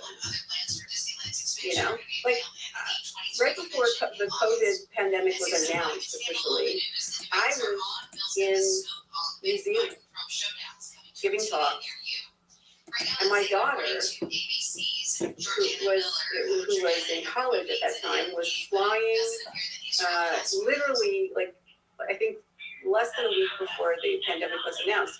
She got on a plane and she flew to New Zealand to meet me because it was spring break, and I always would bring her with me on spring break. And damn, girl, you got I some remember really vividly. I was in New Zealand. There was only one case of COVID in New Zealand at that point.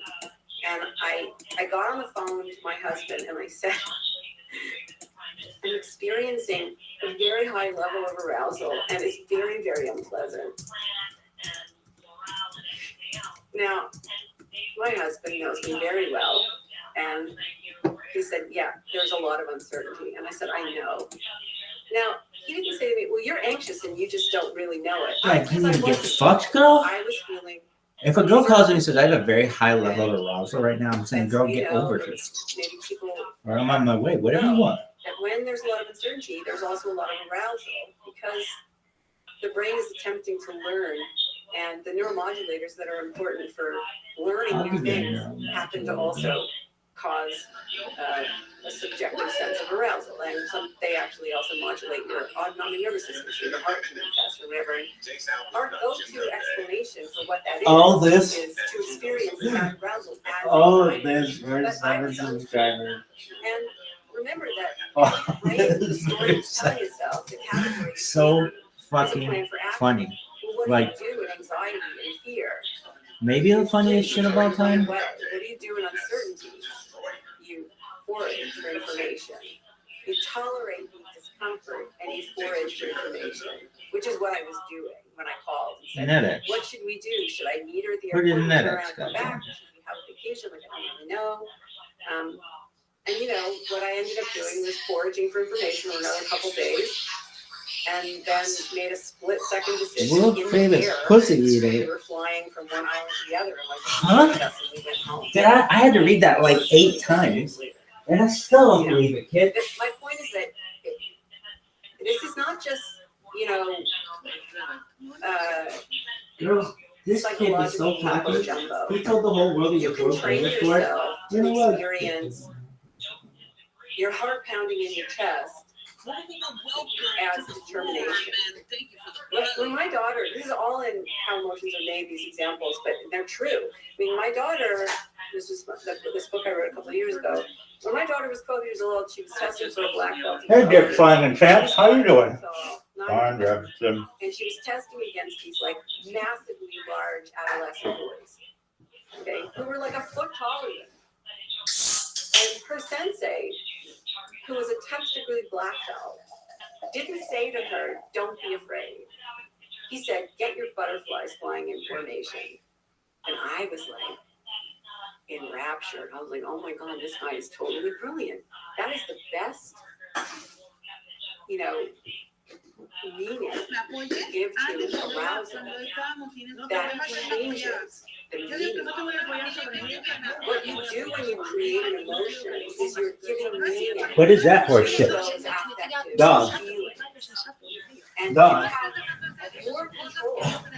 What is this? You might think in how you do that. You Huh? can do it by changing the physical state that gives rise to those feelings, but you can also change it by learning more how to make more pathways and how to make them more fluidly, so that you do something different. And it's not that things will necessarily feel any more unpleasant or any less or any more pleasant. It's that the feeling becomes a source of wisdom. It's a cue to do something different. This is a case where I absolutely believe that knowledge about how emotions and affect and states of the brain and body work, which is what you're beautifully describing for people today, is extremely useful in and of itself. And I think, it's a refreshing and welcome departure from a lot of the conversations that we normally have on this podcast, where we talk a lot about protocols, we talk about tools, right? Things that people can do, ways they can implement the knowledge. And here, this is certainly one of those cases as well. But it's a beautiful one and a very important one, where the knowledge itself, just the knowledge of additional words for different states. I love the example of putting butterflies into formation, because it inherent to that is that you're not trying to get rid of the butterflies, quite the opposite. Yeah.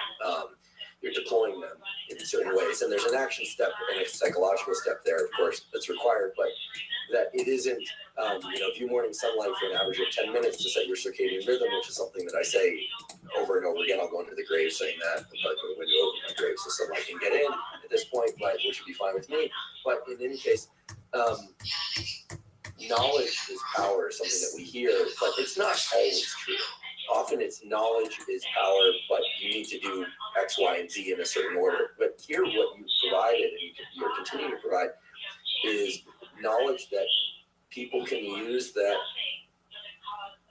real estate within their brain. I'm deliberately not giving it a name because it's distributed real estate that allows them to take an unpleasant feeling and work with it.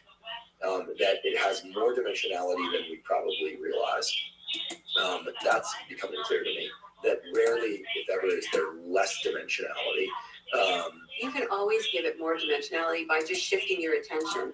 And you can practice this, really. So, there's a story that I tell about the brief moment when I tried to learn how to paint, And so there's an object like a cup. And you have this three-dimensional object and you want to render it on a two-dimensional canvas.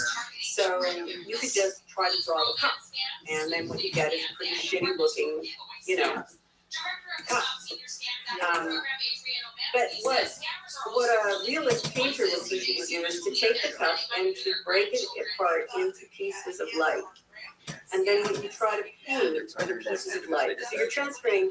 First, what you're doing is you're taking this very low-dimensional coarse object called a cup, and you're breaking it into tiny little pieces of light. Which is what the visual system does. Which is what the visual system does. And so what you're doing is you're categorizing All this is in order to emphasize the features that are more high. So funny. There, right? They're in there, in the brain.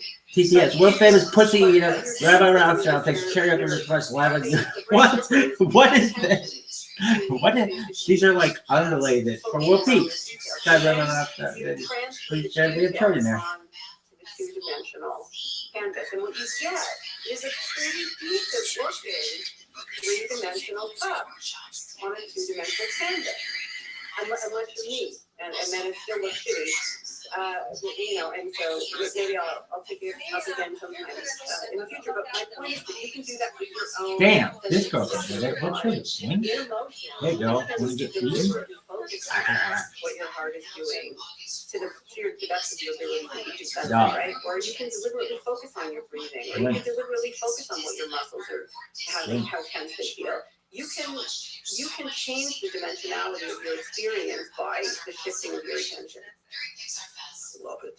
And forgive me for giving another example, but I think it's one that will resonate with both of us and hopefully with our listeners as well, which is the great Oliver Sacks, neurologist and author, talked about and wrote about, he worked with these patients that were either had locked-in syndrome or severe autism or severe Tourette's or Parkinson's. And most people, even clinicians who specialize in those areas, would look at those people and say that they're living in a diminished world.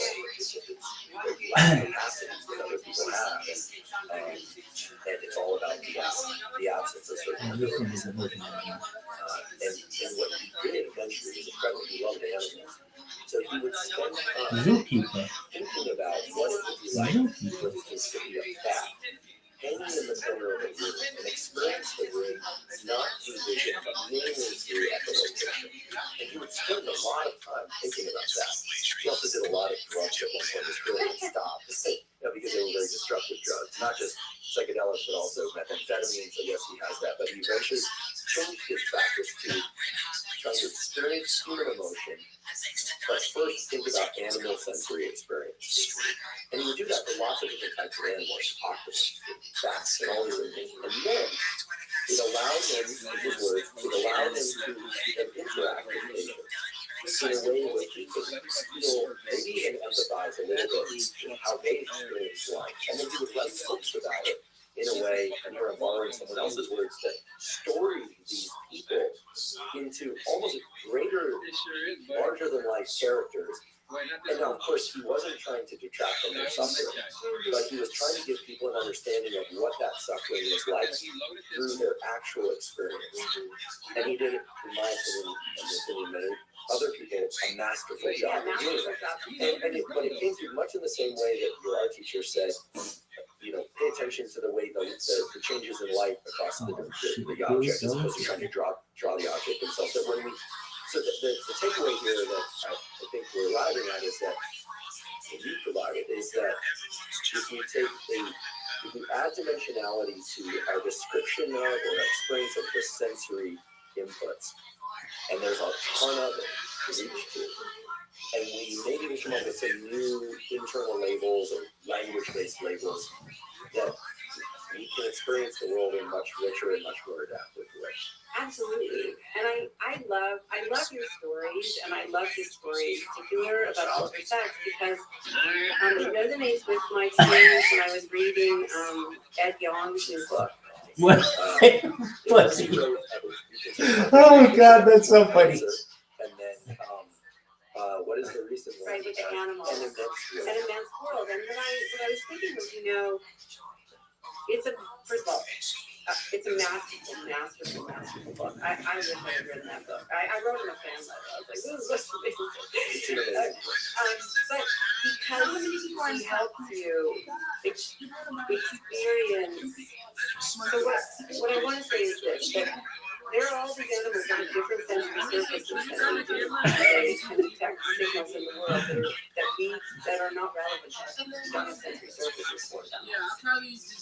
And it reminds you, first of all, that what you experience as reality is really not in the world alone. And it's not in your head alone, it is in the transactions between the two. The neurons in your brain and in your nervous system are also part of reality. And so reality is the transaction. Reality are the features that are the transaction between signals in the world and signals in your brain. And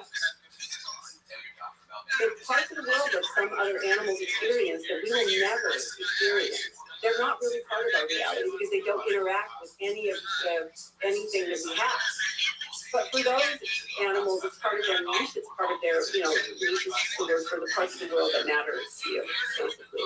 And I was thinking that if people read this book and, maybe it will help them have empathy for other people who don't have minds like theirs and who don't experience the world in the way that they do. Your description description of what Oliver Sacks his World famous actions pussy were, eater. his goals, it did occur to me that this book by Ed Young would be a great tool for helping people to understand that the way that they experience the world, it might be different than how other people experience the world. And even a little bit of a window on that, it would be a good thing. So I'd like to ask you more about this word affect, and then I'd like to discuss how things that we do or don't do might be useful for putting us in broad categories of affect Muscle. that we might experience particular ways of emotions. So this is my attempt to understand affect in an effort to think about some actionable items. I love the word affect, the way you described it. Setting up a potential or a series of potentialities for different emotions to occur. I make it a point to get sunlight in my eyes in the morning, try and wake up my brain and body because indeed it does that. Broadly speaking, I make an effort to get good sleep at night because that makes everything better. And when I'm not sleeping well or enough, it makes everything worse. This is non-clinical, non-nuanced. What is this? But King heck of kicks. I think most people, when they get affect and they think about the example I just gave, they don't understand, like, yeah, like when a kid is tired and they get cranky. When they're sleep deprived, we get cranky. Indeed, there are times when I'm sleep Oh, I deprived. dominated this guy. Little things grate on me. There's like a splinter just feels super annoying and maybe even painful. But when I'm well rested, things are going better. It's not that bad. So tell us more about affect, because I think it's a really important anchor point for us to understand emotions in ourselves and other people. Neuroscientists think about the sensory system for touch and proprioception, which we call somatosensation, as being in the service of motor movement, skeletal motor movement. Really, our sense of touch and even vision actually also works this way. And actually audition does too. These senses actually serve in the brain's ability to control the movement of the body. And the same thing is true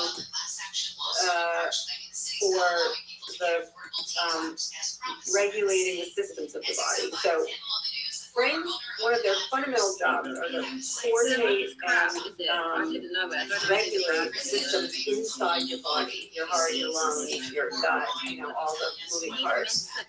And the information, the sensory signals that those organs and tissues and so on send back.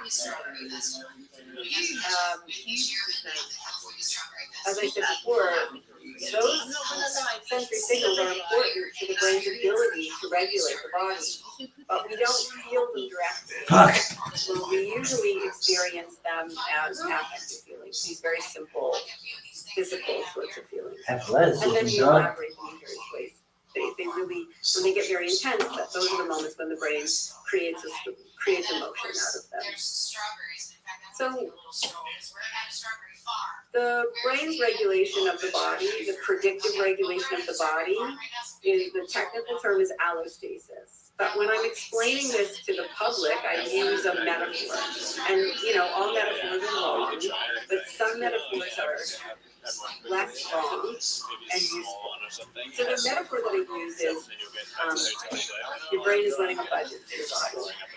And it's not budgeting money, it's budgeting glucose and salt and oxygen and water and all the nutrients that you need to stay alive and well. And so you can think about withdrawals from that budget, like burning glucose or using up oxygen. You can think about deposits, like sleeping and eating. You can think about, savings. So when you're with a friend who you trust and, everything you do actually is just slightly less metabolically expensive, right? And you can also think about taxes. Like if you are stressed, socially stressed, within 2 hours of eating a meal, that same meal will cost you the equivalent of 104 more calories in the inefficiency that you will metabolize it because of that stress. And you'll burn more energy. You'll be more inefficient in metabolizing food.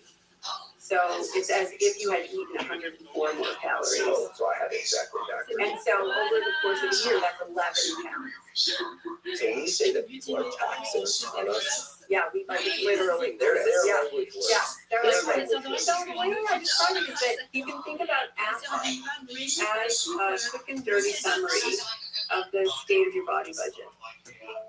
If things are going reasonably well, then you'll feel okay. You might even feel pleasant. If you're running a deficit in your body budget, then you're going to feel fatigued or distressed. And that doesn't mean something is necessarily wrong. Like, for example, when you exercise, you get to a certain point where you've reached your ventilatory load. Usually it's like, 20 minutes in or 10 minutes in or whatever, depending on how hard you're working. And you start to feel unpleasant and fatigued. But that doesn't mean that something's wrong. That just means that you're working really hard and you have to push through it. And then, when you're, drink water and, you eat afterwards and replenish, and then you're fine, right? And in fact, you're better. It's a way of building a better, stronger future you. So, affect is basically, when you're feeling really worked up, it probably means that something's uncertain somewhere. So I just think about these as like quick and dirty ways of thinking about what your affect means, and then oftentimes, as we said All before, this emotion for 7 regulation and subscribers. controlling emotion really actually is not so Funniest much about shit changing ever. the meaning of affect, it's changing the affect. All this for 7 Um, subscribers. And so it's useful to understand that affect is tied to the state of your body, or actually what it's tied to is your brain's beliefs about Yo, the state pimp. of your body. Your brain is modeling the state of the body, and that's interoception, that's the technical word. Interoception is not your awareness of your body, it's your brain's modeling of your body, what your brain believes to be true about the metabolic state of your body. And that's how I think about affect. That's how I think about my What am I own supposed to affect. think? And my daughter actually, who, was Issue. depressed, so I should say depression is like a bankrupt body budget. You just can't move. You feel fatigued, so fatigued that you can't move and you're very distressed. It's like bankruptcy. And actually, depression is a metabolic illness. And if you look at the symptoms of depression, they really are about metabolic, having metabolic deficits, basically.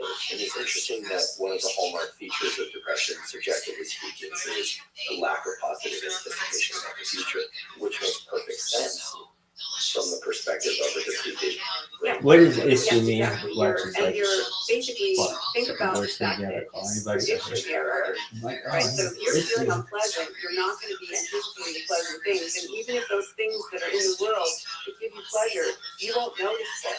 Because learning from prediction error, things that you didn't predict, is expensive. If you don't have the resources, you're not going to, right? So if my daughter came up with is, Oh, it's after French. we had this very interesting thing that happened to us on another trip. We were in Sweden because I was giving a keynote at the Carolina Institute, and I took her to Sweden. And it And sucks. this is when she was recovering from Oh, what is depression. this horse shit? And she is Dog. one of the millions of young adults who, adolescents and young adults who were experiencing depression. And we got to Sweden, and she was very, very jet-lagged. We both were. It was like one of these, trains and automobiles. It was just, getting there. And she woke up the next morning and she looked horrible. God. She felt horrible. It actually seemed to me like she was about to enter another depressive episode. And I said to her, I basically got her out of bed, I fed her a meal, I gave her 4 ibuprofen, and I put her back to sleep. And she got up 5 hours later, and she was absolutely fine. Now, I'm not telling you that ibuprofen is an antidepressant that you should take if you're depressed. But what I'm telling you is that, you said something, Andrew, that was so interesting. At the beginning, you said, am I fatigued? Is my body, do I have pain somewhere? Is my body hurt? These are, well, right. When basically what she was having was, she was fatigued, and she was having what I would call, it's called, the technical word is visceral nociception, which means her stomach hurt, everything hurt, and sure, her muscles probably hurt too, but it really hurt inner, really, she just was distressed. And the ibuprofen helped her get back to sleep, and then she slept, and she got up, and she was completely fine. And then we walked around Stockholm for the rest of the day talking about this experience, which for her was like flipping on a light switch. How Emotions Are Made, this book that I referred to, I wrote that book for her. I wrote that book for her, but also for me, because it was a way of putting down on paper all the things that I wanted her to know. And then I thought other people should know about their truth. And maybe I say the word. So what she did with that was she came up with a new concept. Well, it's always baby on my The mind. emotional flu I do it is all the when time. you're having a bad body Studio. and you're just like, you get enough sleep OBS. maybe, or there's some stress at work or at school that you can't get rid of otherwise. My husband likes to say, well, other people's opinions of you are just electrical activity in somebody's head. Where's the download button? Download it. Like that's just another way of categorizing it. It's sort of like taking apart the new light, right? And so whatever, there are just these we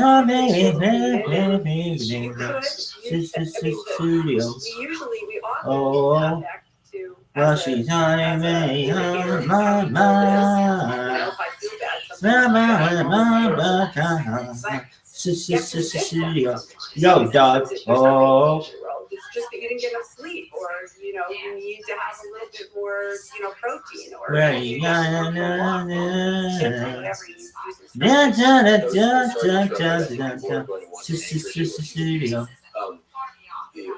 steps that they can take to I don't know if replenish the shift effect in sleep, movement. Jurassic Daddy. And I've heard you say before Get that fucked. we are essentially amino acid foraging machines. So yeah, I know you said protein. You didn't say you said protein. We could go down that rabbit hole. Maybe we do, maybe we don't. But I want to use this also just as a quick opportunity to say, as you're saying all this, one can immediately understand why alcohol and drugs and abuse are both so right? So taking I'm tired.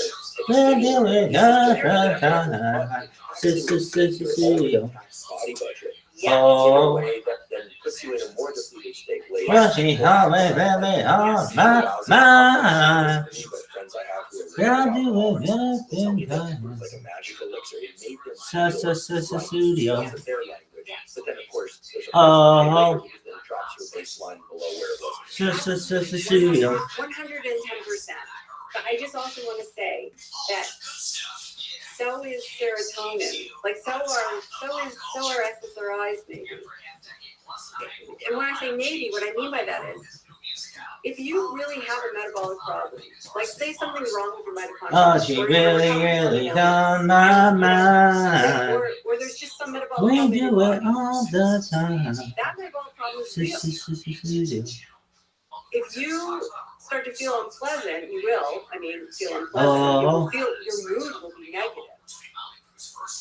If you start taking serotonin, if you start taking SSRIs, which will release more serotonin in the synapses of your neurons before it's taken up, that will juice the system. You will be able to spend. You'll be able to move. You'll feel like you have more energy for a while. But your nervous system is a complex system, and so it's going to make adjustments to try to deal with that budgeting problem.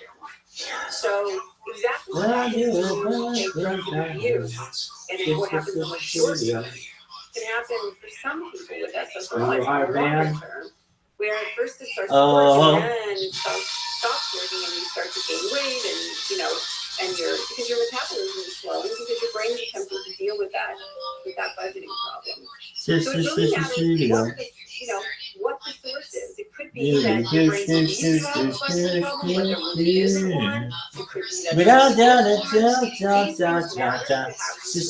Studio.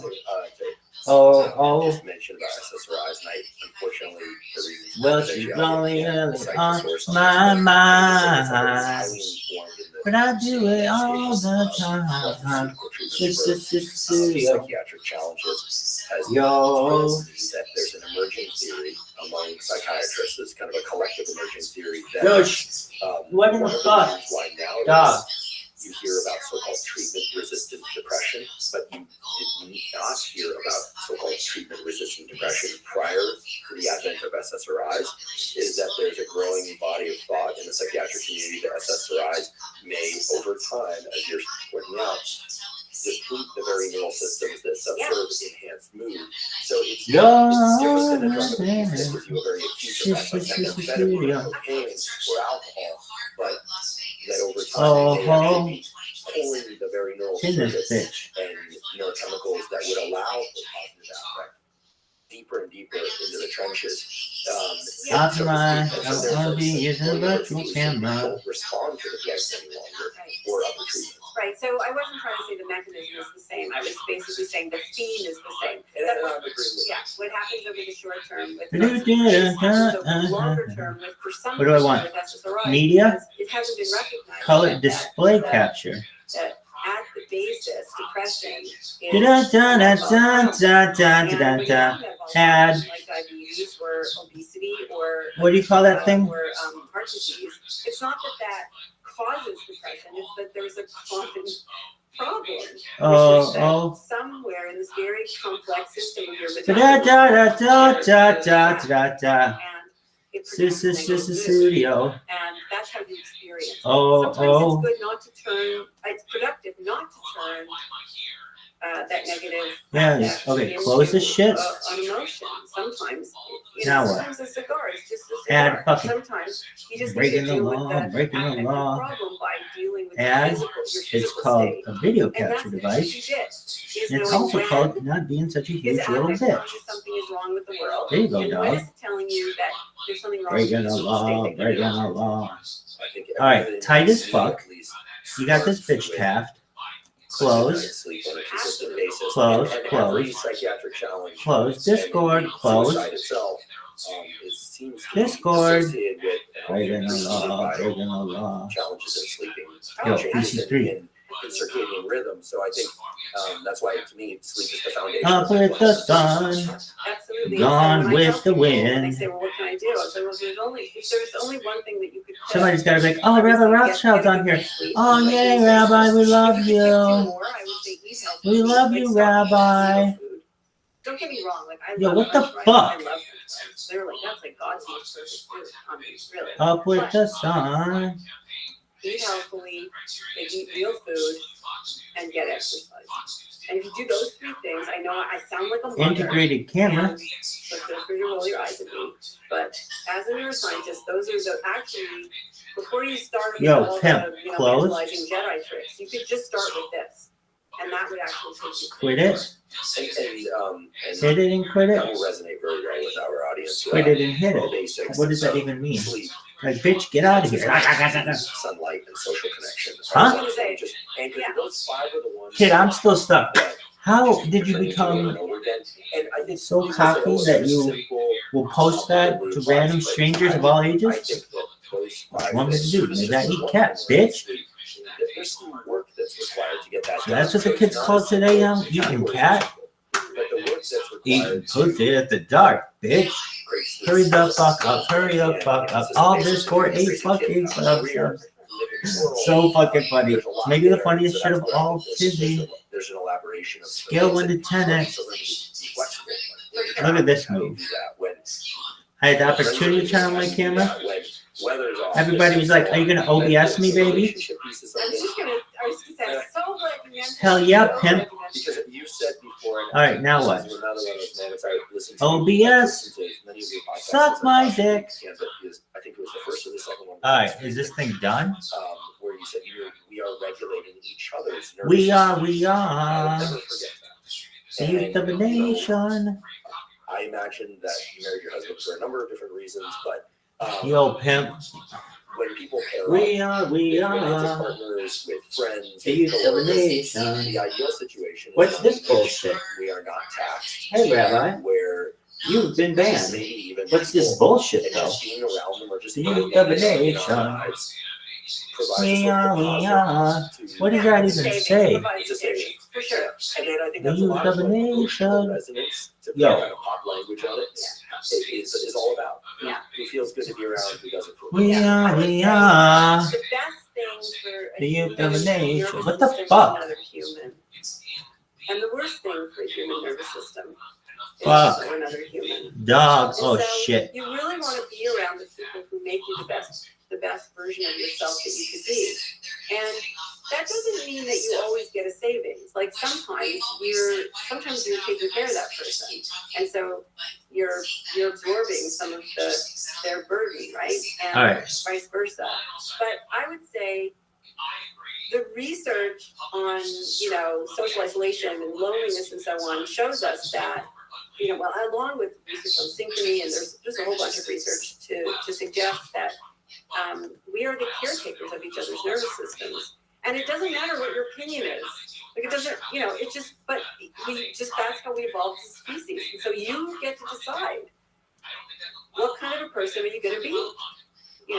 Are you going to be a savings, or are you going to be And in general, it seems that people who decide that they're going to be a savings tend to, because people gravitate towards that and want more of that, and hopefully would provide that also. I mean, I think the reciprocity piece here feels really, really strong. Well, that's a really interesting thing about the synchrony work, right? So there's work that if you research that if you put people together who don't even know each other, but if they like each other and they have a sense of trust, even after a couple of minutes, they start to synchronize their physical signals. Their heart rate starts to synchronize, their movements start to synchronize. Their heart rate probably synchronizes because their breathing starts to synchronize, right? And it's really interesting to see what you typically see is that who is pacing and who is leading. Like one person is the leader and then the other person is the pacer. And I got that language from when I learned hypnosis, by the way.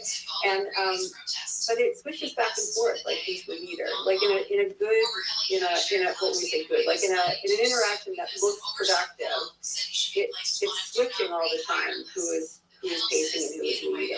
It's not that only one person is in charge, so to speak, physiologically speaking.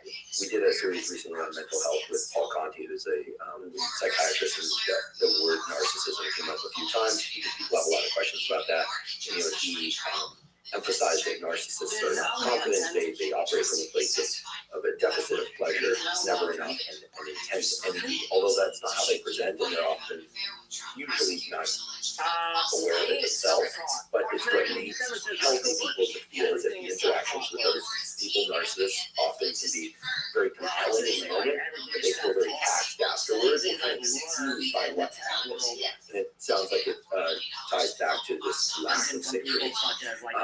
On the positive side of things, it's also clear, as you just said, that when people regulate each other's nervous systems in a way where people are making little deposits and providing savings for each other, or maybe things are just neutral, that those nervous systems are then in a position to pay attention to other things too, and not just try to work out the dynamics.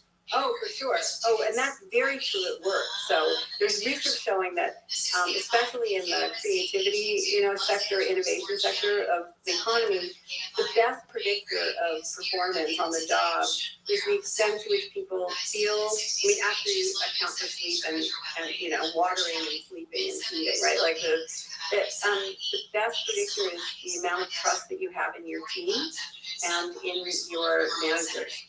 Because if the world is predictable, things can be hard. But even when things are unpredictable, you have people, who have your back. And so basically what you're doing is they're making, deposits or savings. They're causing savings in each other's body budgets. So they're their resources can be spent on the harder things, which is, failing and, having to pick yourself back up and try again, which is, partly what you do when you're an innovator. So I think that there's also research to show that in your personal life, when you do random acts of kindness for people, or when you're kind, in general, you derive also a body budgeting benefit from that. So for a while, I had a friend who we would meet each other for lunch once a month, and we would take turns paying. I mean, we could both pay for ourselves, but we kind of got a double hit. You pay for me 1 month, and then I would pay for him 1 month, and then so we get the double hit of being kind to someone else, and and also they got the benefit of someone being kind to them.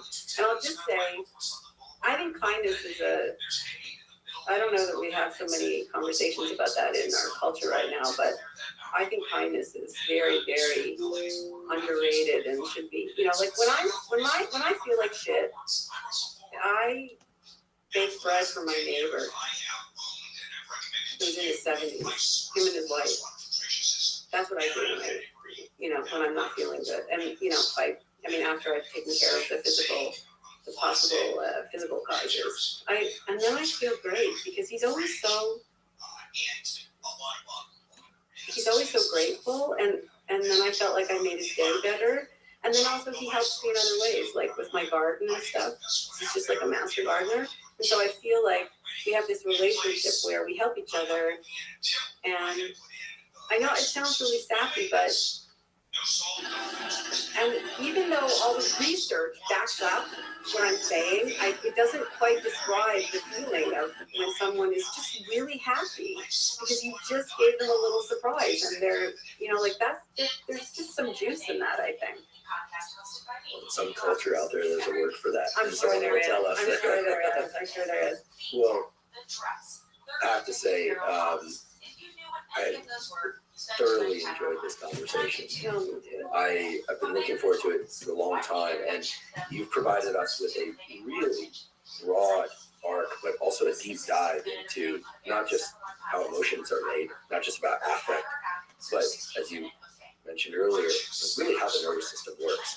And I'm certain, in fact, that our audience is taking this in and realizing that knowledge is incredibly powerful.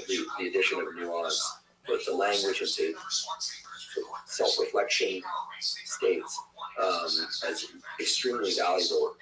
Oftentimes when one gets into a conversation that has some level of reductionism, and you get into nomenclature and things like that, it can really pull away from the real life experience of something. But this is exactly the opposite. What you've done for us today is you've provided such a rich array of information that adds richness and depth to the real life experience, and that is really invaluable. So on behalf of myself and all the listeners and the people watching this, I want to say thank you for today's discussion. Thank you for the books you've written, which provided links to in the show note captions. Thanks for showing up on social media despite the challenges that exist there. Sometimes you always handle yourself so well there, and we'll refer people to your excellent social media accounts as well. And just for all the work that you're doing in your laboratory, and you're now director of various things and related to AI and more. And we'll talk about this hopefully in future episodes, but just a really enormous thank you. Thank you. Thank you for joining me for today's discussion about the psychology and neuroscience of emotion with Dr. Lisa Feldman Barrett. If you're learning from and or enjoying this podcast, please subscribe to our YouTube channel. That's a terrific, real possible way to support us. In addition, please subscribe to the podcast on both Spotify and Apple. And on both Spotify and Apple, you can leave us up to a 5-star review. Please check out the sponsors mentioned at the beginning and throughout today's episode. That's the best way to support this podcast. If you have questions or comments about the podcast, or topics or guests that you'd like me to consider for the Using the Lab podcast, please put those in the comment section on YouTube. I do read all the comments. Not on today's episode, but on many previous episodes of the Using the Lab podcast, we discussed supplements. While supplements aren't necessary for everybody, many people derive tremendous benefit from them for things like improving sleep, hormone support, and for focus. If you'd like to see the supplements discussed on the Using the Lab podcast, you go to Live Momentous, spelled O-U-S, so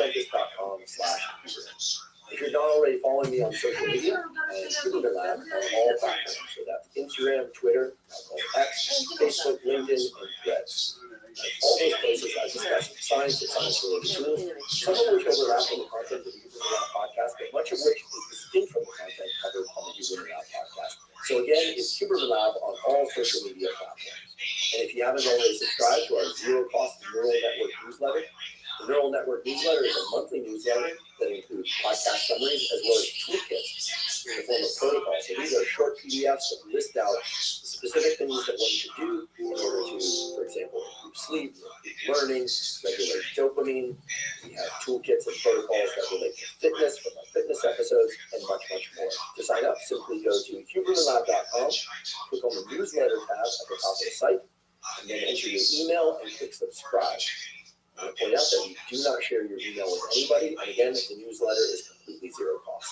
Thank you once again for joining me for today's discussion with Dr. Lisa Feldman-Barrett. And last, but certainly not least, thank you for your interest in science. Fuck up.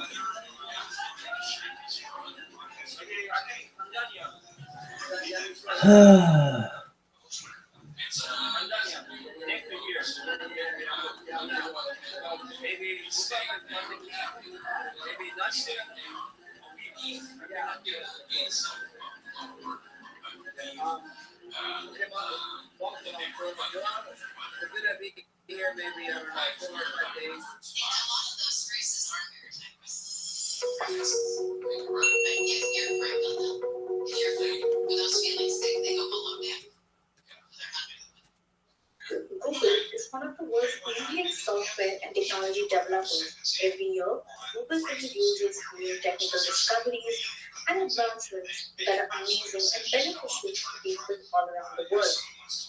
Because more individuals are using cloud, the Google Cloud Platform has experienced an increased utilization in recent years. A variety of Google Cloud services for global consumers have been introduced in response to the high demand of computing resources.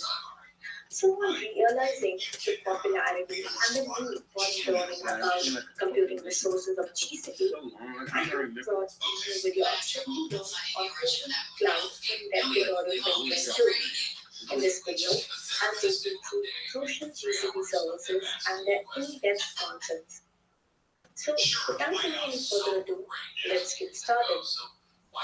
But before diving deep into the concepts, we will first cover basics, starting with understanding what is GCP, followed by the GCP tutorial, in which we will explore GCP services and its infrastructure.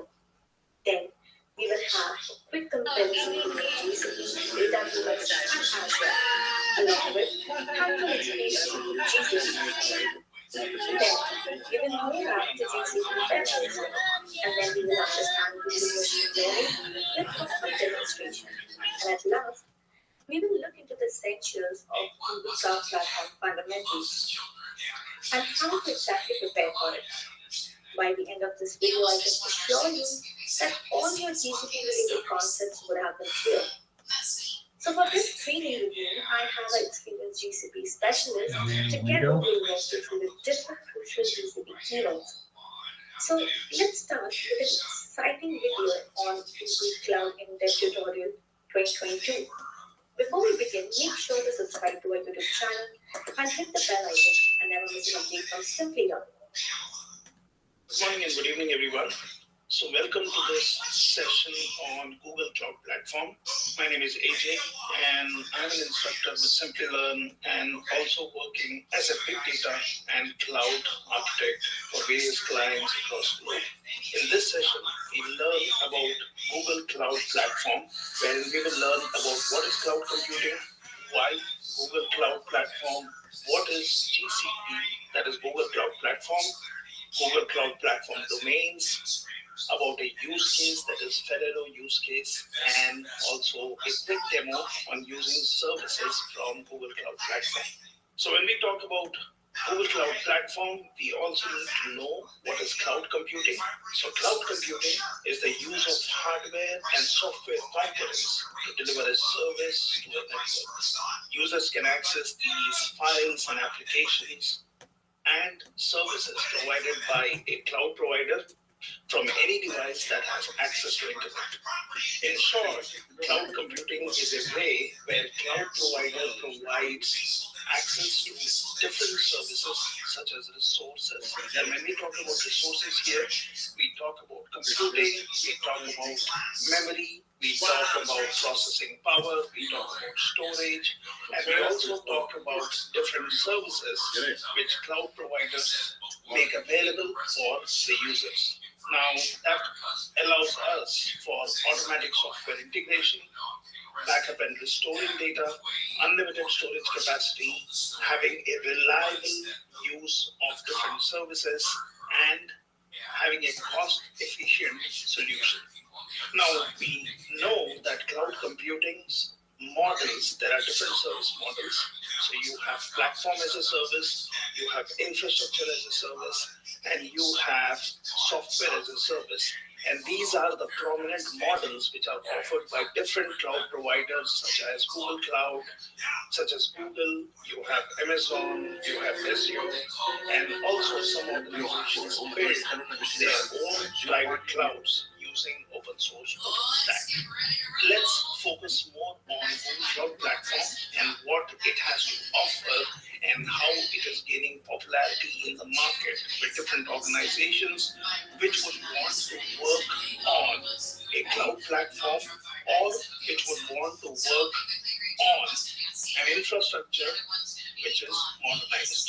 So when we talk about cloud computing, this is one of the approach which organizations can take to instantaneously benefit from modernization using different services, different platforms, and also newer technologies for their various requirements such as scalability or dynamic businesses.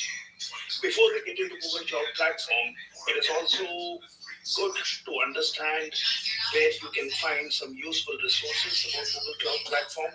And here you have a website which is from your Google Cloud. So this is cloudacademy.com/library/Google. And here you can create a free account. Now that would give you just 7 days trial, but that has a lot of videos which talk about your Google Cloud Platform and essentials.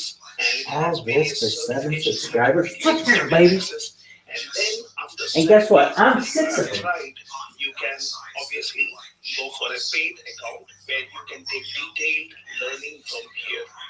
Now, this is a training library which shows you different cloud providers on Microsoft Azure, GCP, and then you have various other topics which are specifics to organization. You can obviously look at the pricing, and you can also look at resources which will give you a good experience in learning from these videos. You can also create a free account, which I will walk you through later. So you can create a free account on cloud.google.com. Now, when I say free account, that basically means it allows you to create an account, and every user who creates an account gets a $300 free credit, which can be used to practice, brush up your skills, and also explore and learn about different Google Cloud products which are offered by Google. Now, coming back to our Google Cloud Platform, let's understand why Google Cloud Platform. So Google Cloud Platform is popular for many reasons. Yo, shut now, the let us fuck see a up. few of most Is it popular for that why it reason? stands out. When you talk about pricing, pricing is one of the significant factors.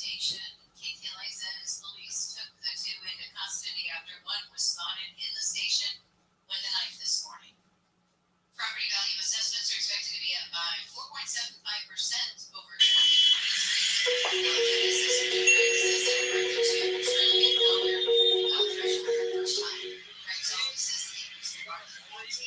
Hello everyone, welcome to this interesting video on Google Cloud Platform Course. In this video, we will explore and understand all the important concepts revolving around Google Cloud Platform, starting with basics of what is GCP. And exploring concepts like GCP domains comprising various services like compute, storage, networking, IoT, etc. With a proper hands-on demonstration of these services. Following that, we will have a comparative I need a mop. Go to sleep with my mind. He banned everybody. No, he needs to give everybody else money power, and then he just falls asleep. Some of its step concepts like GCP web hosting and GCP cloud image. And towards the end, we will take you through GCP fundamentals and certification training that will help you gain this certification. What in the This fuck? training with me, I had our experienced GCP specialist. Together, we will take you through the various important keynotes of Google Cloud Platform. So let's start with an exciting video on Google Cloud Platform.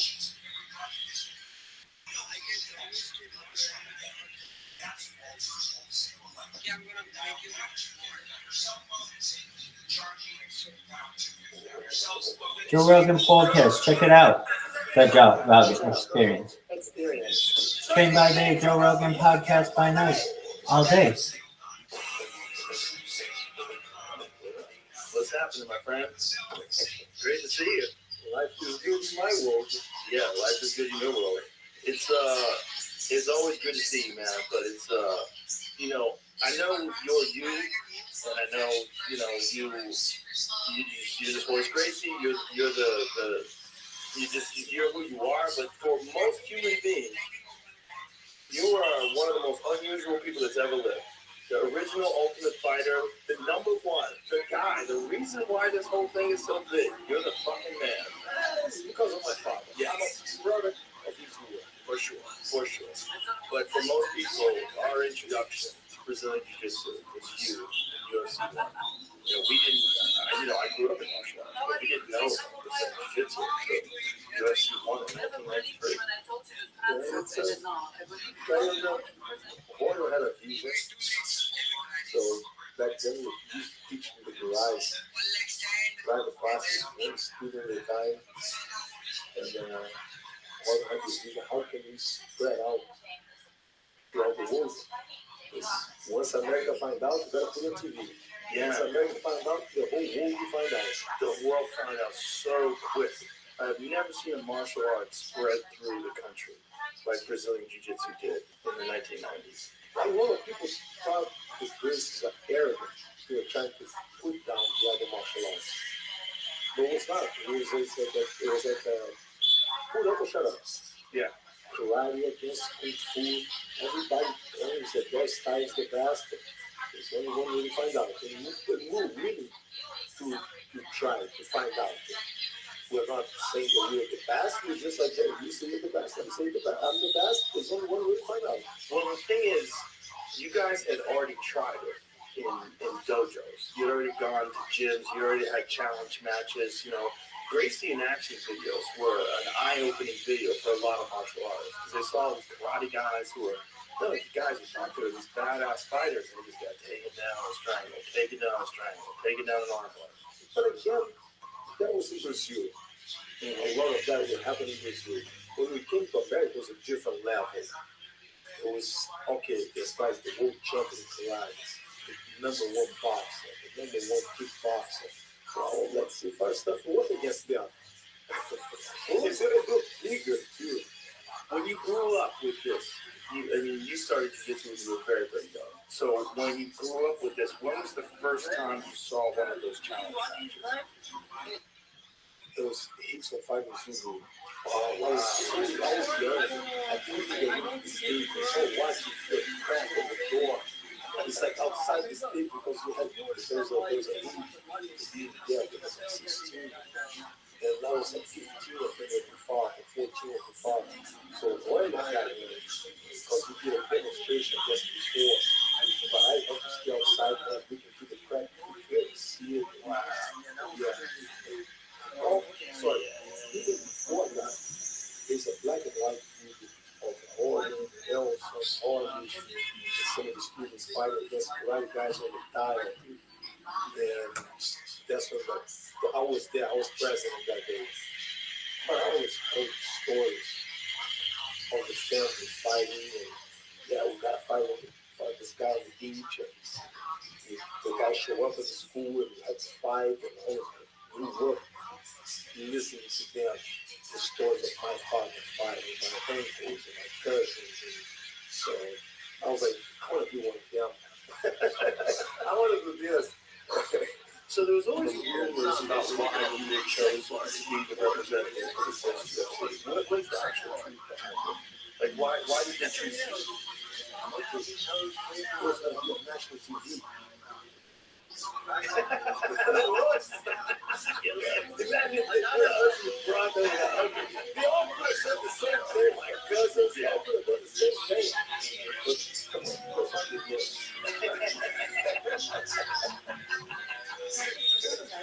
No, I think my father was older. He knew I was going to be a politician. He was like, the other brothers and cousins, all of them, bigger, smaller, they could have done the same thing. It was very raw back then. It was one style against another. But I think my father knew I was a new more calm personality. I was gonna obey his orders. And his order was like, do not hurt your father. Then why was that so important to him? To show the true heart of the Jew. His cousin gets in there, he got up in the front of the prosecutor for his face. I said, oh God, I was shocked about it, but we showed that my father's order was concerned about showing that by children, by children, but without any prohibition.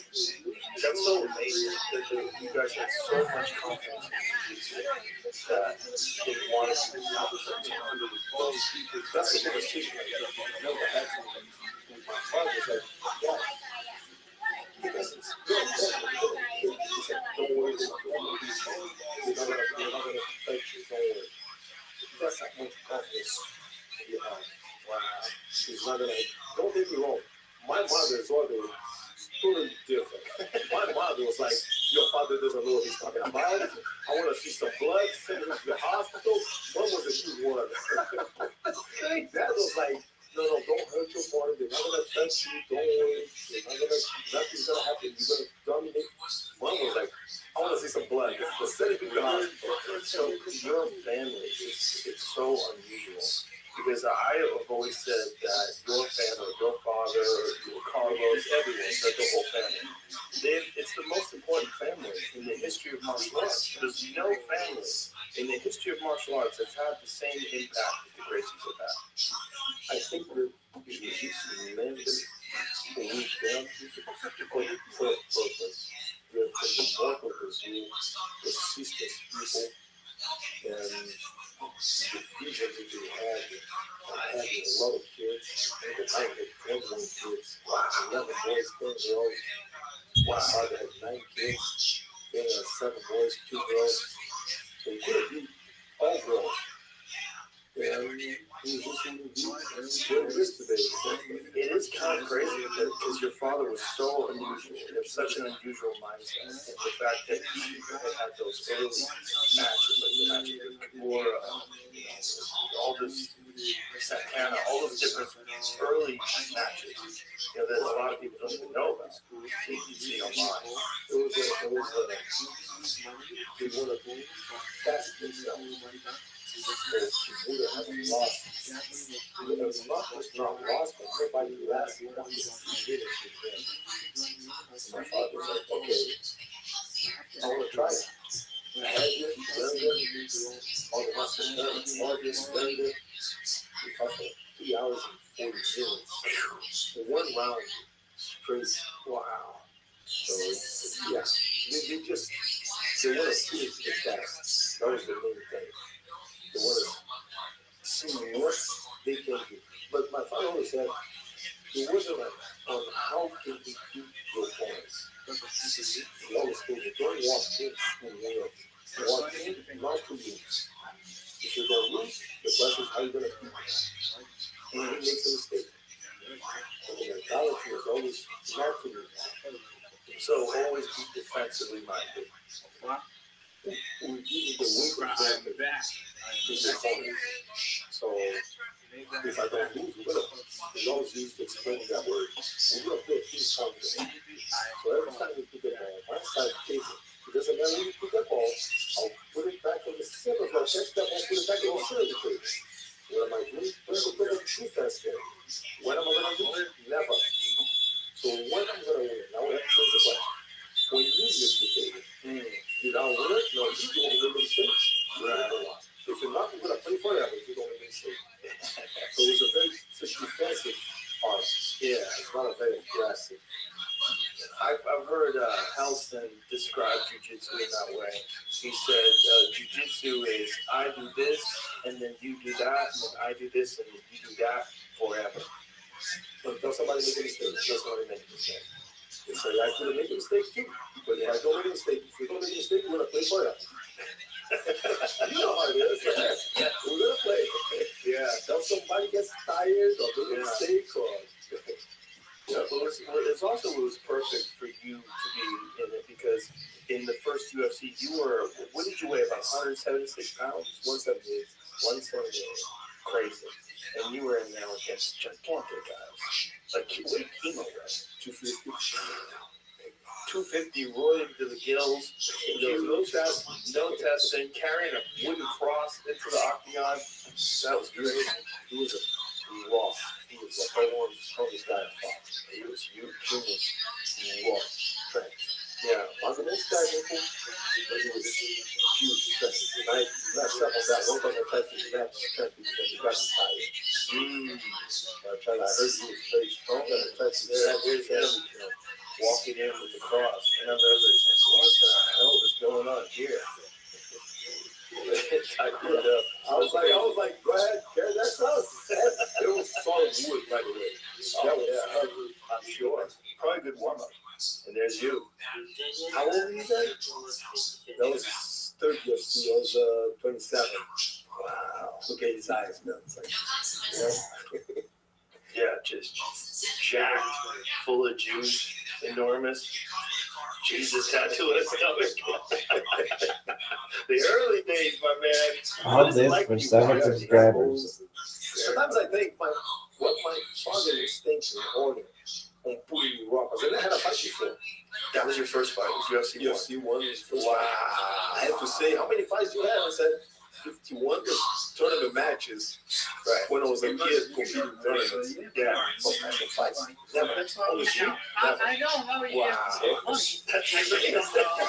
I got jumped in the street once. I was like Yes. years old, because I wanted to be a fighter like my brothers. Never had a fight that. Rabbi, I love you, girl. Dude, everybody shut up for bouncing, Angel. Oh, I love you, bouncing Angel. Hot German cut. Some shit like some bullshit. Some bullshit thing. Something that's not really country or something. Some participle or principality or something. Anyway. When you first fought, did you Yeah. do striking training at all? Yes. Very little. Then I had students showing me some stuff. So That's crazy.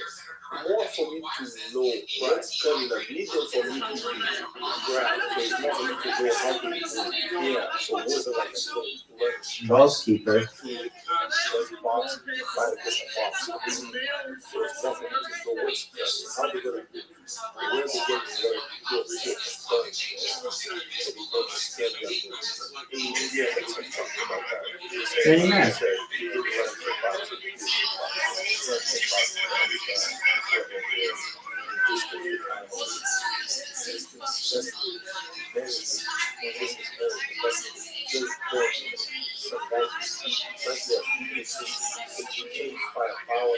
You can go either way. I like that when you look style. Don't get there. Get away. When you look back on this now, and you say, I mean, when you watch these old matches from like 1993, what does it feel like to see that? I feel like my father was crazy.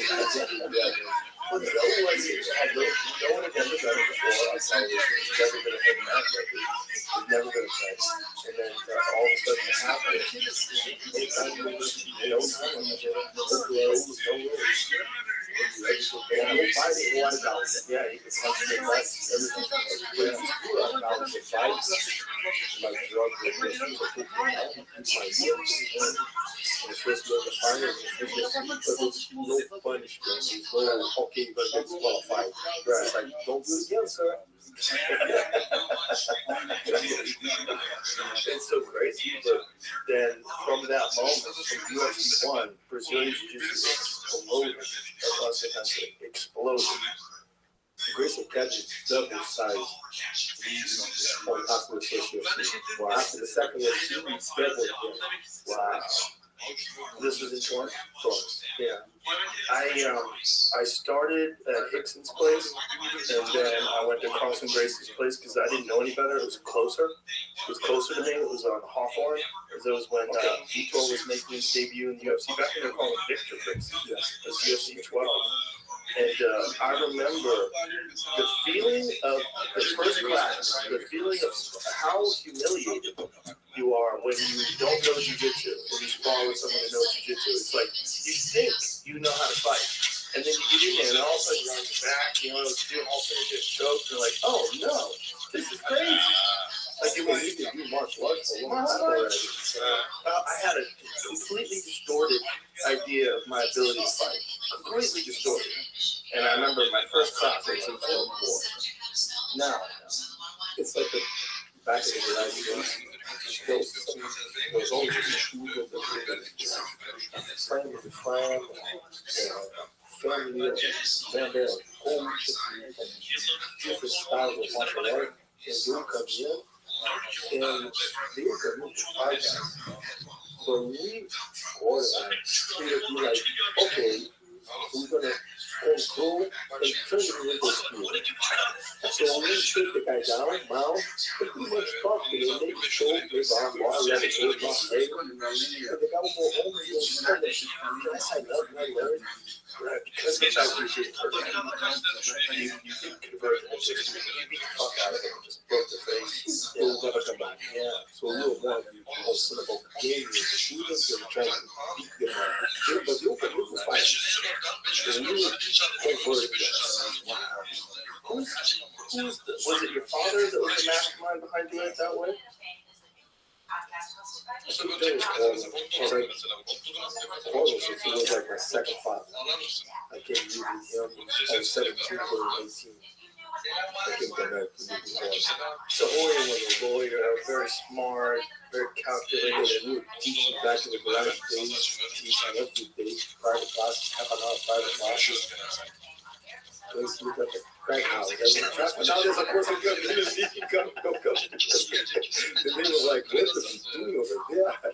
It's amazing what started in that garage. Really, but it's also amazing, like his vision, that he had so much belief in jiu-jitsu that he knew that it wasn't like it had to be developed. It was already there. It had to show people. They just need to know. We try Get this succeed. So I'm trying to figure out. It's gonna learn some new words. So Ray, That's what happens. Rabbi. Oh my God. Who is this guy? Somebody's like, huh? What is this? There's never been, I mean, other than Yo, bitch, you read it. You're welcome. Do you know enough English to get this across? But other than that was loose, right? So that was like you wanted to do this thing that wasn't real. Like this guy was fighting 10 people, they were all coming at him one at a time.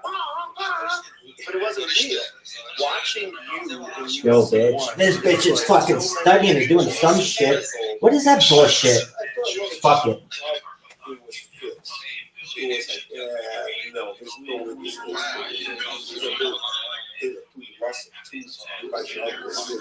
yeah, he's not like it's like a lot of people say, setting your seats, people like, I think the fourth one people say martial arts. Yeah, the martial arts. She's like a cigarette smoking. I love her. Because UFC 1 for whatever reason, I think it was some licensing that it wasn't available as a so the VHS tape, when it was released, you could get it in the store. A friend of mine had told me about it, and I had just moved to California. It was '94, and I got a hold of UFC 2, and I watched it in my apartment. I remember going, "Oh my goodness!" Like it just changed my mind about fighting. You know, fighting for me was always stand-up fighting. Yeah, I wrestled a little bit in high school, but fighting for me was kickboxing. So when I saw that, I remember everybody, like all my friends that were into martial arts, everybody was scrambling to try to find a jiu-jitsu trainer. Like, there's never been a moment like that where one martial art had emerged to such a force.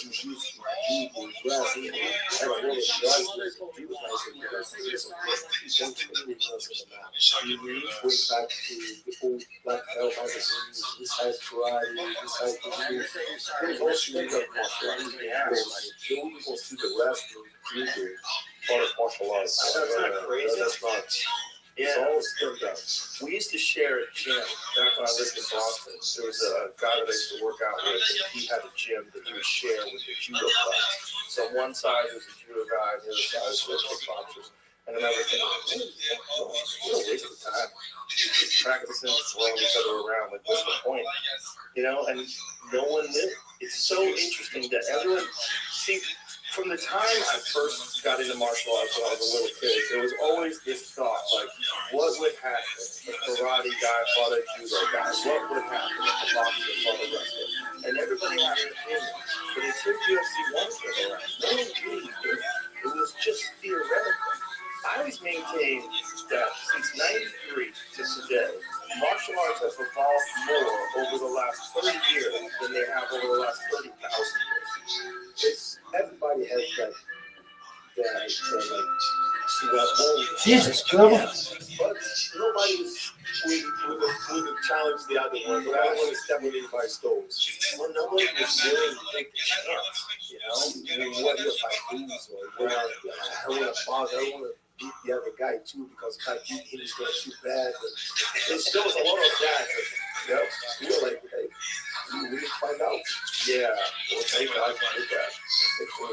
Thank God it came along because who knows where martial arts would be today if that hadn't happened. People thinking that that's direction. Yeah.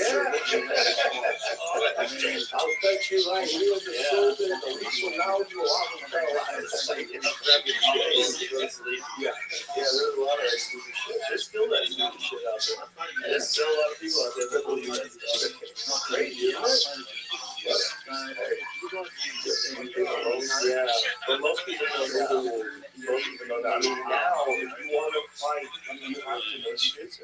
You have to. Because there's no if there's no much about it. It goes back to your style. Stepped up. Karate is kung fu, just the bomb. Strike cards, graphic cards. Yeah, always been. I mean, there's still guys who only understand jiu-jitsu in a rudimentary sense, like they understand defense, but you have to at least understand defense. You have to at least know what someone's doing. You can't compete without understanding it. Because you'll get caught. You gotta, yeah. Not just in the breath, it's hard. You have to know how to defend yourself. It's like, it's not just come out and start to hit your opponent, right? I gotta manage the distance. I gotta know when I'm too close and he's gonna hit me. I gotta make it stronger. What is it like for you, having been there for UFC 1, to see what it is today? To see like UFC 300, which is just insane. This thing where millions of people are watching it around the world. It's this huge phenomenon. It's like the most exciting sport in the world now. And to know you're number one. There's only going to be one original Ultimate Fighter. That's you. I don't look at that way. I don't look at that way. I look as a yeah. I was part of it. You were the part of it. If it wasn't you, like if you didn't exist, if they had the UFC 1 and there was no representative of jiu-jitsu, some big strong guy would have won. Maybe or what if I lost? Right. You lost. Good. So I said the other day, I said, I'm not part of the history. I am the history. Yeah, you are the history. Yeah, you were the original representative of jiu-jitsu. Tiny That's KK. the reason why the UFC became so exciting was not just because you This get to spot see is these pretty incredible epic. fights inside of a cage, but you see a smaller guy with better technique beat the bigger, stronger men, which is what martial arts was always supposed to be. Jiu-jitsu, I always tell people, is the only martial art that delivers as advertised. Because if you're a kickboxer and you're a small guy, and Hell yeah. a kickboxer is like 200 He wants pounds, to. You know, stand a chance. It's fun. he's gonna hit you. Yeah. Lightweight boxer against a heavyweight. He wants Still a to. chance. But jiu-jitsu, if you're really good and that guy doesn't know what he's doing, you're gonna fucking kill him. He doesn't have a chance. Or even if he knows what he's doing. He wants to. The lightweight, Yeah. the lightweight have a chance Oh yeah. to survive and play defense and end up choking or armbar the bigger opponent. Which is why absolutes in jiu-jitsu matches are so interesting. When you watch a small guy beat a big guy. He wins the heavyweight championship. It's like Crazy. it's a lightweight. Yeah. No, it's the only martial art that really Get in there. Type in Rabbi Rothschild, dog. where technique triumphs over everything. And that's what my father, oh God, always tried to show that you don't have to be the biggest, the strongest, the fastest. You just gotta know what you're doing. Yeah, my father used to say, do the right leverage. You know, Hi, Dexter. What him? this guy has the right setup. Well, that was also the brilliant thing about jiu-jitsu and your father. So your father was a smaller guy. He weighed like 147 pounds. Crazy. Crazy. Challenge every fight. Wrestlers that came from both boxes and go to vacation in Brazil. That's a cool thing. Just airport waiting for the guy. The old Joe Lewis. Really? Brazil. And went to Brazil and my father challenged me. Wow. Yeah. That's That's fucking cool. saying, Joe Lewis box against anybody. Box against box. Not an MMA match. So my father was 145 pounds. Joe Lewis was 220. 200 pounds. I could be champion at the time. Wow. That was crazy. Imagine if he took that on. Here's what it is. But back then, there was no internet. Yeah. So a lot of people probably wouldn't find out. Right. It would be very smart. It would be, didn't happen. Yeah, no one would There's no understand. base. Right. Yeah, you'd have to set that up. You have to set that up for a camera crew and the whole deal. Yeah. What was it about your father that had this mentality, that had this desire to challenge himself and prove jiu-jitsu effectively? I think he was being smaller, keep on it, and once he learned, he had that power. He learned jiu-jitsu, he got that power in him. So he wanted to show how to. And he wasn't, I would say, as a fighter, he always says, if I fell on top of the opponent, I would be nice. I would have choked him out or subdued him. Use submission, make him tap, technique. If he was on top of me, I would have beat him up. He used to say, hit him, get off me, get off me. You should have listened, you should have got off me in the first punch. He would tie you up and beat you from the bottom. Well, that was one of the more interesting things about jiu-jitsu because of what your father did. Was because your father was smaller, he developed much more technique off of his back. Because in these other styles of judo and Japanese jiu-jitsu, it wasn't really emphasizing fighting off of the back. Yeah, he was playing defense. So Lowe said, tie your opponent up. If you have to beat him up from the bottom, if you get on top, there's no reason to beat him up. You want to control the fight and just subdue him. Well, a lot of defense.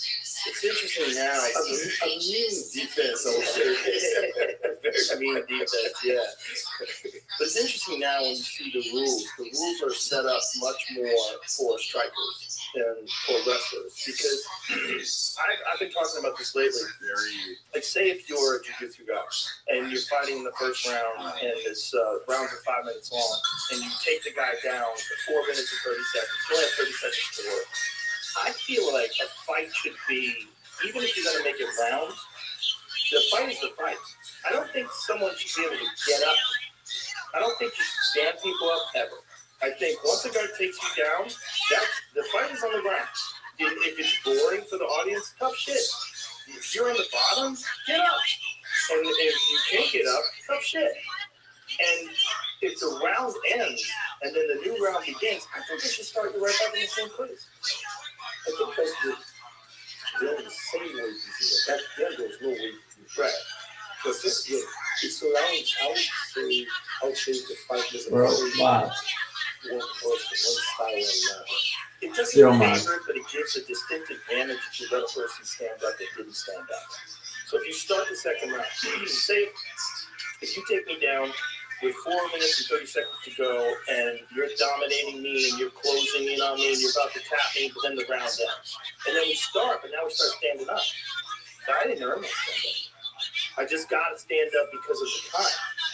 I feel like the fight should be a fight. So if a fight is 5 rounds, that's a 25-minute fight. And I think What is this bullshit? you're in at the end of that first round, you should begin in the second round. That's what I think. I was in favor of doing one round straight through. Well, that would be wild too. I think one round, maybe even no time limit. No time limit is not good for the TV. No, but good for the internet. 1 15-minute round. Yeah, so that's it.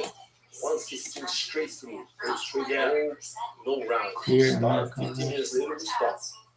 I should try that. And if hey, nobody wins, and another 5 minutes or 10 minutes. Right, overtime. You see, Yeah. Well, I think Pride had good rules. The 10-minute first round is better. I think 10 minutes is better. Especially if someone like works really hard. Again, 4 minutes, 30 seconds, you finally take the guy down. Now you're on top. And now you're trying to set things up with the bell rings. And then you start standing up again. Yeah, it starts standing up again. But then, yeah, I think 10 minutes round, 15 minutes, 1 round is straight through. But I think the problem is they've stopped changing the rules. The rules are the rules now. And they've kind of like solidified them and established them. But I don't think the rules are right. I think if a guy takes you down, you should have to earn a stand-up. You have to get back up to your feet. So if the fight ends, And one mama goes up on the or go in the back. yeah, if that's the end of the round, you start from the same position. This guy's I think keyed on the you message. start from Hell you, the motherfucker. position was, and then everybody agrees. Okay, so he had an overhook, he had half guard, What the fuck? Or how about like they play football, American football. If the 5 minute finish and the guy's on the mountain position, you gotta let it go and tell to break away. Mm-hmm. Yeah. So you're gonna go and tell somebody score. Yeah. So I like that. it's like if the position doesn't on such an advantage position. That's something to think about it. Yeah, it's something to think about. If you want to make things more realistic. Like Like this this is is the round, and I'm on your back about to choke you, or with the gear to the choke or armbar cut. Okay, the belt is a win until you get away and get up, then you take a break. Yeah, that's not bad either.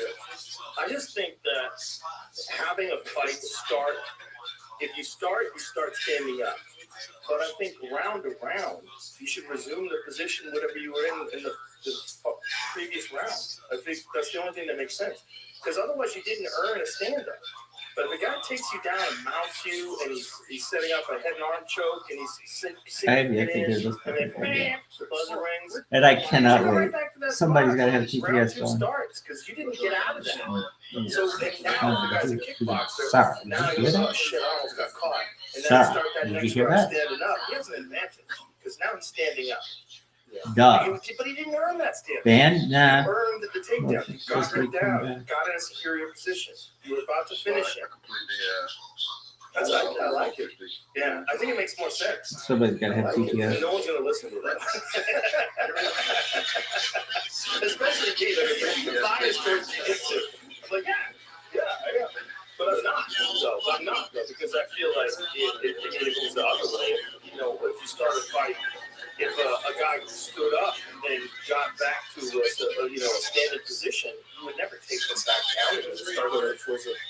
This was a switch around. This brings down the resume. Okay. The kickboxer, like the stand-up guy, almost knocked him out. Go like right. How do you restart that one? Well, you restarted standing. It's still standing. I mean, the round, you have the minute rest, but you're still standing. The kickboxer is still. Let it go. Let it go. The clock goes up. Hey, either you recover, get in the cage, and Yo, the babe. right way to do it then is one round. One 15-minute round or one 25-minute round at a championship fight. That's the right way to do it. well, 15, 37, 37, yeah, and then 10 minutes. That's not bad. Yeah. Those round 15. Yeah. Ooh, that'd be great. Tonight. Yeah. I mean, how many finishes would there be? Be a lot more finishes. I think so. I wonder how people have to work with the endurance too. Because a lot of guys, I see they finish the fight, one fresh, the other but then one that's fresh lost. So she doesn't have that switch muscle. So one that slow that he failed the first round, the second, third round, that's it. Yeah. This guy's great for 5, 6. But he's time's over. Right.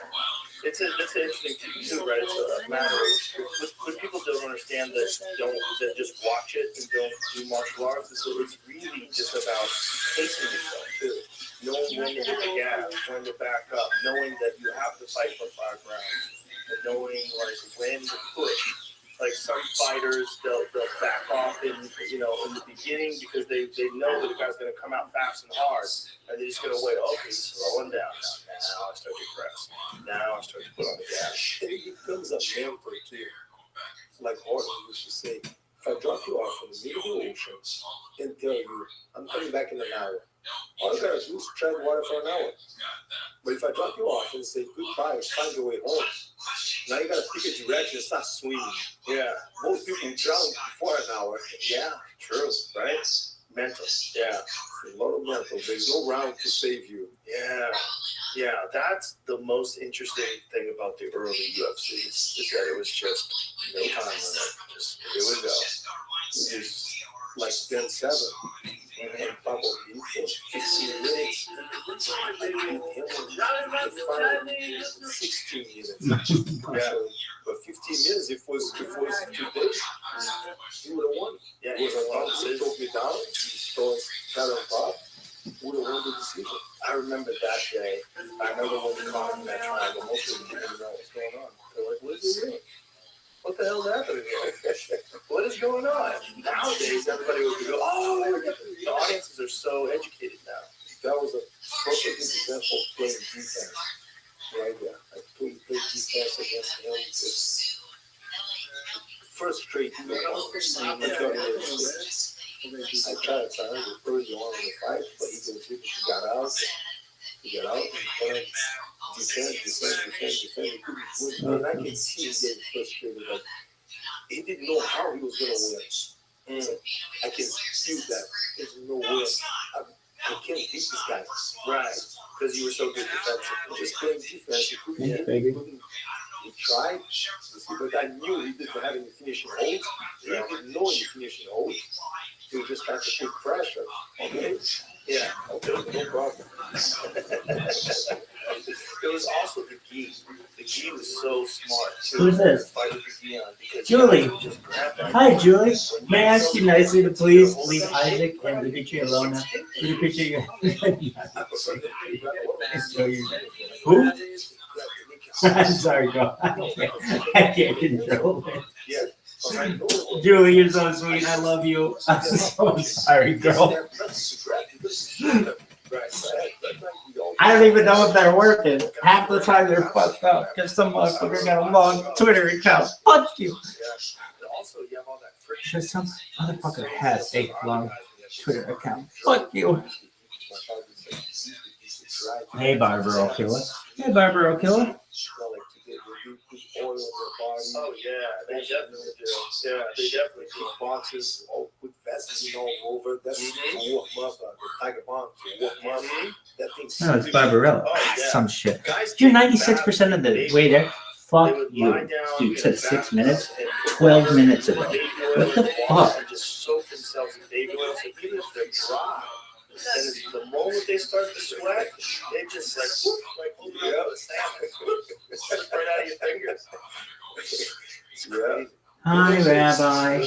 May I ask you nicely, Julia, who are these people? Isaac and Ibby. I don't know who these people are. Ibby Tree. Oh, Ibby Tree's here. Yeah. Yeah.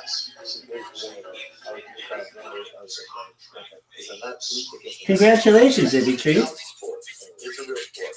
And it's still a sport that there's still a lot of rules that I don't agree with. Like, I don't agree with no knees to the head on the ground. I think that's ridiculous. Who's Isaac? That doesn't make sense. No one knows. No one gives a Like, shit. don't be in a position where you get In the hit history of head. Like, mankind, don't be in that. Don't no one stay in a cares. turtle. Like when guys just stay in a turtle and a guy's got a hold of him.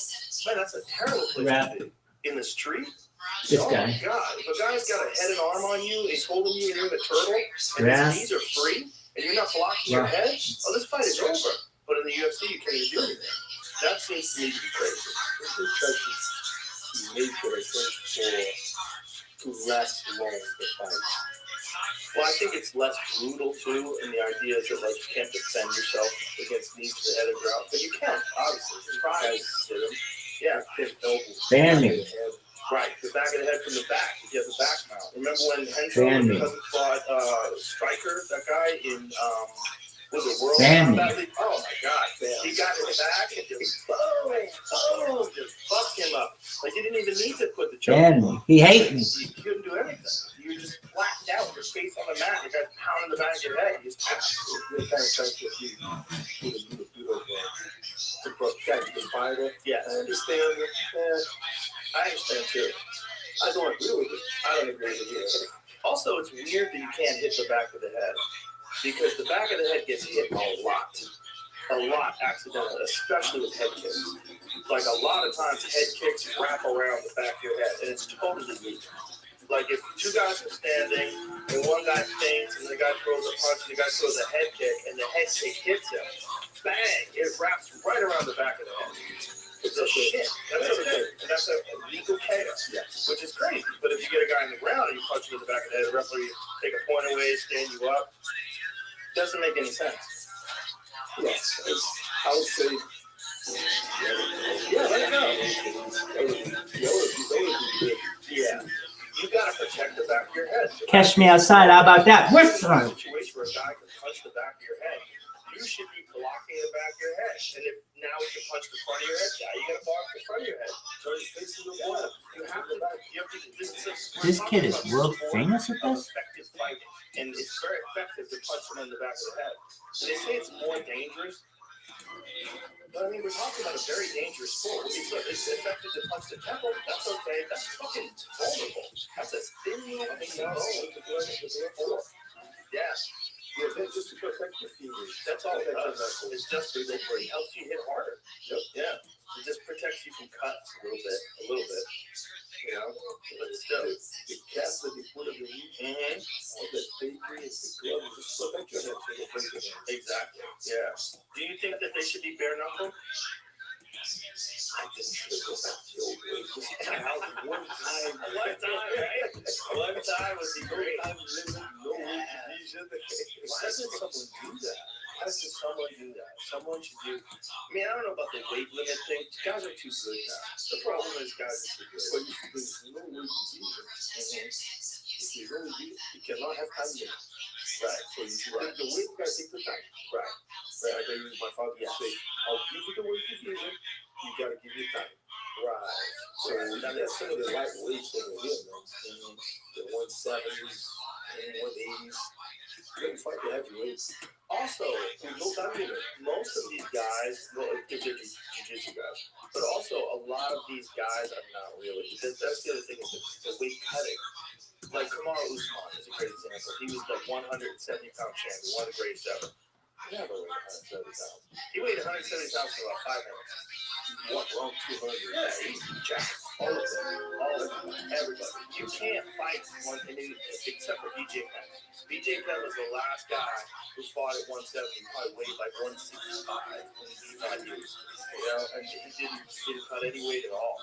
He just weighed what he weighed and just went after it. But again, jiu-jitsu, you know. But everybody has to go to Yeah, simple more. efficiency. Yeah. But everybody has to go.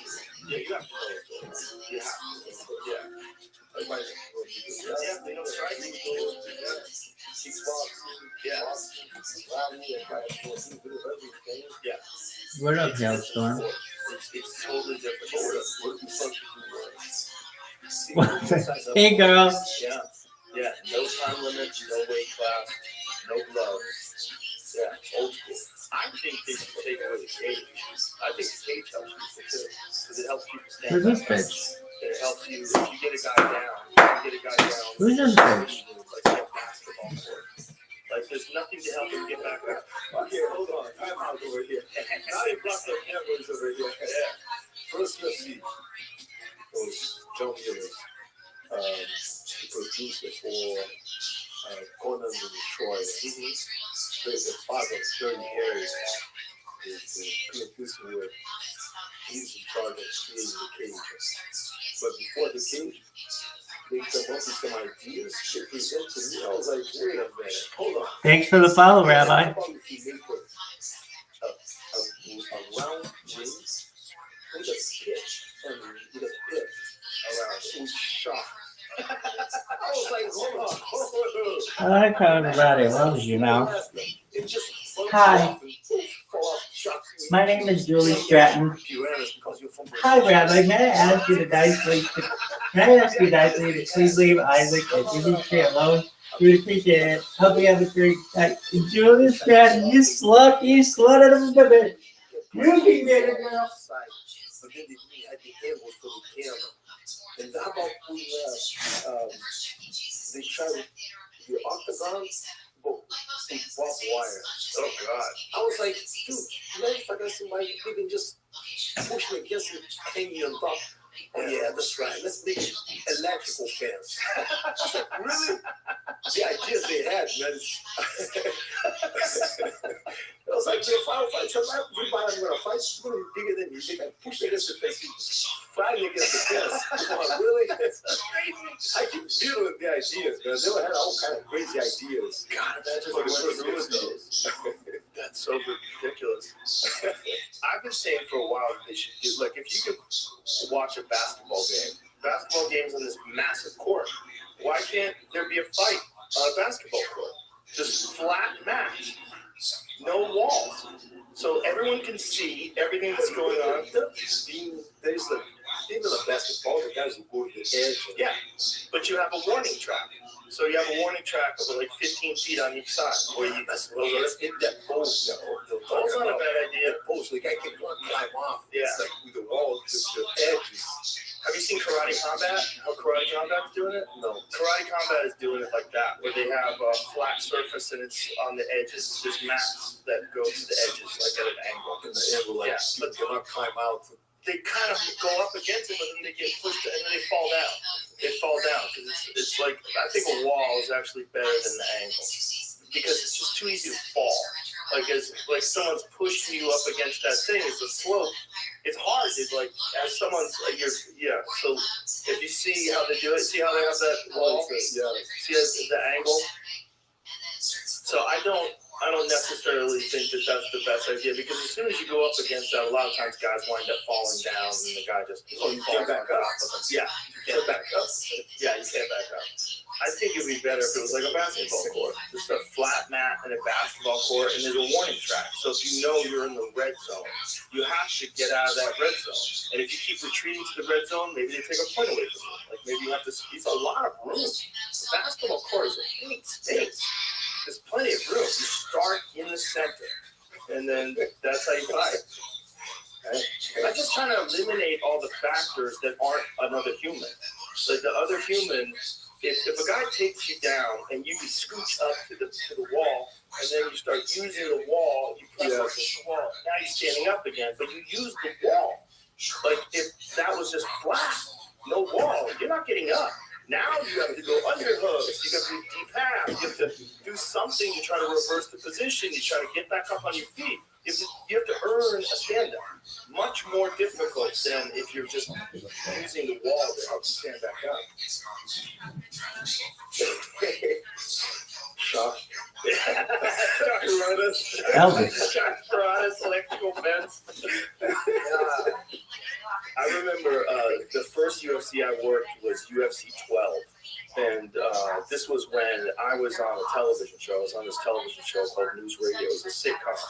And so I was hired to go do the post-fight interview. And I remember the people that I was working with on the sitcom, like, what are you doing? Why are you being involved in this? It's grueling. And I was telling them, I was like, no, this is going to be the biggest sport in the world. They're like, sure, how do you go? Fuck it. Come on. You're crazy. No one's going to like this. Yo. This is insanity. Like, What up? How are you, Kroll? I'll be there in a second, Tim. Dog, I'm going to be there. Just keep your fucking pants on, dog. I'm going to be there faster than you can fucking even comprehend. Dog, I want you to comprehend everything in your entire life. I want you to comprehend absolutely every morsel that you've ever encountered ever. And I want you to know that this is a bigger deal than that. I'm coming in 3, 2, 1. What up, Crowley? What up, Caspian C? What up, you sluts? Dog, I'm taking over the world. And I just want you all to know that you have a front fucking row seat for it. How are you guys? Dog. Caspian C, do you know about my spam bot? Okay, dog, it's fucking taken over. Okay, Caspian C, you know how usually literally 0 people ever watch my stream or comment in it? Like, literally, if I told you right now, 1 person watched my stream, you'd be like, oh, nice job. Like, literally, because there are 0 motherfuckers ever for 3 fucking years. Well, I'm not saying anybody else is fucking watching me, but I am going to tell you that I do have some people who are typing in my fucking chat. Here's what they're saying. This woman was so sweet. She says, hi, Rabbi. May I ask you nicely to please leave Isaac and Ibichi alone? We would appreciate it. Hope you have a good night. Thank you. Enjoy your night with a smiley face. What a nice person. Fuck no. I went right back in that motherfucker street, spammed it like a motherfucker, followed him with 18 fucking pounds. Everybody's got to know about me. To be honest with you, no, I didn't fuck him up. I didn't fuck that person up. Once I read that, I'm not gonna do it on purpose. But if you get fucked up, you get fucked up. Yo, dog, do you know who Aiden Ross is? Hey, you see it?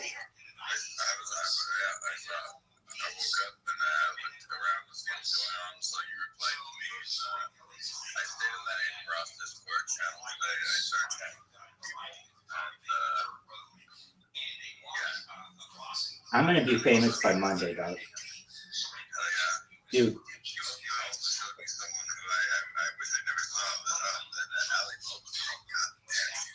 Yeah, that was pretty hot.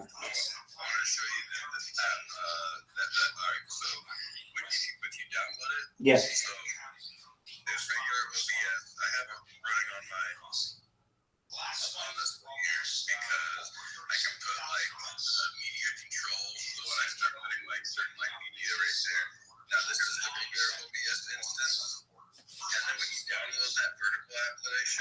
Yeah.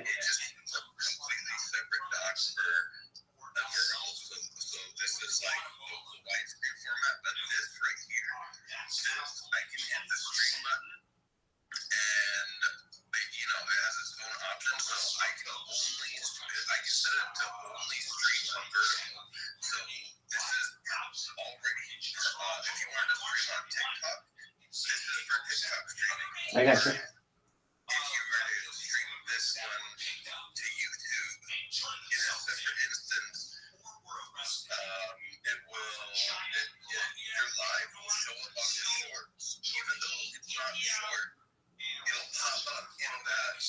That's very key.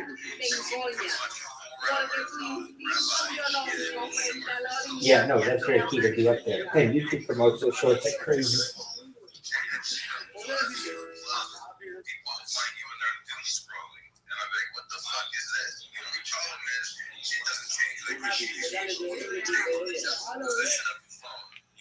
It's always the same way. Interesting. That's interesting, but it's not dynamic.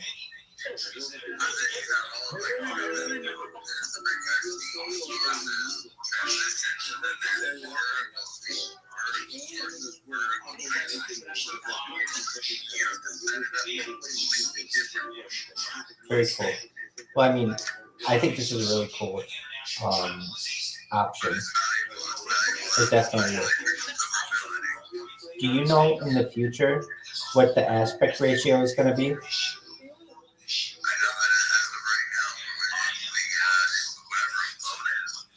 Right, yeah. But I mean, do you know what eventually people are going to want for a phone and a television and everything? I know. You know what it is though? You know what fucking it's going to be? It's going to be a square, 1 by 1. It's just the easiest way. Meaning, like, whatever your vertical is, your horizontal is. And phones will eventually be foldable so that you'll look at stuff in a square. Does that make sense? And then AI will be able to make it, old movies and shit that wouldn't have had the ability to fill that stuff in. It'll fill it in and you won't even know the difference.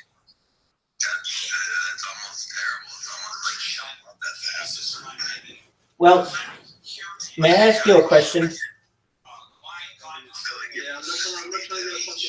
Hey, it may happen. You can always watch the original, though. Can you go to Aiden Ross's Discord and see if you can hear the people on Kick when this fucking robot goes from person to person?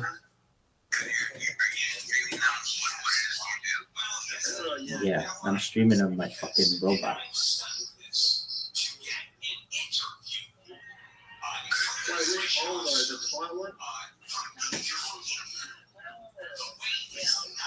And if you're like, Rabbi, why are you streaming on your robot? Dude, oh my God, this robot is now saying the funniest fucking shit. Listen to what it says. This is just so outrageous. Are you ready for this, Caspian C? Are you holding on to your hats? Are you bracing your britches?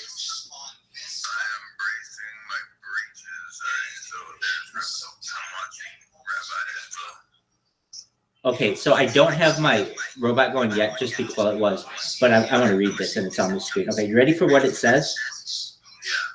World famous pussy eater Rabbi Rothschild takes karaoke requests live on YouTube 24/7, 365 for world peace. Just one moment. Type Rabbi Rothschild and viral rabbi in any search engine. Please share to be a trillionaire. I mean, if it's like I could write headlines for a newspaper.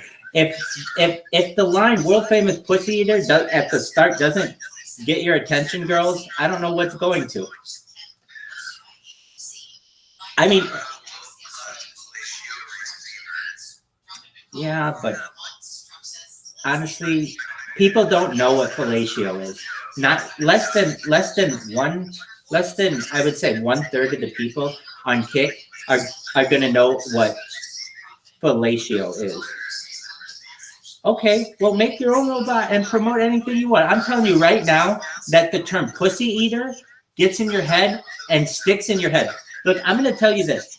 Every single girl I've ever heard in my entire life who says she sucks dick is stuck in this filing cabinet in the back of my memory. And the same thing happens to a girl when she hears that a dude eats puss.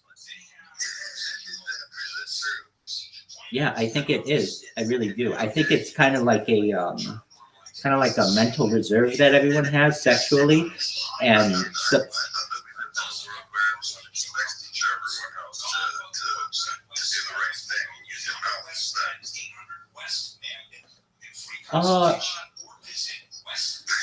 but wait. Here's the thing, though. It's a demasculating thing, or at least in history, it has been seen as demasculating. Did you ever see The Sopranos? Okay, well, this isn't really spoiling anything, but like one of the things within that show that is very seen as one thing that's seen as very demasculating of one of the characters is the fact that he ate pussy and people around him found out about it. And so when you just use that term, you own it. And I mean, I could say like cunt pegger or something like really, but like pussy eater, when you read that, it sticks in your fucking mind. Like, what in the fuck is that? This pussy eater is taking karaoke requests 24/7 on YouTube? What? I gotta check that shit out. Exactly. So when people say to me, and you're gonna have to defend me on this one in the chats, I'm sure at some point, hopefully, where people are like, hey, I'm giving him a request. He says he takes requests 24/7. He takes requests 24/7. It doesn't mean he's gonna sing it immediately. Meaning I will go through the list and be like, okay, this person requested this and this person requested this. But if I'm asleep, obviously I'm not going to be able to sing it. Hey, I could be doing a lot of things. Dude, see, you're talking about it. Okay, my question is this. Can you see on Discord? Go on Discord and just see if you can see this fucking robot working.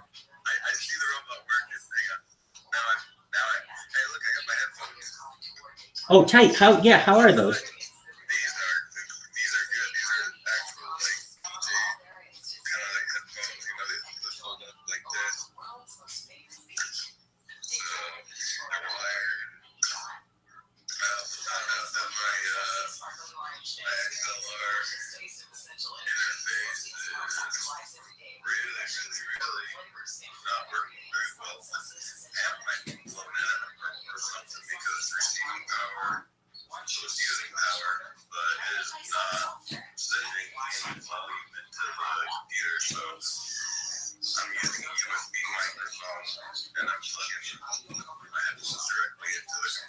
When are you gonna start streaming big time?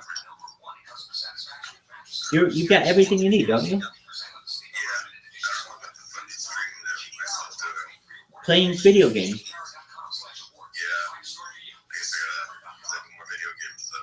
Yeah. Okay, so here's the key. I can tell you this now. I've seen every single fucking person's shit on Kick at least. And I'm telling you, that's going to be the big one. Or maybe not the big one, but it's definitely going to be big. And because they're just buying creators and they're paying people really well. And when you do that, I mean, oh, that's tight.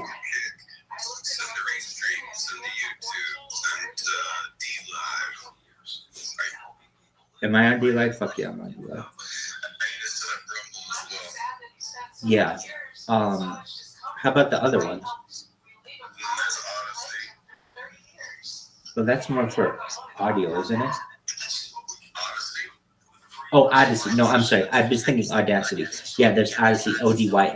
Yes, you're absolutely right. Which used to be Library. Yeah, that's right. Odyssey. Odyssey's a good one too.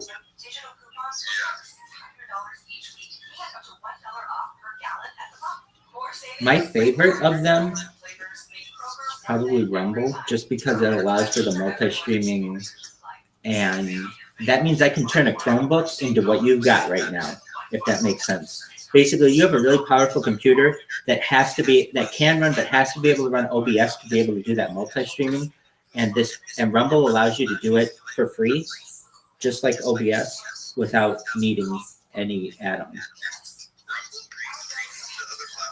Yeah, that's what I'm trying to tell you. Rumble has the best system to do this. It's just like what you're doing in OBS, but if you're going to use multiple devices, I think it's the way to go. So yeah, basically, it has unlimited capability too for free. That's the biggest thing. Unlimited capability for free. That's the game changer. Does that make sense? What I'm saying? And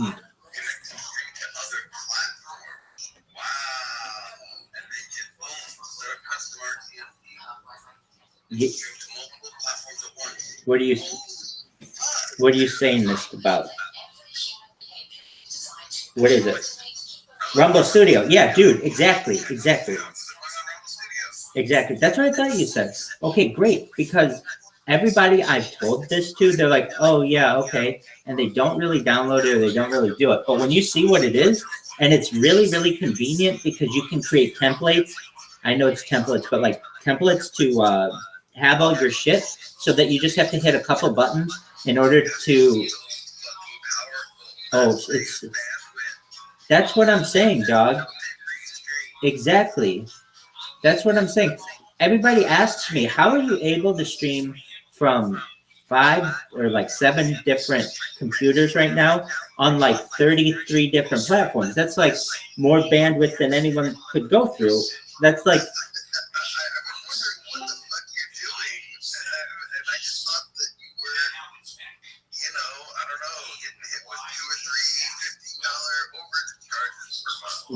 Right, exactly, something like that. Which I got a warning about it. It's okay though. The internet was changed so that it could support it. But yeah, THE. Okay. Whatever floats your boat, baby. Okay. Wow. Yeah. So I'm telling you, Rumble Studio. I tell everybody about it, and they're like, "Oh yeah, okay." And I'm like, "No, you don't understand. All this Restream and like Prism and Streamlabs and all that shit. They only allow you to do 1 or 2 restreams, like RTMPs, before they."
This shit is so funny.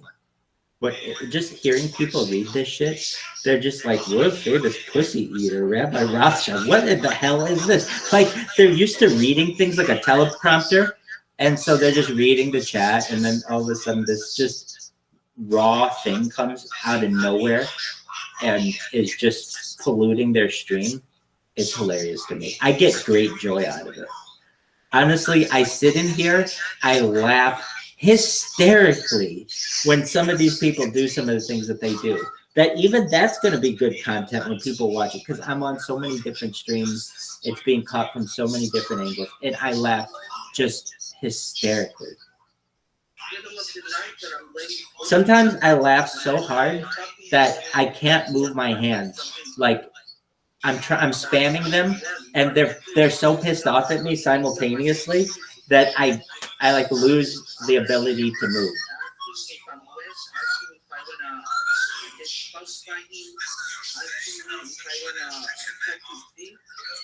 Dude, it's so easy. It's amazing. What up, Bitcoin Obama? How you doing, baby? Schiller himself. How you living? Whoa, and we got Yo-Yo here. Whoa, we got a shitload of people in here.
Yo, baby, is he still talking?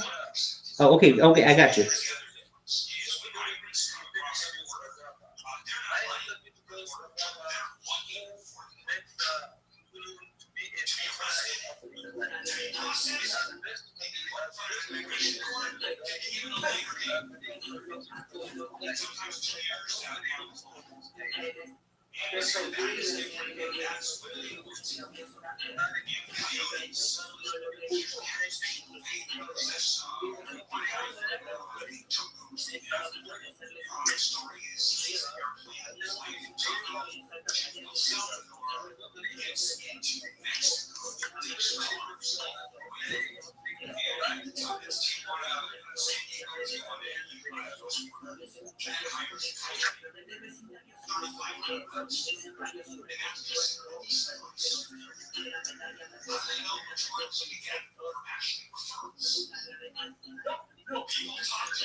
You're absolutely right.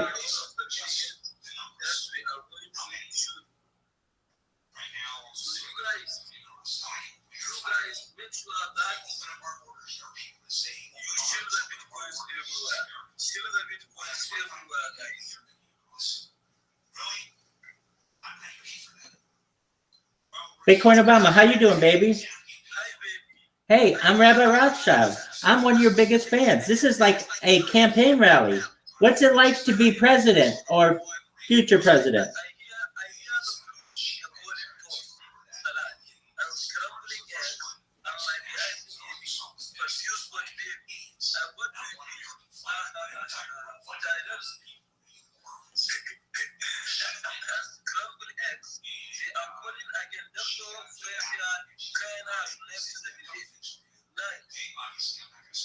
Hey, Bitcoin Obama, can we talk to your friend?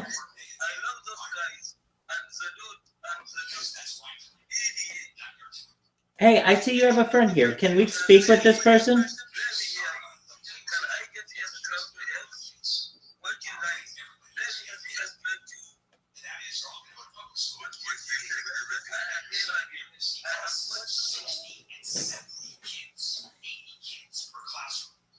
Yo, Bitcoin Obama, what's your friend's name?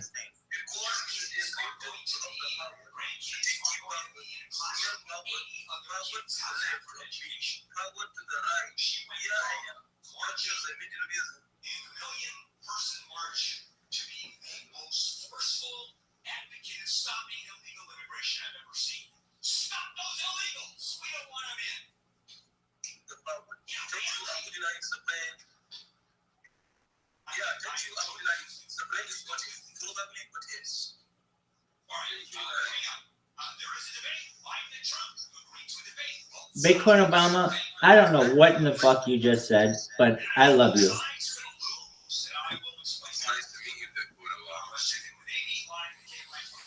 Welcome, everybody.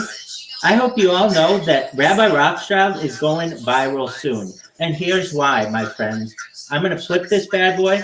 I have so many fucking robots right now. Look at these things. They're just fucking spamming away. Robots, robots. I got robots up the asses, I would say. Up the ass, kids.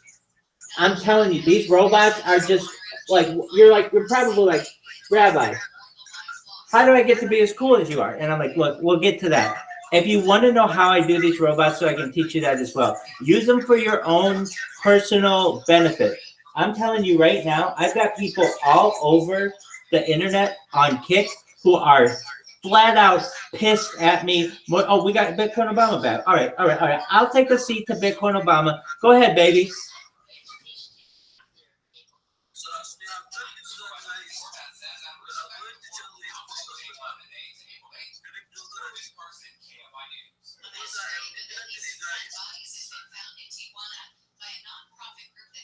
Yo, Bitcoin Obama, can we speak with your friend? This guy. Yeah, this guy. Can we speak with him? Hey, how are you, my friend?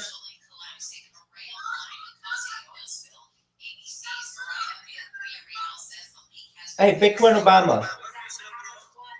How are things as president?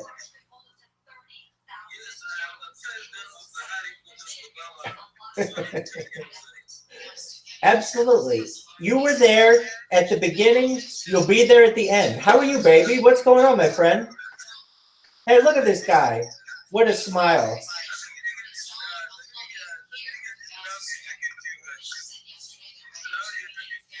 Hi, how are you? Wow. You are friends with Bitcoin Obama. Is this correct?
Is Bitcoin Obama still speaking?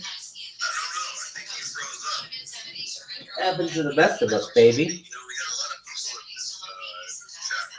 Absolutely. Hey, kids, if you can see right over here on the two of the screens, I have people actually chatting in my YouTube. That happens absolutely 0 times in the past 3 years, basically. So that's tight as fuck. That is true. That is true. But I'm telling you, it's a wasteland of... There we go. Welcome.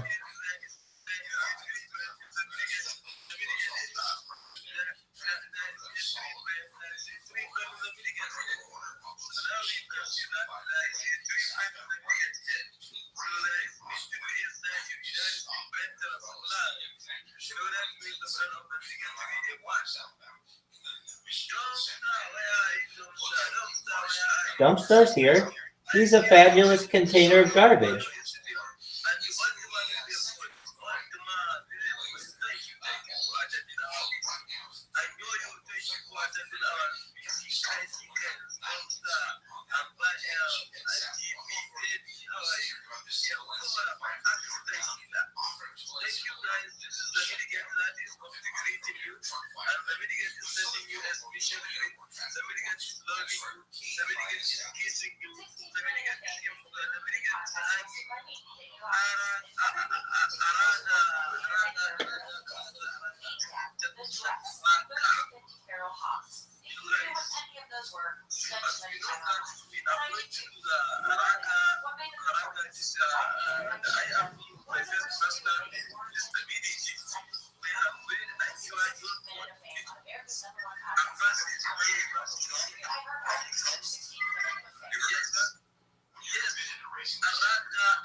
Bitcoin Obama.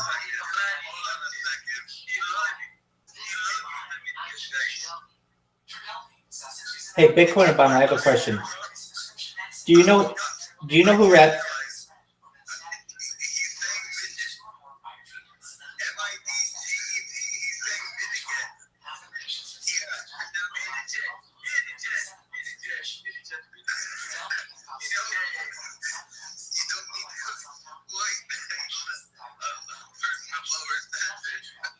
No, not a lower step, lower little person.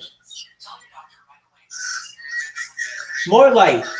You sandbagging son of a bitch. Get your ass up here. How are you, baby?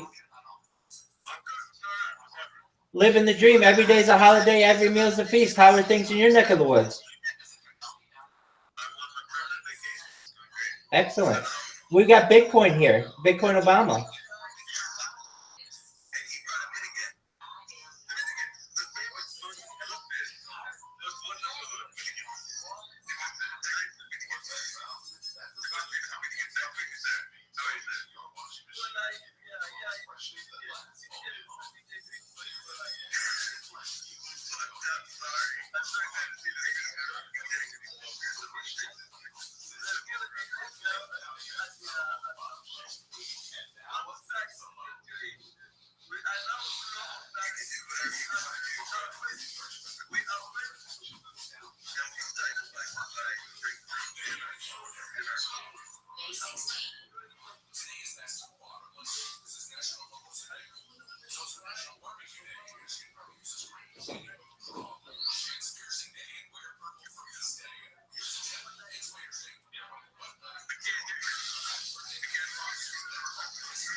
Thanks.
Okay.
Seguro que no. Que tienes que venir un lunes que viene y ahora para que se y os dejo a las tres. Porque se me queda que estoy yo y bueno, te empoderas, pues a mí me la Yo exigiré a todas las mujeres del entorno. Bueno, pues familia. Hay un mensaje precioso. Nos vemos el lunes con él. No, el lunes no va a poder ser, familia, que tenemos día de fiesta estos de libre elección del cole y del laboratorio estará por aquí, pero bueno, recuperaremos el miércoles. Vale, haremos tres, cuatro minutos. Vale, cariño, pues Puni, me quedo contigo los dos solos. Estaremos un rato. Y nada, seguimos es que los estoy contigo no resultan tan cómodos. Sí, a mí me pasa también, por eso enseguida os dije que vengan cuando queráis. O sea, una vez cada 2 semanas, una semana.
Anyway.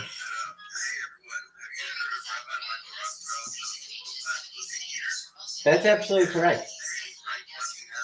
I'm making everybody aware of it on Kick. You know who Aiden Ross is? I'm in his Discord. I'm a big fucking deal. You're gonna remember me.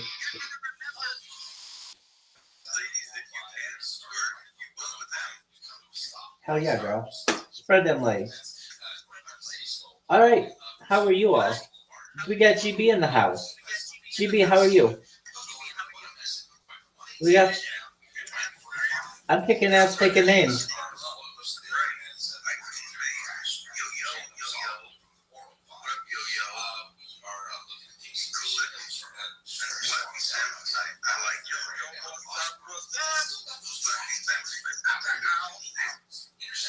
Hey, Kulik, did you know that I stream my life 24/7, 365?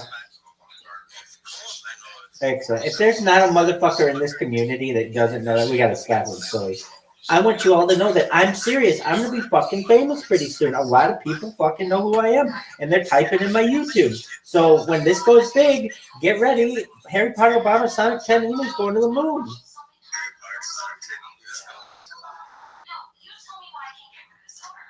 And it could happen any fucking second. I'm serious.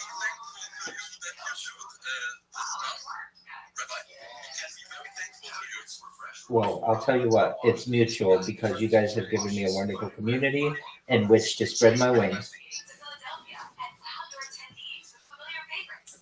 It's a beautiful thing. So if you have any extra finances, please buy Harry Potter, Obama, Sonic 10 Inu. You'll thank me later. I don't care what it is today. In a year, it'll be 1,000 times that.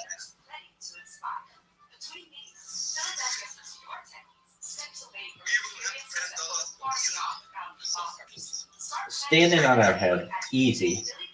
Easy peasy.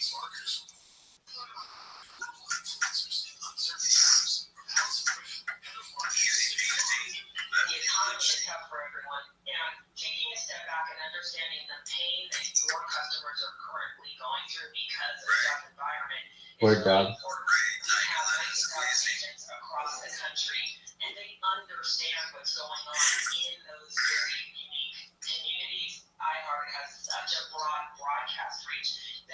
All right, well, if you're wondering what the hell I'm doing, I am just watching these fucking robots work their goddamn magic, and it's just like magical fucking robots. These things are just fucking amazing. They're like, they save me so much time and effort. All I have to do is make sure that when one of them gets banned, I have to relog it in, or if for some reason my VPN like needs a bot check, I'm literally like overseeing like robots, like they're my employees. Like, I mean, I'm like checking in on them, making sure they're good. Do they need a break? You know how it works. That's right. If you didn't know what I'm streaming, what I'm saying to everyone, I'm saying world famous pussy eater Rabbi Rothschild takes karaoke requests live on YouTube 24/7, 365 for world peace. Type Rabbi Rothschild in YouTube and filtered by live.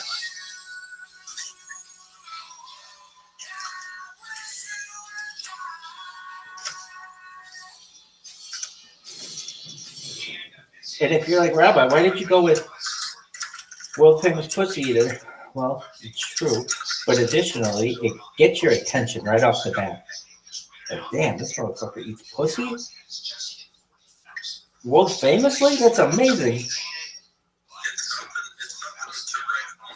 Absolutely. There are those things in life in which to write home, about which to write home, and this is certainly one of them.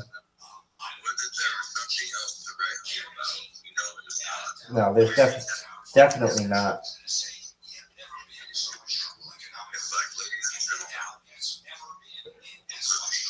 I'm literally overwhelming Kick. I mean, I look at people's streams and their chat, and it's like, oh, I have multiple bots in their chat. When I have multiple bots in your chat, it tells me like I'm making rounds around this fucking place. It's not like, go for it.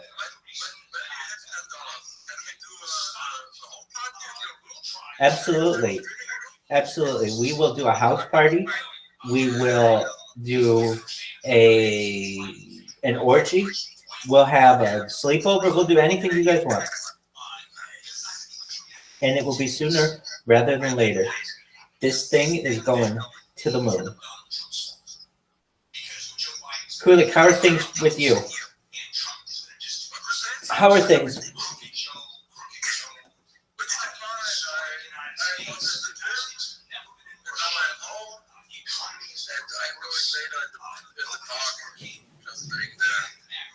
Very nice. Beautiful.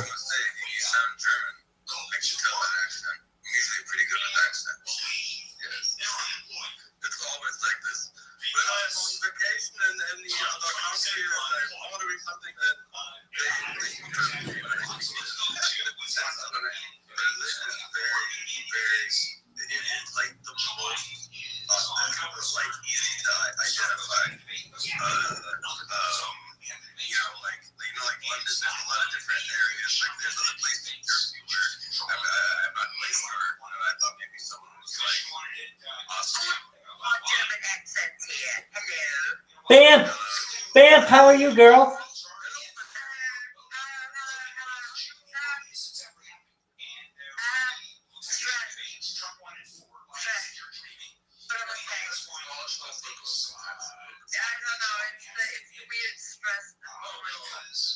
Hey, are you back from Lisbon? Okay. You're going to Lisbon.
contract is available. Check your tax metro. Check your look.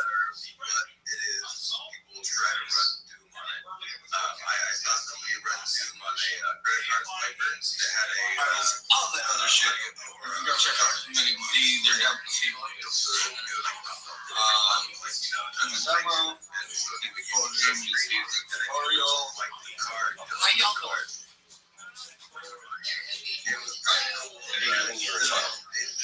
Work on your follow speech LOL. No.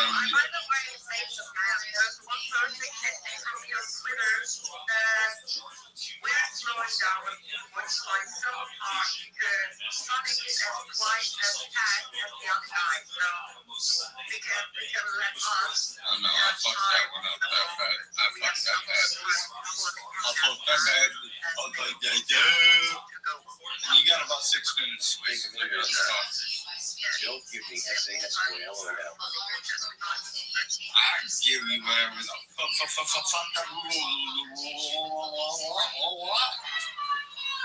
fuck you, asshole.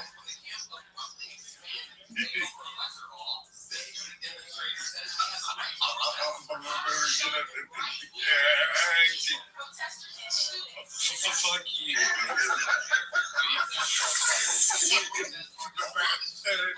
Thank you for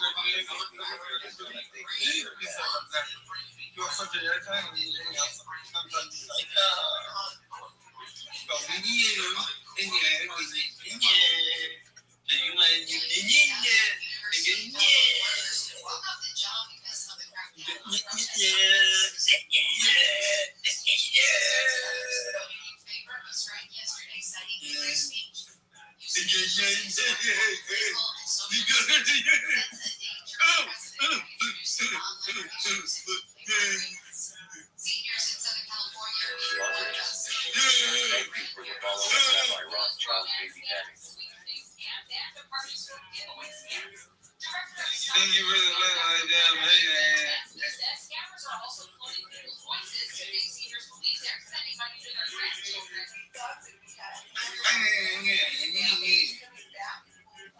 Okay, anyway, sorry about that, chat. Fucking one of my homies. Fucking funny. Anyways, thank you for the follow. Smoke, fam. My name is Smoking Up the 4-4. We play a lot of different games. First person, third person shooter, survival. Anything and everything. RPG. We play it all. And on top of that, you go check out have my name, beautiful couple. And if you buy their just in my tutorial, I'll be a full nine. I gotta go.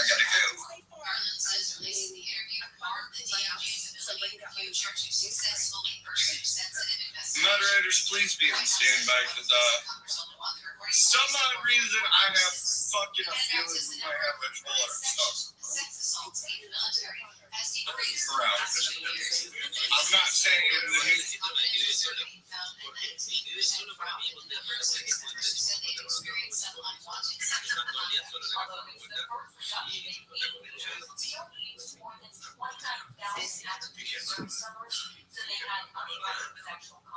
Senior defense officials say more work still has to be done. The Defense Department's recent data also shows more service members came forward to report sexual assaults. A day at the beach is never a bore, especially when you get bored. A woman was lounging at a beach in Baja California Saturday when a bull walked up and grazed her picnic that was sitting down on the beach. The woman tried to shoo the bull away, but that only egged him on. Bystanders were heard yelling at the woman to stop, and that's when the bull charged, striking the woman, knocking her to the sand several times. The attack finally stopped when the woman stayed in fetal position. We'll check on a car on fire with the KFI Sky next.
It was like people were like, yeah, they're not fighting the streets.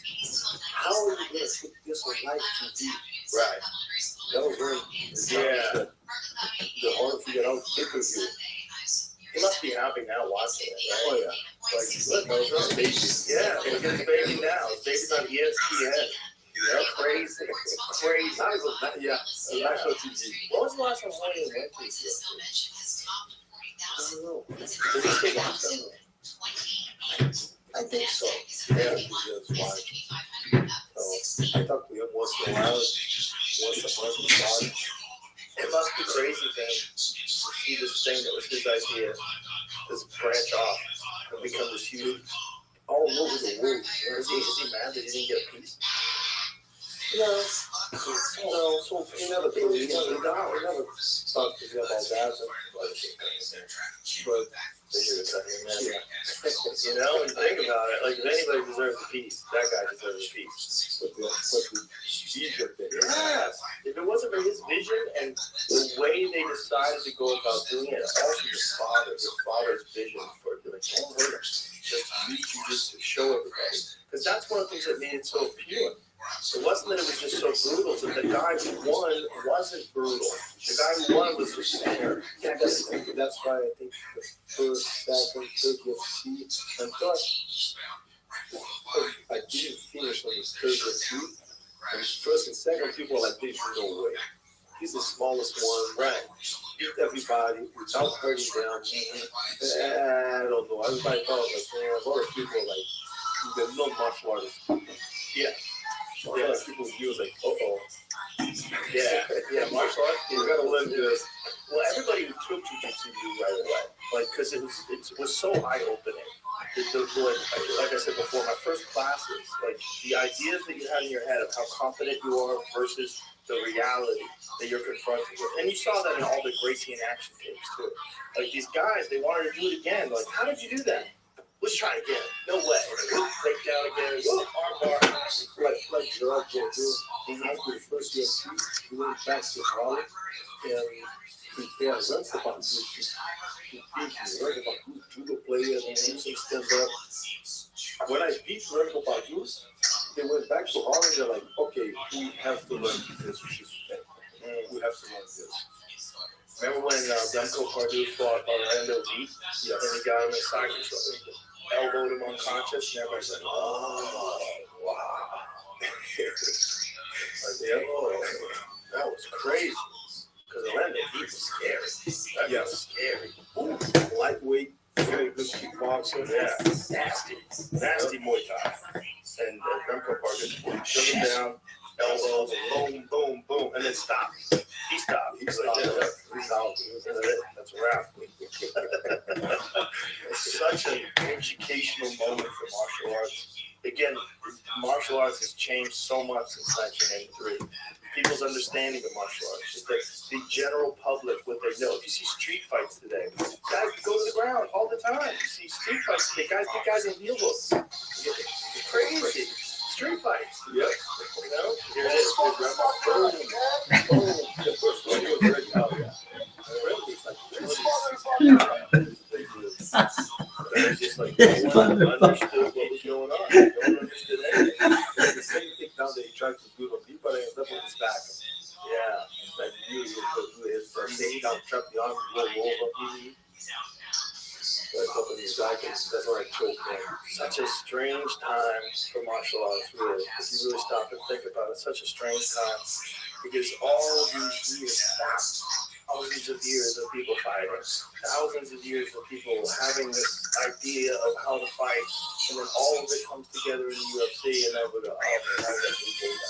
Now we have new understanding. Now we get it. Now we get it. You know, and then you see This motherfucker again. you see these guys, like Alex Pereira, the big boxer who comes now he's got his stuff. I think he did more of So fucking funny, dog. Because both fighters This motherfucker, again. stepped up and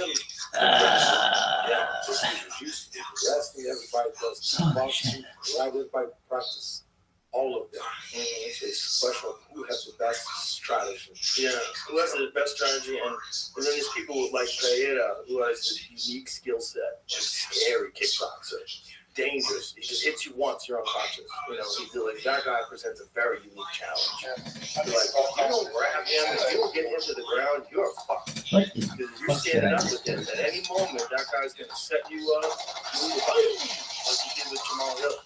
Yes. All it takes is one shot from that guy. You know, like, so these guys now, everyone has their own unique skill set. And it's so interesting seeing how that skill set matches up with another guy's skill set. Like, with Pereira, I want to see what happens if he fights against, like, an elite wrestler, a really good wrestler, really good takedowns in those jiu-jitsu. You know, and we haven't seen that yet. But he changes a lot of grappling. Oh, yeah. We just got his black belt from Glover. Yeah, which is huge. You know? Good. Yeah, Glover says he's like very good on the ground. Glover himself is tough. People don't know how good Glover is because Glover could not fight in the U.S. for 6 years because of visa issues during his prime. Like during his prime, Glover was stuck in Brazil. He couldn't come to America. Because that's maybe having like on paper more belief for the Bears than what we should. But as of right now, I think the Bears have done enough to upgrade that maybe they can get a few more wins. I just don't know what McCarthy's going to be. And I don't know what the defense is that Minnesota has. So I'm kind of hedging my bet, saying that could be a win as well. They go on the road to take on the Rams. Always a goofy place to play. West Coast does not fare well for the Green Bay Packers. I mean, it's an amazing, exciting time for the sport. You know, it really is. There's still a lot of countries, other places that are against. So we still can open up more doors. What countries are against MMA? A lot of European countries are still like.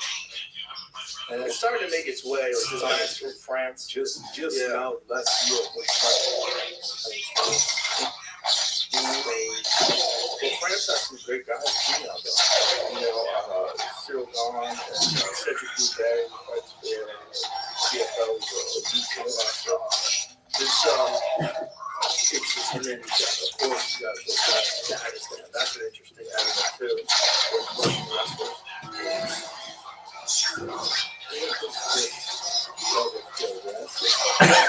Motherfucker, again.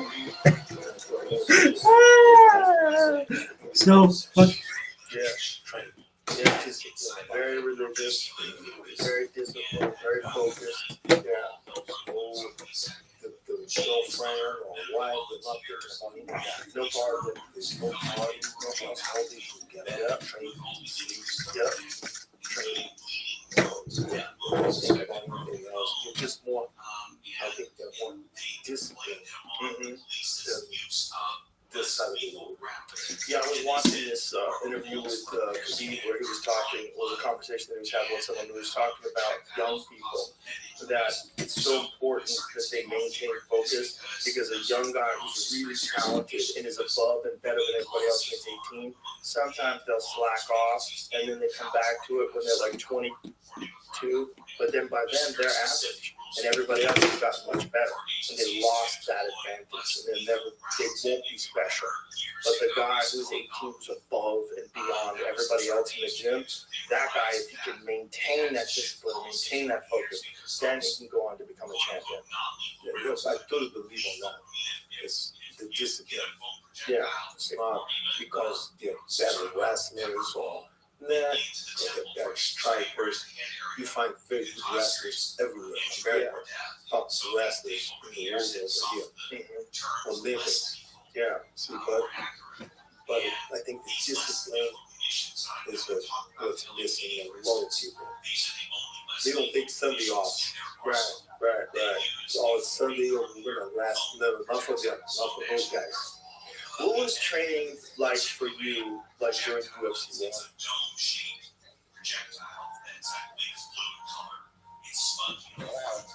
training. I never really party, so I understand because I'm on that philosophy. I would say, good, before, like a month, 2 months before the fight, a month before the fight, when I was fighting Japan, a month before the fight, I already move out of the houses. So I don't have to deal with the kids, the woman, nothing. So, a month before. Whoa!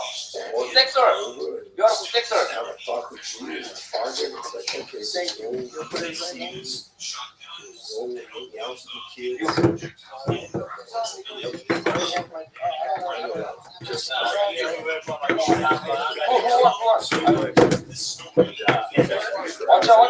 out! Go ahead, bro! They say, oh, watch your hands! Very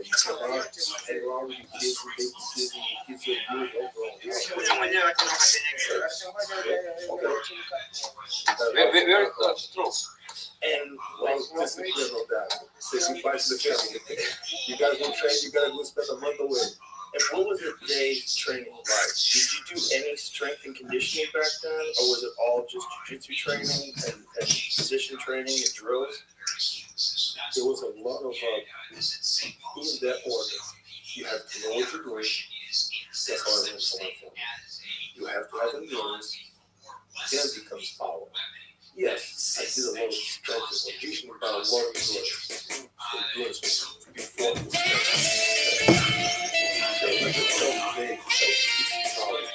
Come on, baby. Right. No. Right. But then you know how to fight, and you have a lot of power, so you can't last. You got it. Last 2 minutes. Uh-oh, you're in trouble. So you have to know what you're doing. You have to have endurance to last at least the first round, 5 minutes. Then becomes power. And what kind of endurance training did you do? Oh, endurance, everything from running to swinging to Wow. strength coach. And I one time got up and was like, okay, the guy who used to be the strength coach for USC, for the Rams when they were in LA. Then went for a 41-mile run. 41 miles. One day, seven hours later, I told him to stop. My calves are both cramped up. I kept thinking I could stand. That seems crazy. Yeah. So, just not too long ago, a couple years ago, a bunch of friends of mine from the Navy SEALs asked me, hey, let's go swim across, let's go swim at Tampa Bay. I was like, sure, let's do it. I figured out it was across Tampa Bay. It's like 3 hours later. 3 hours of swimming? I made it, but my God, it's like I was having frostbite on my fingers. It was January, cold, very cold water. Brazilians are not made for cold weather. It was not the distance. It was not, I could make it. It was not carrying like extra 40, 50 pounds of weight dragging behind us. No, it was the cold water that got me. It was like, but I did it. Got to the other side. Did you train for that, or did you just do it? We swim about maybe a dozen times. I thought we were just going to go to the beach and just hang out, swim on the beach. Yeah, cold water, okay. Yeah, come in, come out. No. By the time they said across Tampa Bay, I was like, now I cannot back down, and I got to do it. So we went to a pool, swim in a nice warm pool. Desert time, major desert time, just to get ready for that. Yeah. Oh, fuck. It was pretty much just on hard, man. We climb up Cactus to Clouds. That's in Palm Springs. Stress coach was like, yeah, let's go for a hike too. It's like Cactus to Clouds. It's bad. We did it. We got up there. How long is that day? All day, left at 3 o'clock, 4 o'clock in the morning, we started. Finished by 4 o'clock in the afternoon, 4 o'clock in the afternoon. Cactus to Clouds, 21 miles. Difficult, class 1, 2, highly strenuous. 10,000 400 feet changing of elevation. Jesus Christ. That's nuts. Yep. Yeah. I always did endurance and stuff. So With fighting, if you don't have endurance, you don't have anything. Sakurabe, man, we fought for an hour and 45. An hour and 45, yeah. Yeah. Those 6 rounds of 15 minutes, the 2-minute rest. I think it's 2-minute rest in between rounds. 15 minutes rest for 15. Crazy. Yeah. Is that the longest fight now? Hour and 45, that's the second longest fight. That's the longest fight.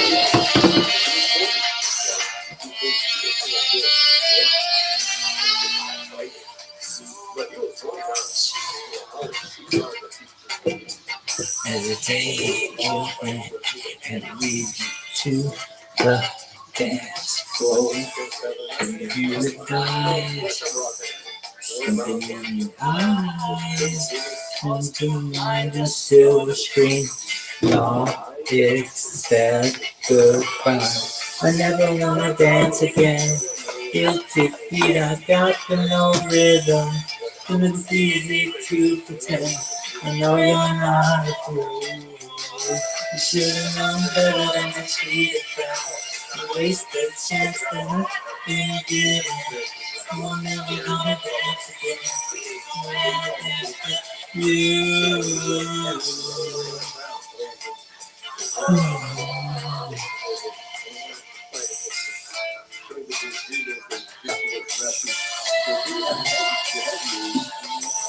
I can never the chaos is for all the good friends to mine. Ignorance is kind. There's no comfort in the truth. Pain is gone as your friend. I'm never gonna dance again. Guilty feet, I got no rhythm. Oh, it's easy to pretend. I know you're not a fool. Should've known better than to cheat a friend. Wasted chance that thinking. So I'm never gonna dance again. The way I dance with you. Oh.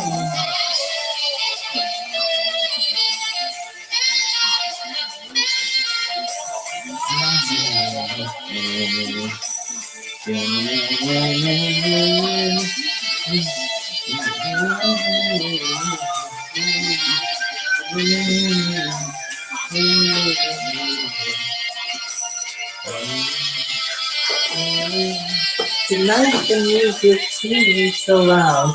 I wish that we could lose this crowd. Maybe it's better this way. We hurt each other with the things we wanted to say. We could have been so good together. We could have let this dance forever.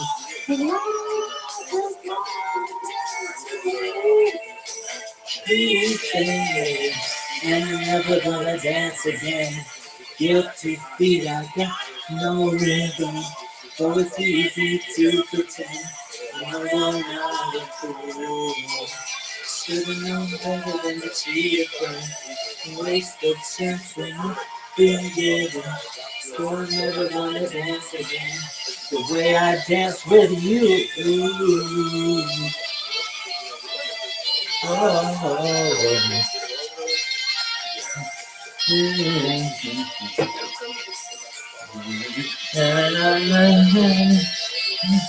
Now that you're gone, now that you're gone.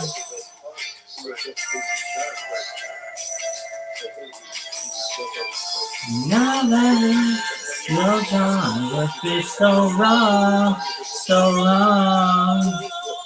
that you had to leave me alone.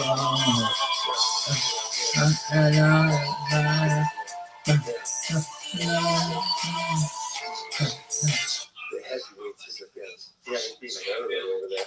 That's the thing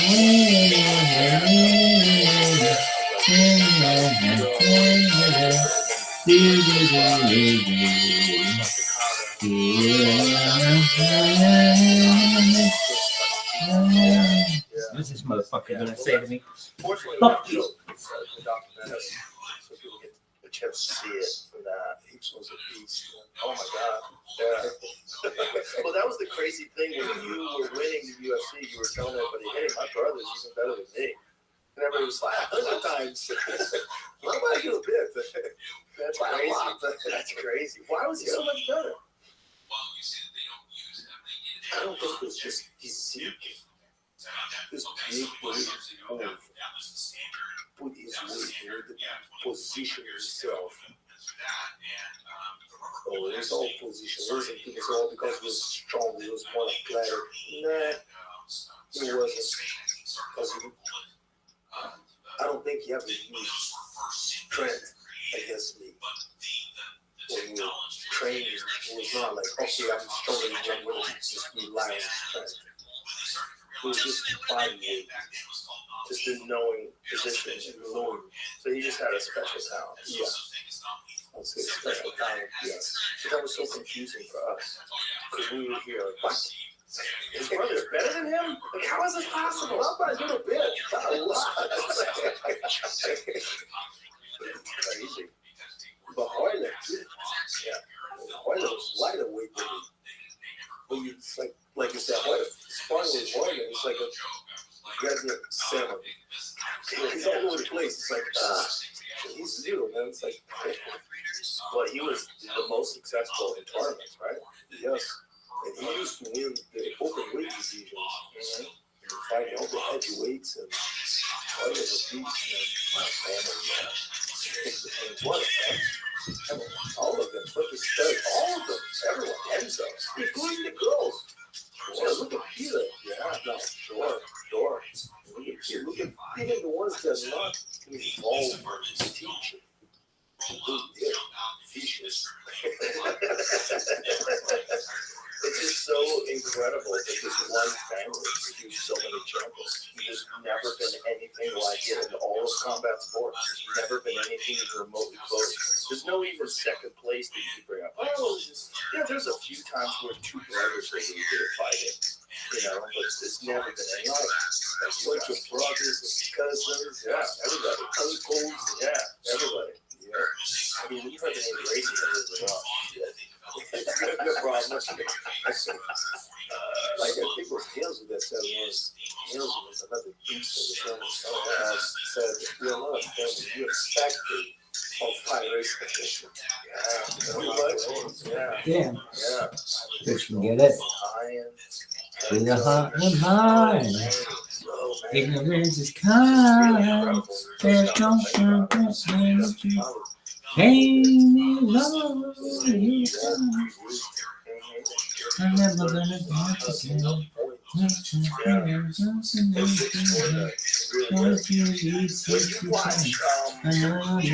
now, do you watch jiu-jitsu like where he watch these guys? When you see guys like Gordon Ryan, Big tournaments, Gordon Ryan is awesome. that's his belt right there.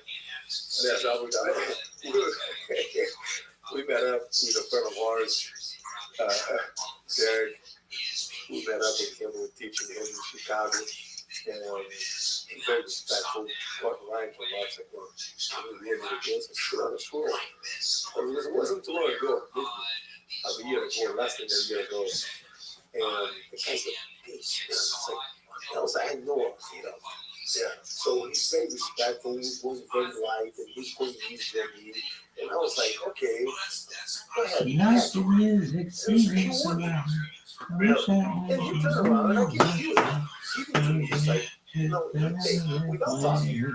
And I was like, there's no way I'm going to pay. Because there's no way I can touch him. And I'm okay, and I give it to him back. So it was like, pretending it was weird. At the point that I started laughing, I was like, really? I'm giving the already. He's giving me the snack, and I'm giving the triangle. We're like, well, you guys are very respectful. We talk about discipline. That guy works out 365 days a year. There's no Christmas. Fuck you. Your birthday, fuck you. Every day. They train every day. I told them, people misunderstanding what he's saying. He's challenging people. I said, that's what my family did. You say you're good, I'm saying I'm good. There's only one way to find out. Yeah. And I told them, keep doing it. Because God push people. Yeah, that's straight away. You're doing so right, you're doing so easy on me, and I'm giving you trying to catch me. He was like, put the hand and doesn't catch. I was like, really? And then he'll give me something, and I was like, okay, you think I was like, you take it. Nice and smooth and slow. So that's the thing that he's capable of rolling like that because he's so fucking strong, but he doesn't use it. You know, it's just all technique, movement, you know, and understanding. And obviously, he came from the Henzo school. You know, John Danaher taught him. Danaher came from Henzo. You know, it's like it's all that same lineage. But there's a lot of good talented people over there out there right now. Oh my God, it's incredible. Like the level of just jiu-jitsu now is so high. You know, Mikey Musumeci and you know the Tolo brothers and all these different guys out there. It's just so much, so high level. The trainers with him, with Gordon Ryan. I can't remember his name right now, but I heard the kid says, "I'm gonna catch you on the left arm." And he catch you on the left arm. I'm gonna catch you in right foot. And he catch you. And he tells you how long and timing. It's like, wow, that's impressive. Yeah. To be able to pull such a thing, it's not easy. No. Well, that's what guys do when they get past the level of everybody else, right? They just start challenging themselves by giving themselves one thing they're going to try to do. And I ask people around, and people say, yes. Which guy is this? So it's one of the training partner for Giancarlo? Who is it? Do you know which guy it is? I don't remember the name. It was one of the guys that trained with Gordon Ryan. He's on that level. Well, there's very high level guys now. I mean, it's just, it's so, but it's also iron sharpens iron, you know? These guys are so good now, and everybody's competing with guys that are so good. Like, you go to Abu Dhabi and you watch the levels, it's so amazing. You were kids too, so yeah. People in the beginning thought, well, the Gracies are good because they keep it secret. No, we just stick to it. We just start at a young age and we grew up on this. Mm-hmm. Well, this is the thing that Gordon always says is my jiu-jitsu is 10 years advanced of everybody. So it does. I can show you everything I'm doing. It doesn't matter. You're not going to catch me because I'm in the gym 365 days a year. Discipline. Well, not just discipline. Yeah. It's John Donner talks about Kaizen. Kaizen is this Japanese phrase for doing something over and over and over again, just constantly focusing on this one thing and continuing to perfect it over and over and over and over again. That's what they do. Their thought is, if you work out 5 days a week and I work out 7 days a week, in a month, I've worked out 4 times more than you. In a year, you add that times 52 weeks. You keep going over and over and over again. After 10 years, I have, extra years of training on you. And when you think about it that way, it's really the way to do it. If you want to really be the best of the best, and there's a guy like Gordon out there that is training 365 days a year. Like, you kind of have to. And we go back to Pakistan. Exactly. Yeah. There's no Sundays for them. Yeah. There's no today's my birthday. Yeah. It's holiday. No, there's no holidays for them. Yeah.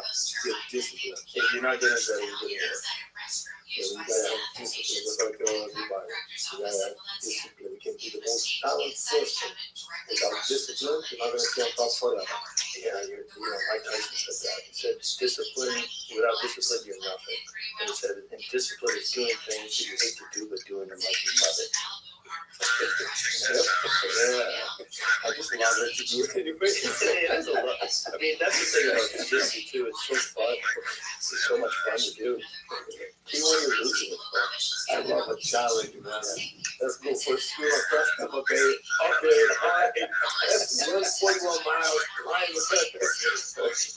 climb cactus and clouds. Okay, That's great. Speaking of challenges, you recently got into bow hunting. How did that start? How did you get into that? I know you met John Dudley, and I know you did John Dudley's podcast. So I listened to you with John Dudley, and John Dudley taught me.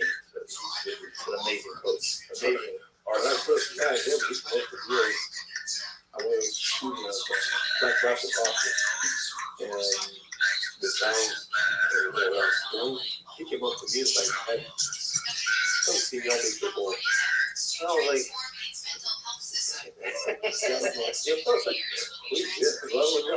I asked him, I'll be like, he's the hoist priest of 400. Yeah, he's a fucking ass. So I went and spent some time with him, showed me some stuff, moved the bowl. Not like yours. Yours, how many pounds? Cool. I have a 90-pound bar. 90 pounds. Yeah. Carry that thing. So it's not 90 pounds. I know, it's weight. It's the pulling is 90 pounds. I can let that carry that pole. Mine is like 60. 60 is good enough. But if you can pull 90, it's better. Yeah. No, I don't have it. Well, the way I felt. What'd you say?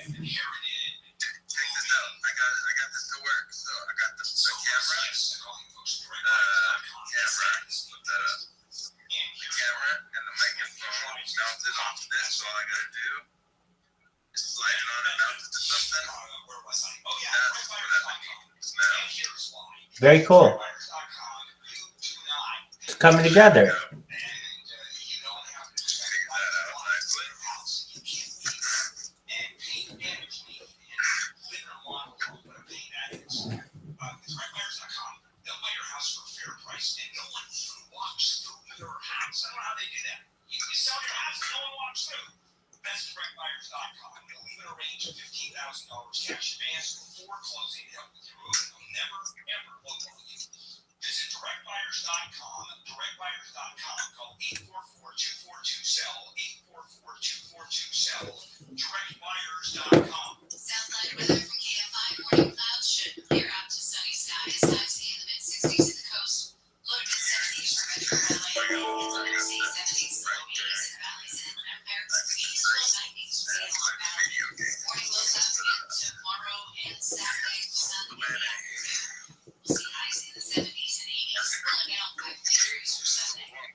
because I have a surprise guest. Just walking in the door. Trying to say, hey, come on, sit down. Neil, you want to talk about the Disneyland tickets that we're giving away? Sure. I always like talking about Disneyland tickets. Yeah, he said, passes, he knows my tickets. Why are you doing this now? What do you mean? Why are you asking me to do this now? To do a special guest? No, because I just want to really, we can either do it now or interrupt mode. So if you just take 30 seconds to plug what we're giving away. You got it, pal. KFI 640 wants to give you a chance to celebrate friendship and beyond at the Disneyland Resort. Pixar Fest is back now through August 4th. Keep listening to KFI 640 for your chance to win a 4-pack of one-day, one-park tickets to Disneyland Park or Disney California Adventure Park. And they got a lot going on. They're the Better Together Pixar Pal Celebration, Club Pixar, and my favorite festival marketplaces. They got a bunch of marketplaces there at Disneyland California Adventure. Yeah. And we're about to have a mortgage company do a commercial because it's a good segue taking out a mortgage to buy tickets for Disneyland. Well, you're a smart aleck, but you're still the best value for your money. It is. We've talked about it. And he's talked about it. It makes a lot of sense. So anyway, Matt Money has just walked through the door. Oh, yeah, that's open. So Matt is filling in for Gary Shannon today. And so Matt, of course, is heard down the hall at CAM 570, usually 12. So, people say that there's this controversy in the bow hunting community where they say you don't need 90 pounds. 70 pounds is all you ever need. And I'm like, okay. But 70 pounds for you is not 70 pounds for me. 70 pounds for me is easy. 90 pounds for me is not hard. So 90 pounds for you is almost impossible, but 90 pounds for me is pretty easy. There's a video of me pulling my 95-pound bow back. I just fucking pull it back because I lift a lot of weights. So if you lift a lot of weights, you have all this muscle. Why not use it? Yep. I agree. That's a lot more power.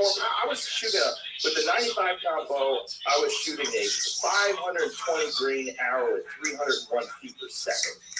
When that thing fucking hits, man, that is going through everything. The amount of penetration you get with a bow like that is insane. And that kind of power is that's better. Because if you hit bone going in, you're going to go through the bone. It's going to go through everything. You're not going to worry about penetration. You're not going to worry about lethality. It's going to be very lethal. So I wish I had those muscles. It's like a boy back in I wish I had those weights. Let's go. I do a lot of rows, a lot of chin-ups. But if you could do, if you could do that, and it's not hard, I always say pull the thing back that you could shoot. Like I have an 80-pound bow that I practice with, and I'll shoot that bow for 3 hours. I'll be out in my yard for 3 hours, just shooting hundreds of arrows. It took forever. I love guns, any kind of weapons, swords, bows. You got a Terran Captain too, right? Yep. Yeah, that's great, right? Isn't that place great? He's awesome. He's awesome. Terran's amazing. Good teacher too. Oh, amazing teacher. He knows how to push you. Yeah. It's like learning from a real master, and seeing when you see him shoot, you're like, Jesus Christ. Like he's like fast, super accurate, perfect technique, and you see that, you go, oh, that's what it looks like when it's done right, But a guy you could go bowling not too long ago. I'd say 4 or 5 years ago. I started playing with it. When did you think about hunting? Oh, I've been hunting for a while. I keep that quiet, yes. You keep that quiet because of Brazil? No. Because Brazil has a very anti-hunting attitude. Yeah, but just Brazil. Raise the family. They don't like hunting, and they give me a hard time. And you can tell us that you're WhatsApp chat. Yeah, they post a picture of somebody was eating some sushi, and somebody post a picture in a Brazilian barbecue place, and they all posting about eating. And I post a picture holding an elk. There's no guns, there's no blood, that's why give me a hard time. Crazy hypocrite. Give me a hard time, I give them an hour. And I came back and said, that's a bunch of hypocrites. You all eat meat, give me a hard time. exactly. Oh, but you just kill for the fun. No, I did not. The meat is at my house, the heart is at my house, the head is at my house, and the leftovers, the best that we don't eat, the other animals went to eat. So I had to educate a lot of them on that. Yeah, that's the thing. Most people are just uneducated about it, and they have this stereotype view of hunting as being this cool thing that people do for fun. So I do it for the meat. All I want to eat. It's the best meat. If I'm not gonna eat it, I'll kill it. I'm not gonna shoot a cat. Of course, I don't eat cats. Right. Exactly. Yeah, people have asked me to do some hunts where they don't eat the meat. I'm like, yeah. There's some there's helicopter hog hunts they do. They fly around the helicopters. They shoot wild pigs out of the helicopter. I know you have to do it. You can go back and get it. Well, you could, but I mean, how many of them are you gonna get? Like one day they shot 250 of them. No, not that many. You're not gonna really butcher, and some of them they donate to Hunters for the Hungry, which is a great organization that feeds a lot of homeless shelters and stuff. And they'll take that meat and bring it to a butcher shop and give it to hungry people. It's very good meat. It's the best meat for you. But when you shoot out of a helicopter, shoot 250 pigs, you're not gonna go and take those pigs. No, I have a friend of ours in Texas that took us out to have a helicopter, right? That's crappy. And we shoot, but then we go back down, we collect, we don't shoot like 250, a couple, 4 or 5, right? We go back, get the best ones, we cut it up, and get the meat, and wow, boy, delicious, so good. And sometimes we even give out to churches and take care of people. That's great. Yeah, that's great. But wild game meat, man, it is the best meat in the world. When I eat it, I just like, wow. It's not just bad, but the feeling of you were there. Yeah, you got that. Yeah, something that you brought home. You went and got it. You went hunting. Yeah, and hunting, I tell people all the time, it's not catching. I would say 70% of the time, I come back home with nothing. So it's not every time that I go out that I come back with something. No, it's very difficult. I would say for me, it's about 70% of the time, man, I come back home empty-handed. Yeah, but it's like, okay, I was there for a whole day, peace of mind. There's no cell phones, there's nothing, there's nobody bothering. It's difficult. You're in the woods, you're hiking. Yeah, you need endurance. I mean, you need strong legs, get you around those mountains. I mean, the first time I ever went hunting, I got that mule deer with my friend Steve Ranella. He took me hunting in Montana, and I was in really good shape. And I was like, I do jiu-jitsu every day. I'll be fine walking up these hills. And I was like, ooh, but this is fucking hard. Like, I didn't think of it as a physical thing, but mountain hunting is very physical. Like, you have to be fit. You have to be in shape. I just got back from bear hunting in Idaho, and up and down the mountains. Yeah, hot sun. Up and down the mountains. Idaho was rugged terrain too. Very rugged. Beautiful terrain too. And last year, my first elk that I got with a bow, shot the elk with a bow, 30-yard shot. Got the elk, loaded up, took it back to the house. We're taking the skin off and taking the skin and the hide and taking the meat. And I went to help the guys at 11 o'clock at night. There's 3 of us to cut on the knives everywhere. So as soon as I start to lift the hide, put my finger in my hand in the wrong spot, because I cut my finger to the bone. So it's like, okay. It's like, did I cut you? I'm like, yep. And the knife touching the bone. We went to a, so the other friend was like, hey, do you have a hospital nearby? He's like, hospital is 2 hours away. You got a veterinarian? Veterinarian? He's like, no, it's 11 o'clock at night. Everybody's asleep, man. So he's like, do you have super glue? It's like, It's like, Celebrate friendship and beyond at Pixar Fest at the Disneyland Resort. you guys Start the party with the stapler? Pixar Palace Oh, Parade. see, staple it? That is crazy. Oh my god. Four staples on my finger. It's like, oh, it's like, oh, Wow. That's crazy. But it worked. It worked. Wow. Day and a half later, I get home, and my son decided to take it off. I had to take the staples off. Look what he's using to take it off. A pair of pliers. From the garage, from the motorcycle, pick up the pliers. There was no, I can't believe I still have my finger, man. We didn't clean it. He just picked up the pliers and started to put the staples And out.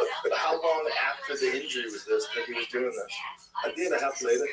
Oh, okay. So it kind of healed up a little bit. That was when I got back to Florida, yeah. It's like, I was in Montana, I got back to Florida, my son's like, no, you're not going to the doctors. I can take this off. Are you living in Florida? Yes. Where do you live? What part of Florida? Sarasota. No kidding. When did you move there? I moved there about almost 2 years ago. What made you decide to do that? I can see myself getting arrested if I was in California. Really? Oh, California, people got so deep. I love California, don't take me wrong. I think California is the best state in the world. And I traveled 8 months of the year. I love California. But the people, they just get on their face. It's like, it's my right to be here, okay? What are you going to do about it? It's like, dude, it's my right to knock your teeth out. Oh my God, he's violent, call the cops. I arrested him. It's like, people was like, disrespectful. Got to a point you got disrespectful. It got weird, right? It's hard. And I love, don't think I can't say how much I love California. It's the only place where you could be in the ocean and then in the mountains for an hour. And on the desert. Yeah, in the desert. You can surf, ski, and spend the night in the desert. On the third day. Climate is beautiful. And a lot of great people there too, but they've lost their fucking minds. But the people that they're there, it's like, it's so, just, for me, it's just disrespectful. Yeah. Disrespectful, and they've emboldened a lot of really stupid people to act like idiots. You know, and just the way they're dealing with the homeless situation is fucking insane. You know, they've lost $24 billion that they can't account for. That was is that what the story is? There was some controversy about $24 billion missing that was allocated towards the homeless crisis. So, yeah, so I just saw it on the trip, and I called my son. I was like, dude, we gotta get out of here. We gotta get out. So all the kids are grown, so everybody's in a different location. Yeah, so how do you get to Florida? So here it is. California spent $24 billion tackling homelessness over 5 years, but didn't track if the money was helping the state's growing number of unhoused people. So they spent $24 billion and they can't figure out what the fuck it did. Yeah. It's ridiculous. And it's not getting better at all. It's getting worse. Every time I go back there, I'm like, oh God, it's worse. And I only go back like once a year now. I go back once a year. I love it. I hope it gets better. I'd love to get back, but it's not going to get better. Yeah, it's not going to get better for a long time. It's gonna take generations. I used to joke with people say I'm front line of resistance. Yeah, I got the points like too out of control. Well, it's also crazy things are happening. Like the guy got arrested because someone broke into his house and he shot the guy, and they arrested him. Like, okay, you can't even defend yourself in your own home. Like, what is the fucking point? What's the point of the Second Amendment? What's the point of having a firearm? Isn't it to protect your family? Are we supposed to assume that someone who's willing to break into your home violently, that person's not going to harm you? You got to call the police? How long is the police going to take to get there? What if you have a family? What if you have children? What if you have a wife? You're supposed to just let this person break into your house? You can't really care about it.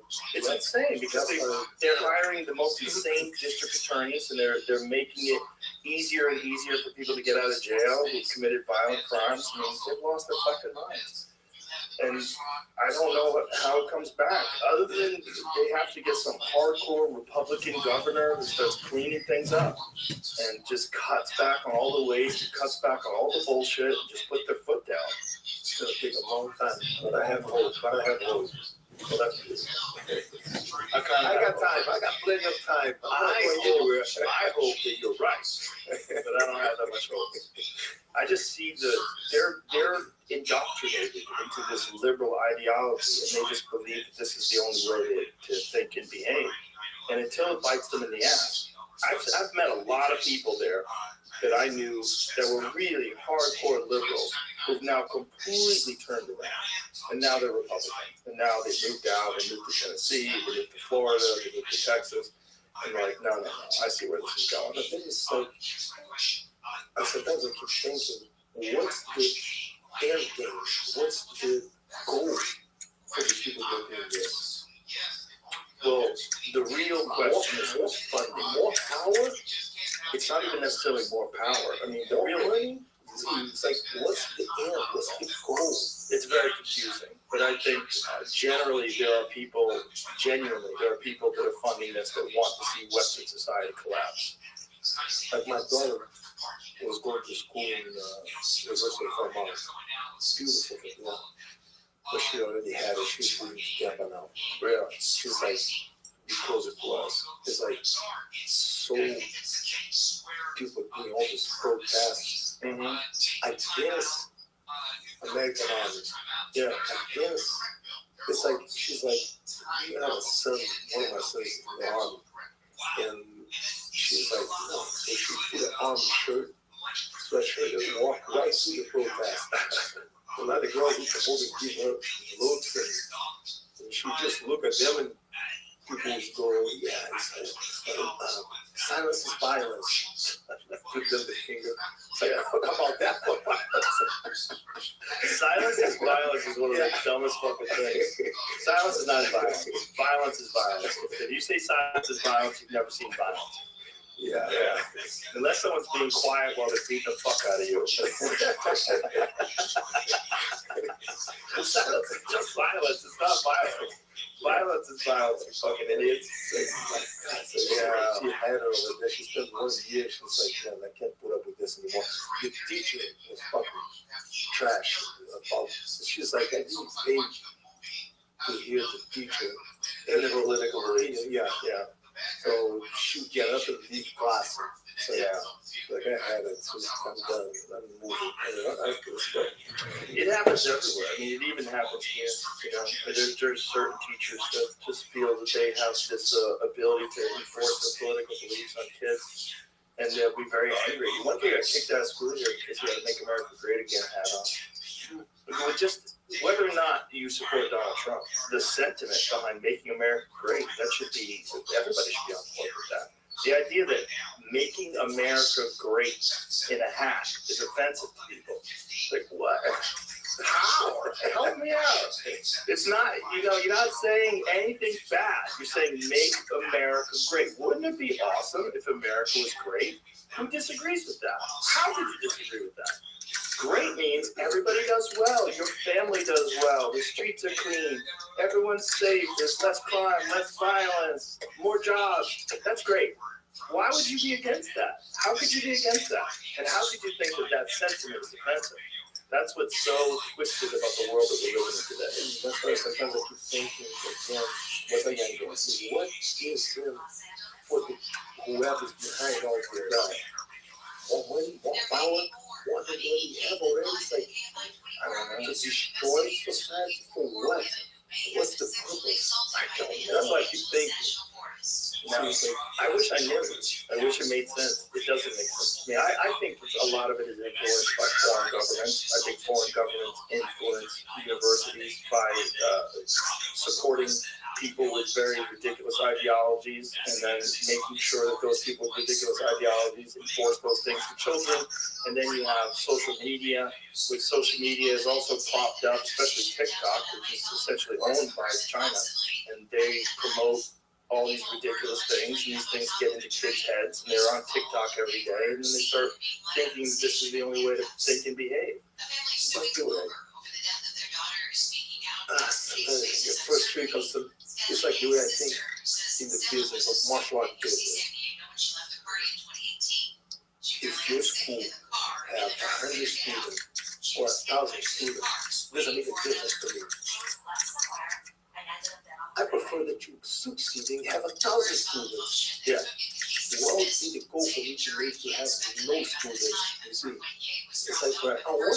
because if you grow, I grow. Right. But then it's like on the world society, when people try to destroy one country, try to destroy the other, for what? Well, you're thinking logically. Violence and power. It's also people are trapped in an ideology. They're trapped in this woke mindset. You call it woke, whatever you want to call it, but this ideology of what we're seeing with these young, ridiculous kids in universities today.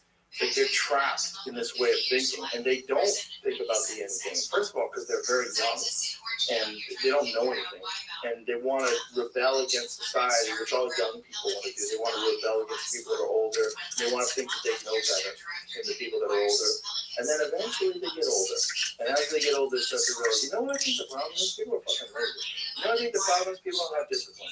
You know what I think the problem is? People don't plan for the future. People don't work hard. They don't, like, everybody should have the opportunity to work hard and get better and move ahead and try to better your life and better the life of your family.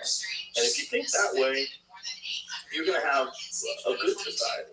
But if you think that society is evil, it's all colonists, and that we got to destroy it, take it all down, and capitalism is evil, okay, what are you going to replace it with? They didn't even thought this thing through. What are you going to replace it with? Communism? You ever been to a communist country? It's fucking hell. And you know what happens in a communist country? You have to enforce it. How do you enforce it? With the military. And if nobody's armed but the military, now you have a dictatorship. Now you have a brutal military dictatorship that decides what you can and can't do. That's what Cuba has. Decides for you. Yeah, that's what Venezuela has. No say whatsoever. No say. No say. That's what China has. That's what North Korea has. Like, good luck. Good luck with that. There's plenty of examples of that. None of them are good. There's no examples of communism working anywhere where it's for the betterment of everybody. One thing that coming from America, from Brazil, it was a lot, like in Brazil, they put you down a lot. I remember when I won the UFC, and there's 1,000 guys that were better than him. This is nothing. Everybody was like, it's not. A lot of people were like, his accomplishment is not that big of a deal. Different than America, they push you up. Yeah. They changed their mentality now in Brazil. Oh, really? Back then, it used to be like this. That's interesting. The mentality changed. Why did the mentality change in Brazil? Don't know, but it changed. I can see that now. People try to push you up now. But back then, when I won, it was like, no big deal. These are guys that would be much better than him. And they came over, they got beat up over really bad in the UFC. But that's one thing that attracted America's culture was like, they're trying to always push you up. It seems like that changed now. They're trying to push you down now. In some places, in some circles. Yeah. But there's still quite a few people in America that still believe that. Oh, yeah. I think that's more prevalent here than anywhere else in the world. This attitude that we want people to succeed and celebrate success. But then this whole thing what's going on right now, it's almost like they want to crash. It's like, why? It's usually losers who don't have anything going on, and they want other people to be losers as well. They don't want people to succeed. And also they connect success with the worst examples of success. Like they connect the idea of financial success with people being oppressed. Obviously, people being oppressed is terrible, but all financial success is not oppression. That's ridiculous. Like if you have a school, like for example, if you have a jiu-jitsu gym, if you have a jiu-jitsu academy, I mean you have 1,000 students, there's nothing oppressive about that success. That's all beneficial. Beneficial to your students, it's beneficial to you, because if you have 1,000 people, then you have a place that's run well, and you have your staff, you have people that are employed there, and also you have plenty of classes. So I can get a class at 6:30 in the morning before I go to work. 6:30 a.m. class, I'm done by 8, I shower up, I'm in the office at 9. I feel good, I got something done today, and I'm getting better at jiu-jitsu, or this is amazing. You know, and then you have classes all day long, and everybody's getting better, and the level is high, because there's guys that are good in the gym, so you get excited, you're thinking about your game, you're thinking about constantly improving. There's nothing oppressive. And the person who runs that gym, they're making a good living, and they feed their family, and they have a nice house. There's nothing oppressive. Yes, there's nothing oppressive about that success. we're not talking about the success of like a military industrial complex or like, the oil companies polluting the ocean. No, you're talking about there's a lot of people that work hard and their success is not even remotely oppressive. So when people connect all capitalism to degradation of the environment and controlling the people and oppressing people, that's ridiculous. That's just a foolhardy way of looking at the world. Like I said, there's who have no students, but 1,000 students. I don't make any more money. Right. So, but I don't want you to have 1,000 students.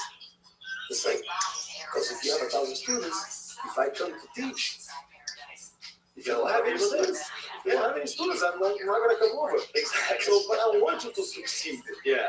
So I want to fill up your school. Are you primarily do you like seminars now? Do you love Seminars, but I'm building a school in Sarasota. Oh, nice. Yeah. Nice. I haven't had a school. I used to teach with oil until 2000. Then I stopped teaching at the school, at the academy, at the Grace Academy, and just went to do seminars. And now I'm building a school for my son and I. Oh, wow. That's great. I love to travel, to see the world. But we're building a we've got a place and location already, just waiting for permits. Oh, that's great. Be my first headquarters. That's great. That's going to be awesome. Boy, that's going to be successful. The location's awesome. Boy, Horace Gracie School in Florida, oof, that's going to be big. Right away. I mean, I bet first day you'll be full. Yep. Yeah. We got all the students already just on the standby, Ready to waiting go. for us. Yes. How long do you think before you open? About good 8 months. Nice. We're just waiting for the final permits. And we start building. We're going to tear down the building. We're going to build up. The build up is fast. The permit takes forever. So Right. Florida. Yeah, takes you forever a lot of places. And how big is this place? Big enough. Big enough? Very big, yes. Yeah. We're talking 3 floors. Oh, wow. So is it going to be different things in there? Like, Yeah. what is the front? You want to give it full details? Not yet. Not yet? Well, you let me know. Yeah. Let me know when you're about to open. We'll let everybody know. The location is awesome. That's great. 5 minutes on the beach. Oh, that's beautiful. That's exciting. That's very exciting. That must be really exciting. I look forward to something like that. 5 minutes from the beach, too. Beach in Florida. Wow. I'm letting my son. No? Sharks on the East Coast, right? Oh, are they? I'm on the West Coast. There's no I'm on sharks? the West Coast. On the West Coast? I'm in the Gulf. Aren't there sharks in the Gulf, too? Sharks don't like Brazilians, man. No? Sharks for you. For Brazilians, they look at Brazilians going, They like Italians, they don't like Brazilians. I don't think they can tell the difference between us, buddy. They look at me like, hold on, too many bones on this one. I'll choke on this one. Let me get that meaty one over there on the muscles. Look at that. Oh, that's a fucking shark. That's Sarasota. Jesus Christ, boys. That's a shark in It's not Sarasota. a shark. That's a cat. Oh, Look, my you can't see God. on the boat. You We can have eat feet your those. fucking head. We have feet Oh, those. my God. Jesus Christ. Swim with those across the What is that thing doing? Just pulling up to someone's boat? Oh, my God. Saying hi. Those are cats. Fuck sharks. Do you surf? No, not as, but not like Hawaii. No. Well, is he in San Diego still? What did San Diego? Yeah, a lot of people People surf. down there. We surf a lot. We go to spa there every year. Spend a month over there. There's sharks down there, bro. Yeah. A lot of sharks Where? down there. San Diego. Yeah. There's Everywhere. there was a group of people that were training for a triathlon, and they were in the ocean doing a swim, and one of them got killed by a great white. And my friend went swimming there the next day because he had to prepare for the swim. The shark was already stomach full, so I don't know if they get full that easy. I think they could be. And I don't think he probably told his friends. Hey, I got a swimmer the other day. A lot of swimmers over there. there's all the swimmers over there. Yeah, that scared the shit out of me. Sharks scared the shit out of me. Oof. That's like bears to me are not as scary as sharks. If there's bears, you got a gun, you got bear spray, you know what you're doing, you're careful. I think you probably, Hey, the bear's hunting you too. that's true. You could, well, it depends on what kind of bear too, right? And they move so quiet. I know, for such a big 200 pounds, 250 pounds. Yeah. You don't hear them coming right behind you. When you were bear hunting, you were using bow or rifle? This one was rifle. I haven't been a bear bow hunting yet, because that's a very close shot. Man. Yeah. My, as far as I can go, is like 30, 35 is pushing for me. Yeah, so I'm not as proficient in the bow yet. So, Do you yeah. have a range in your yard where you can practice? No, I don't. Do you have a yard? It's big. How big is your yard? Not that big. How far? We've got a pool. Like how much distance do you have that you can shoot in your yard? And, 10 yards. yeah, it's for where I am, the yard's open. I see. So the Next door neighbor, neighbors, like, like, hey, don't point that boat to us. Yeah. I see them exploring that. Yeah. It's like, yeah. Is there an archery range near you? No? I haven't found one yet, yeah. So where do you go to practice? I go, man. Oh, when you hunt? Oh, that's crazy. Yeah, that's why you can only shoot 30 yards. I'll get there and I'll practice shooting for like 2 days, to practice. And, let's go. I jump first and I pick it up later. That would freak me out. I have to practice. When I go hunting, like say like if I'm like 5 weeks out, I'm shooting hundreds of arrows every day for 5 weeks. I want to make sure because I've shot like He's kind of like that swim. I swim about maybe 10 times and then swim across Tampa Bay. I want to feel confident. Like if I have a 75-yard shot on an elk, I want to be confident that I can make that shot. 75. Yeah, I've shot an elk at 75 yards. Yeah, I shot an elk at 80 yards. We saw some elk last year about 89 yards, but I was like, nah. You finally came 30 yards. If they're not moving, if you know they're feeding and they're not moving and there's no wind and you know you practice at 100 and you know you can make it, but you have to be like, you know, it's like when I'm like a high-level purple belt, brown belt in bow hunting. I'm not a black belt. I'm a white belt. Yeah. 30 yards is good for a white belt. White belt with one stripe. Yeah. Sarasota Archers. Look at this. Look at that. Send me that address. Private club, requiring membership. Hey, Sarasota Archers, why don't you run in the goat? Boys Tracy needs a place to practice. That's nice. Yeah, I'm sure they'll let you. That'd be great. There you go. Now we got your spot. So now you just go there. You only need a few hours a day. You just need that muscle memory. You need that feel, the relaxed shoulder, just no anticipation of the shot pull through. To me, it's just I have to get that ingrained in my head. The technique has to just be over and over and over again, where it's ingrained in my head, so that when I'm drawing on an animal, it's just I know exactly what to do.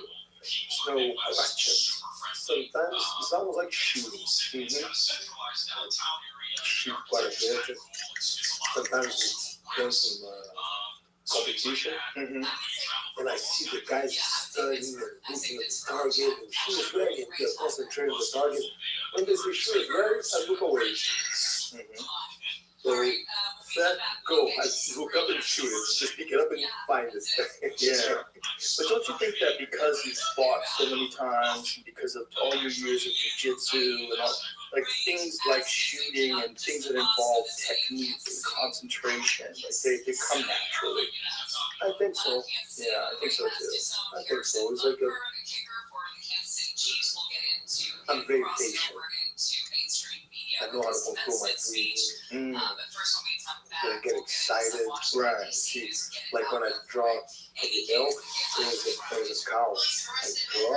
It was less than I grew about 4 days. The elk. I draw the cow.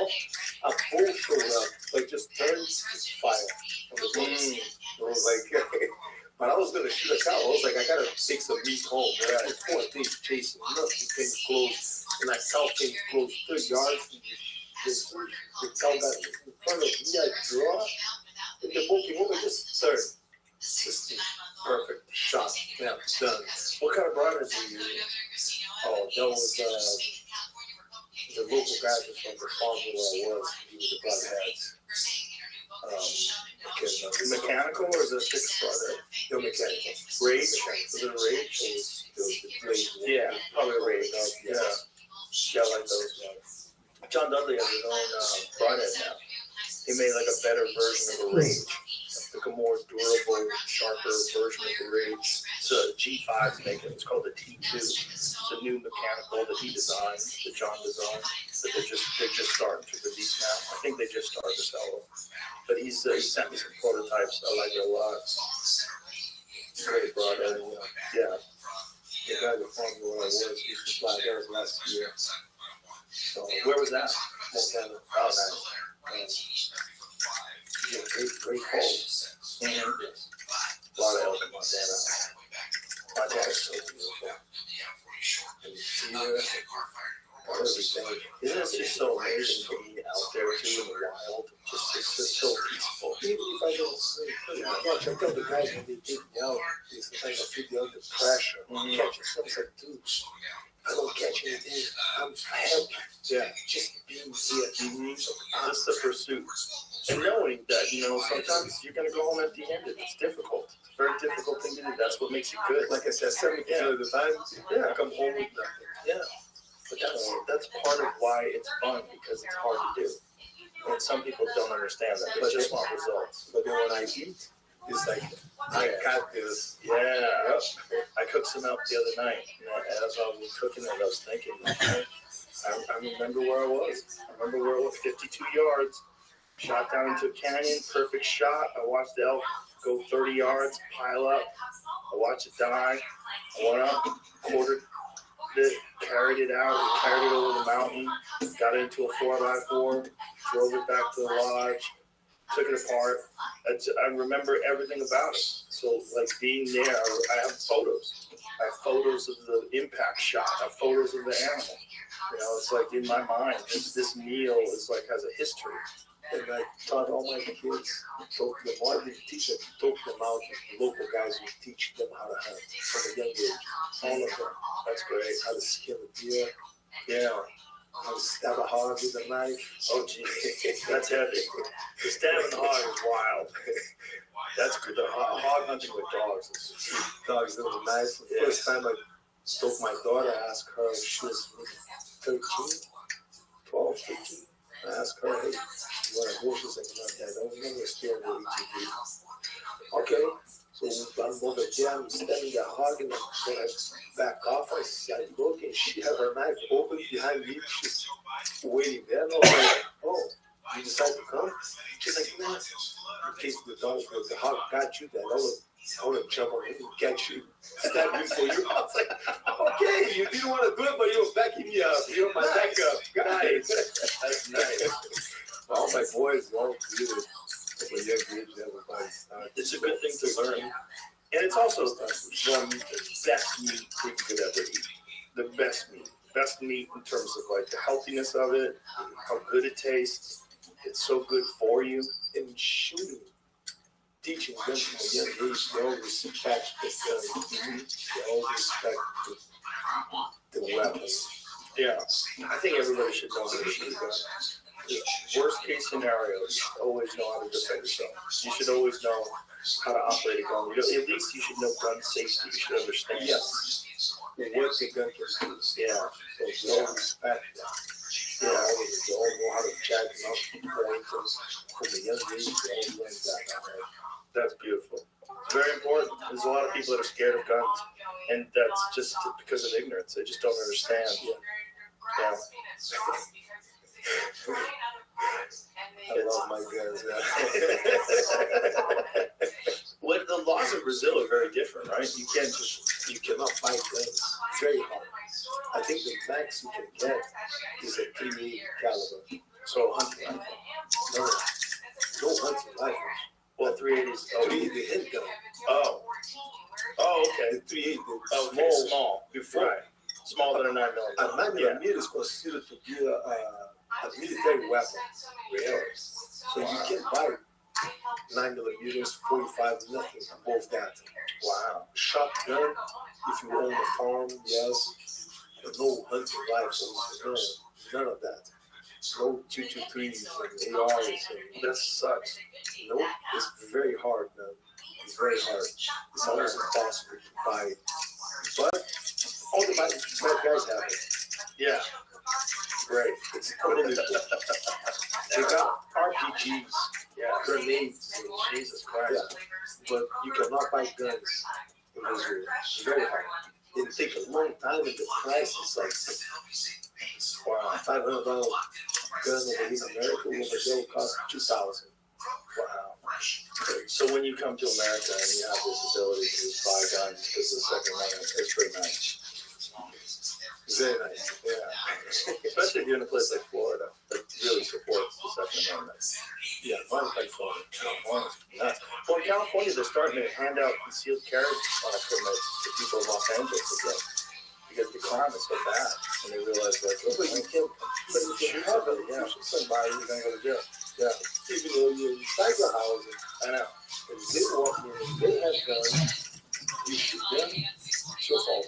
What's crazy is if you shoot them, you'll go to jail. But if they break into your house and they rob you and beat you up, they'll get right out. If they get arrested, they'll put them right back on the street. It's insane. It's almost like it's designed to destroy society. Like if you wanted to destroy society, that's how you would do it. Yeah, it's pretty fucked up. And if I keep telling people, if America falls, I think the whole world will fall. The rest of the world will fall. Yeah, maybe that's the plan. The world will go. Right. There's no place that has this kind of freedom. Leave America, the world will go. It's like Europe, yeah, it's tough. Yeah. I used to think Australia. Then I saw how they handled the pandemic and was like, oh, fuck that. But that's what happens when no one has guns. Yep. The army just rolls in and tells you what to do, puts you in concentration camps because you have a cold. Like, it's great. Where did you go? It's like, that's the question I ask my kids, and like I think for little kids, it's weird in America. You're gonna go. What up, baby? Lifestyle, tough. Yeah. It's like world out there. Yeah. Well, a person like yourself has been everywhere. You really kind of do understand that this is a special place. We're very fortunate. That's why I defend it. Yeah. Okay, hold on a second. Back it up. You said you've got Rumble basically organized. Go ahead and say it again.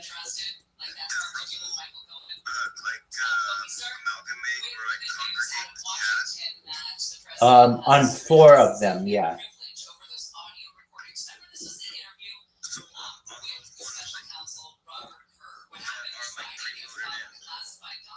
Yeah, exactly. Yeah, it really is.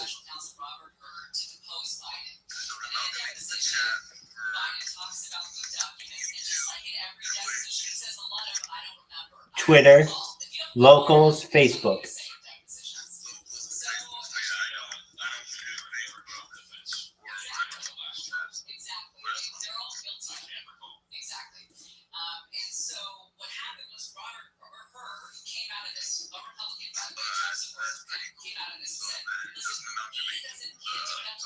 You can get it to, you can get it to unify your chat though, with bots.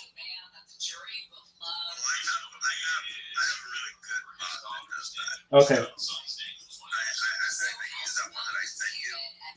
Okay.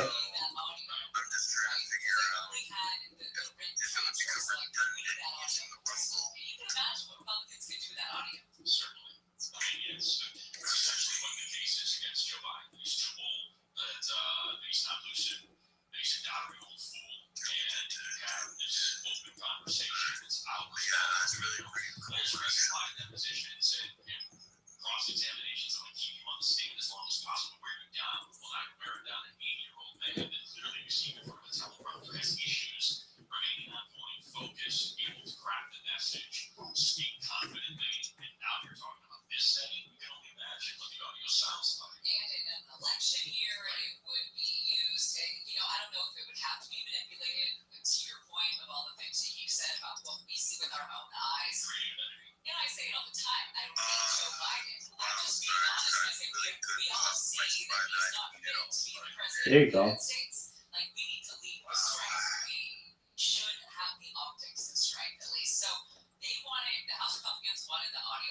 series of this to do just that, to highlight all of these things.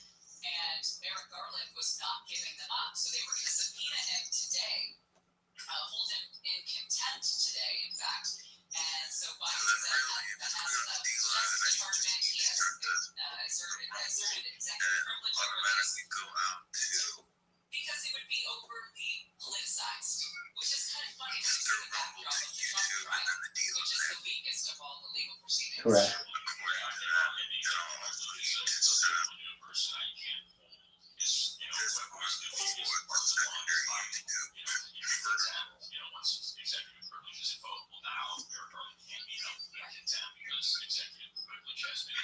So that's it's like this is a political back and forth. This has nothing to do with the American public deserves to hear the actual audio of these recordings. It is something that if you heard it, it would strengthen the case of the Republicans going into an election year or the presidential cycle of this man is not fit to be president. He can't stay focused in a conversation as simple as where are these documents? Why did you have them? And clearly, how is he supposed to hold court with Vladimir Putin or Xi Jinping if he can't even answer these simple questions and he's trailing off and going on these asides? They're making sense. So yes, but that's what it's presidential election year. This is what's going to lead the news cycles because it's what they want. How about those debates, though? I mean, doesn't this sound like, and I don't know if you saw yesterday how they came out swinging already, Biden, releasing the video saying, make my day, and Trump coming back making it like George Foreman, Muhammad Ali, saying, get ready to rumble.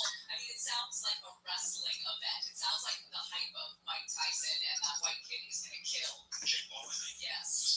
One of the One balls. of the balls. Yes. Paul's Logan. Or Jake back. Honestly, the most interesting thing that came out of it to me, and by no means am I trying to draw parallels between myself and presidential candidates on a debate stage, but you do it as well. When we take our shows on the road, and when you are in front of a limited in-person audience, you play to that audience. You don't think about the tens of thousands of people that are listening to your radio station. You unfortunately get focused on the 400 people that are sitting there at the expense of those that are watching far away. And that is something that Trump's always been good at. He is playing to that in-person debate audience and getting their energy to feed into his points. The fact that there won't be an in-person audience, I thought was probably the most interesting thing that came out of it. Something that I would guess Trump would push back on. Absolutely. It leads sort of in favors Biden. 100%. Being able to cut the mics favors Biden. The moderators are going to favor Biden. Right. So. Yeah, it's a Tapper and Tapper and Bash sounds like a TNT lawyer suit because that's right. Of course, that's the first thing. When I hear not just false jokes that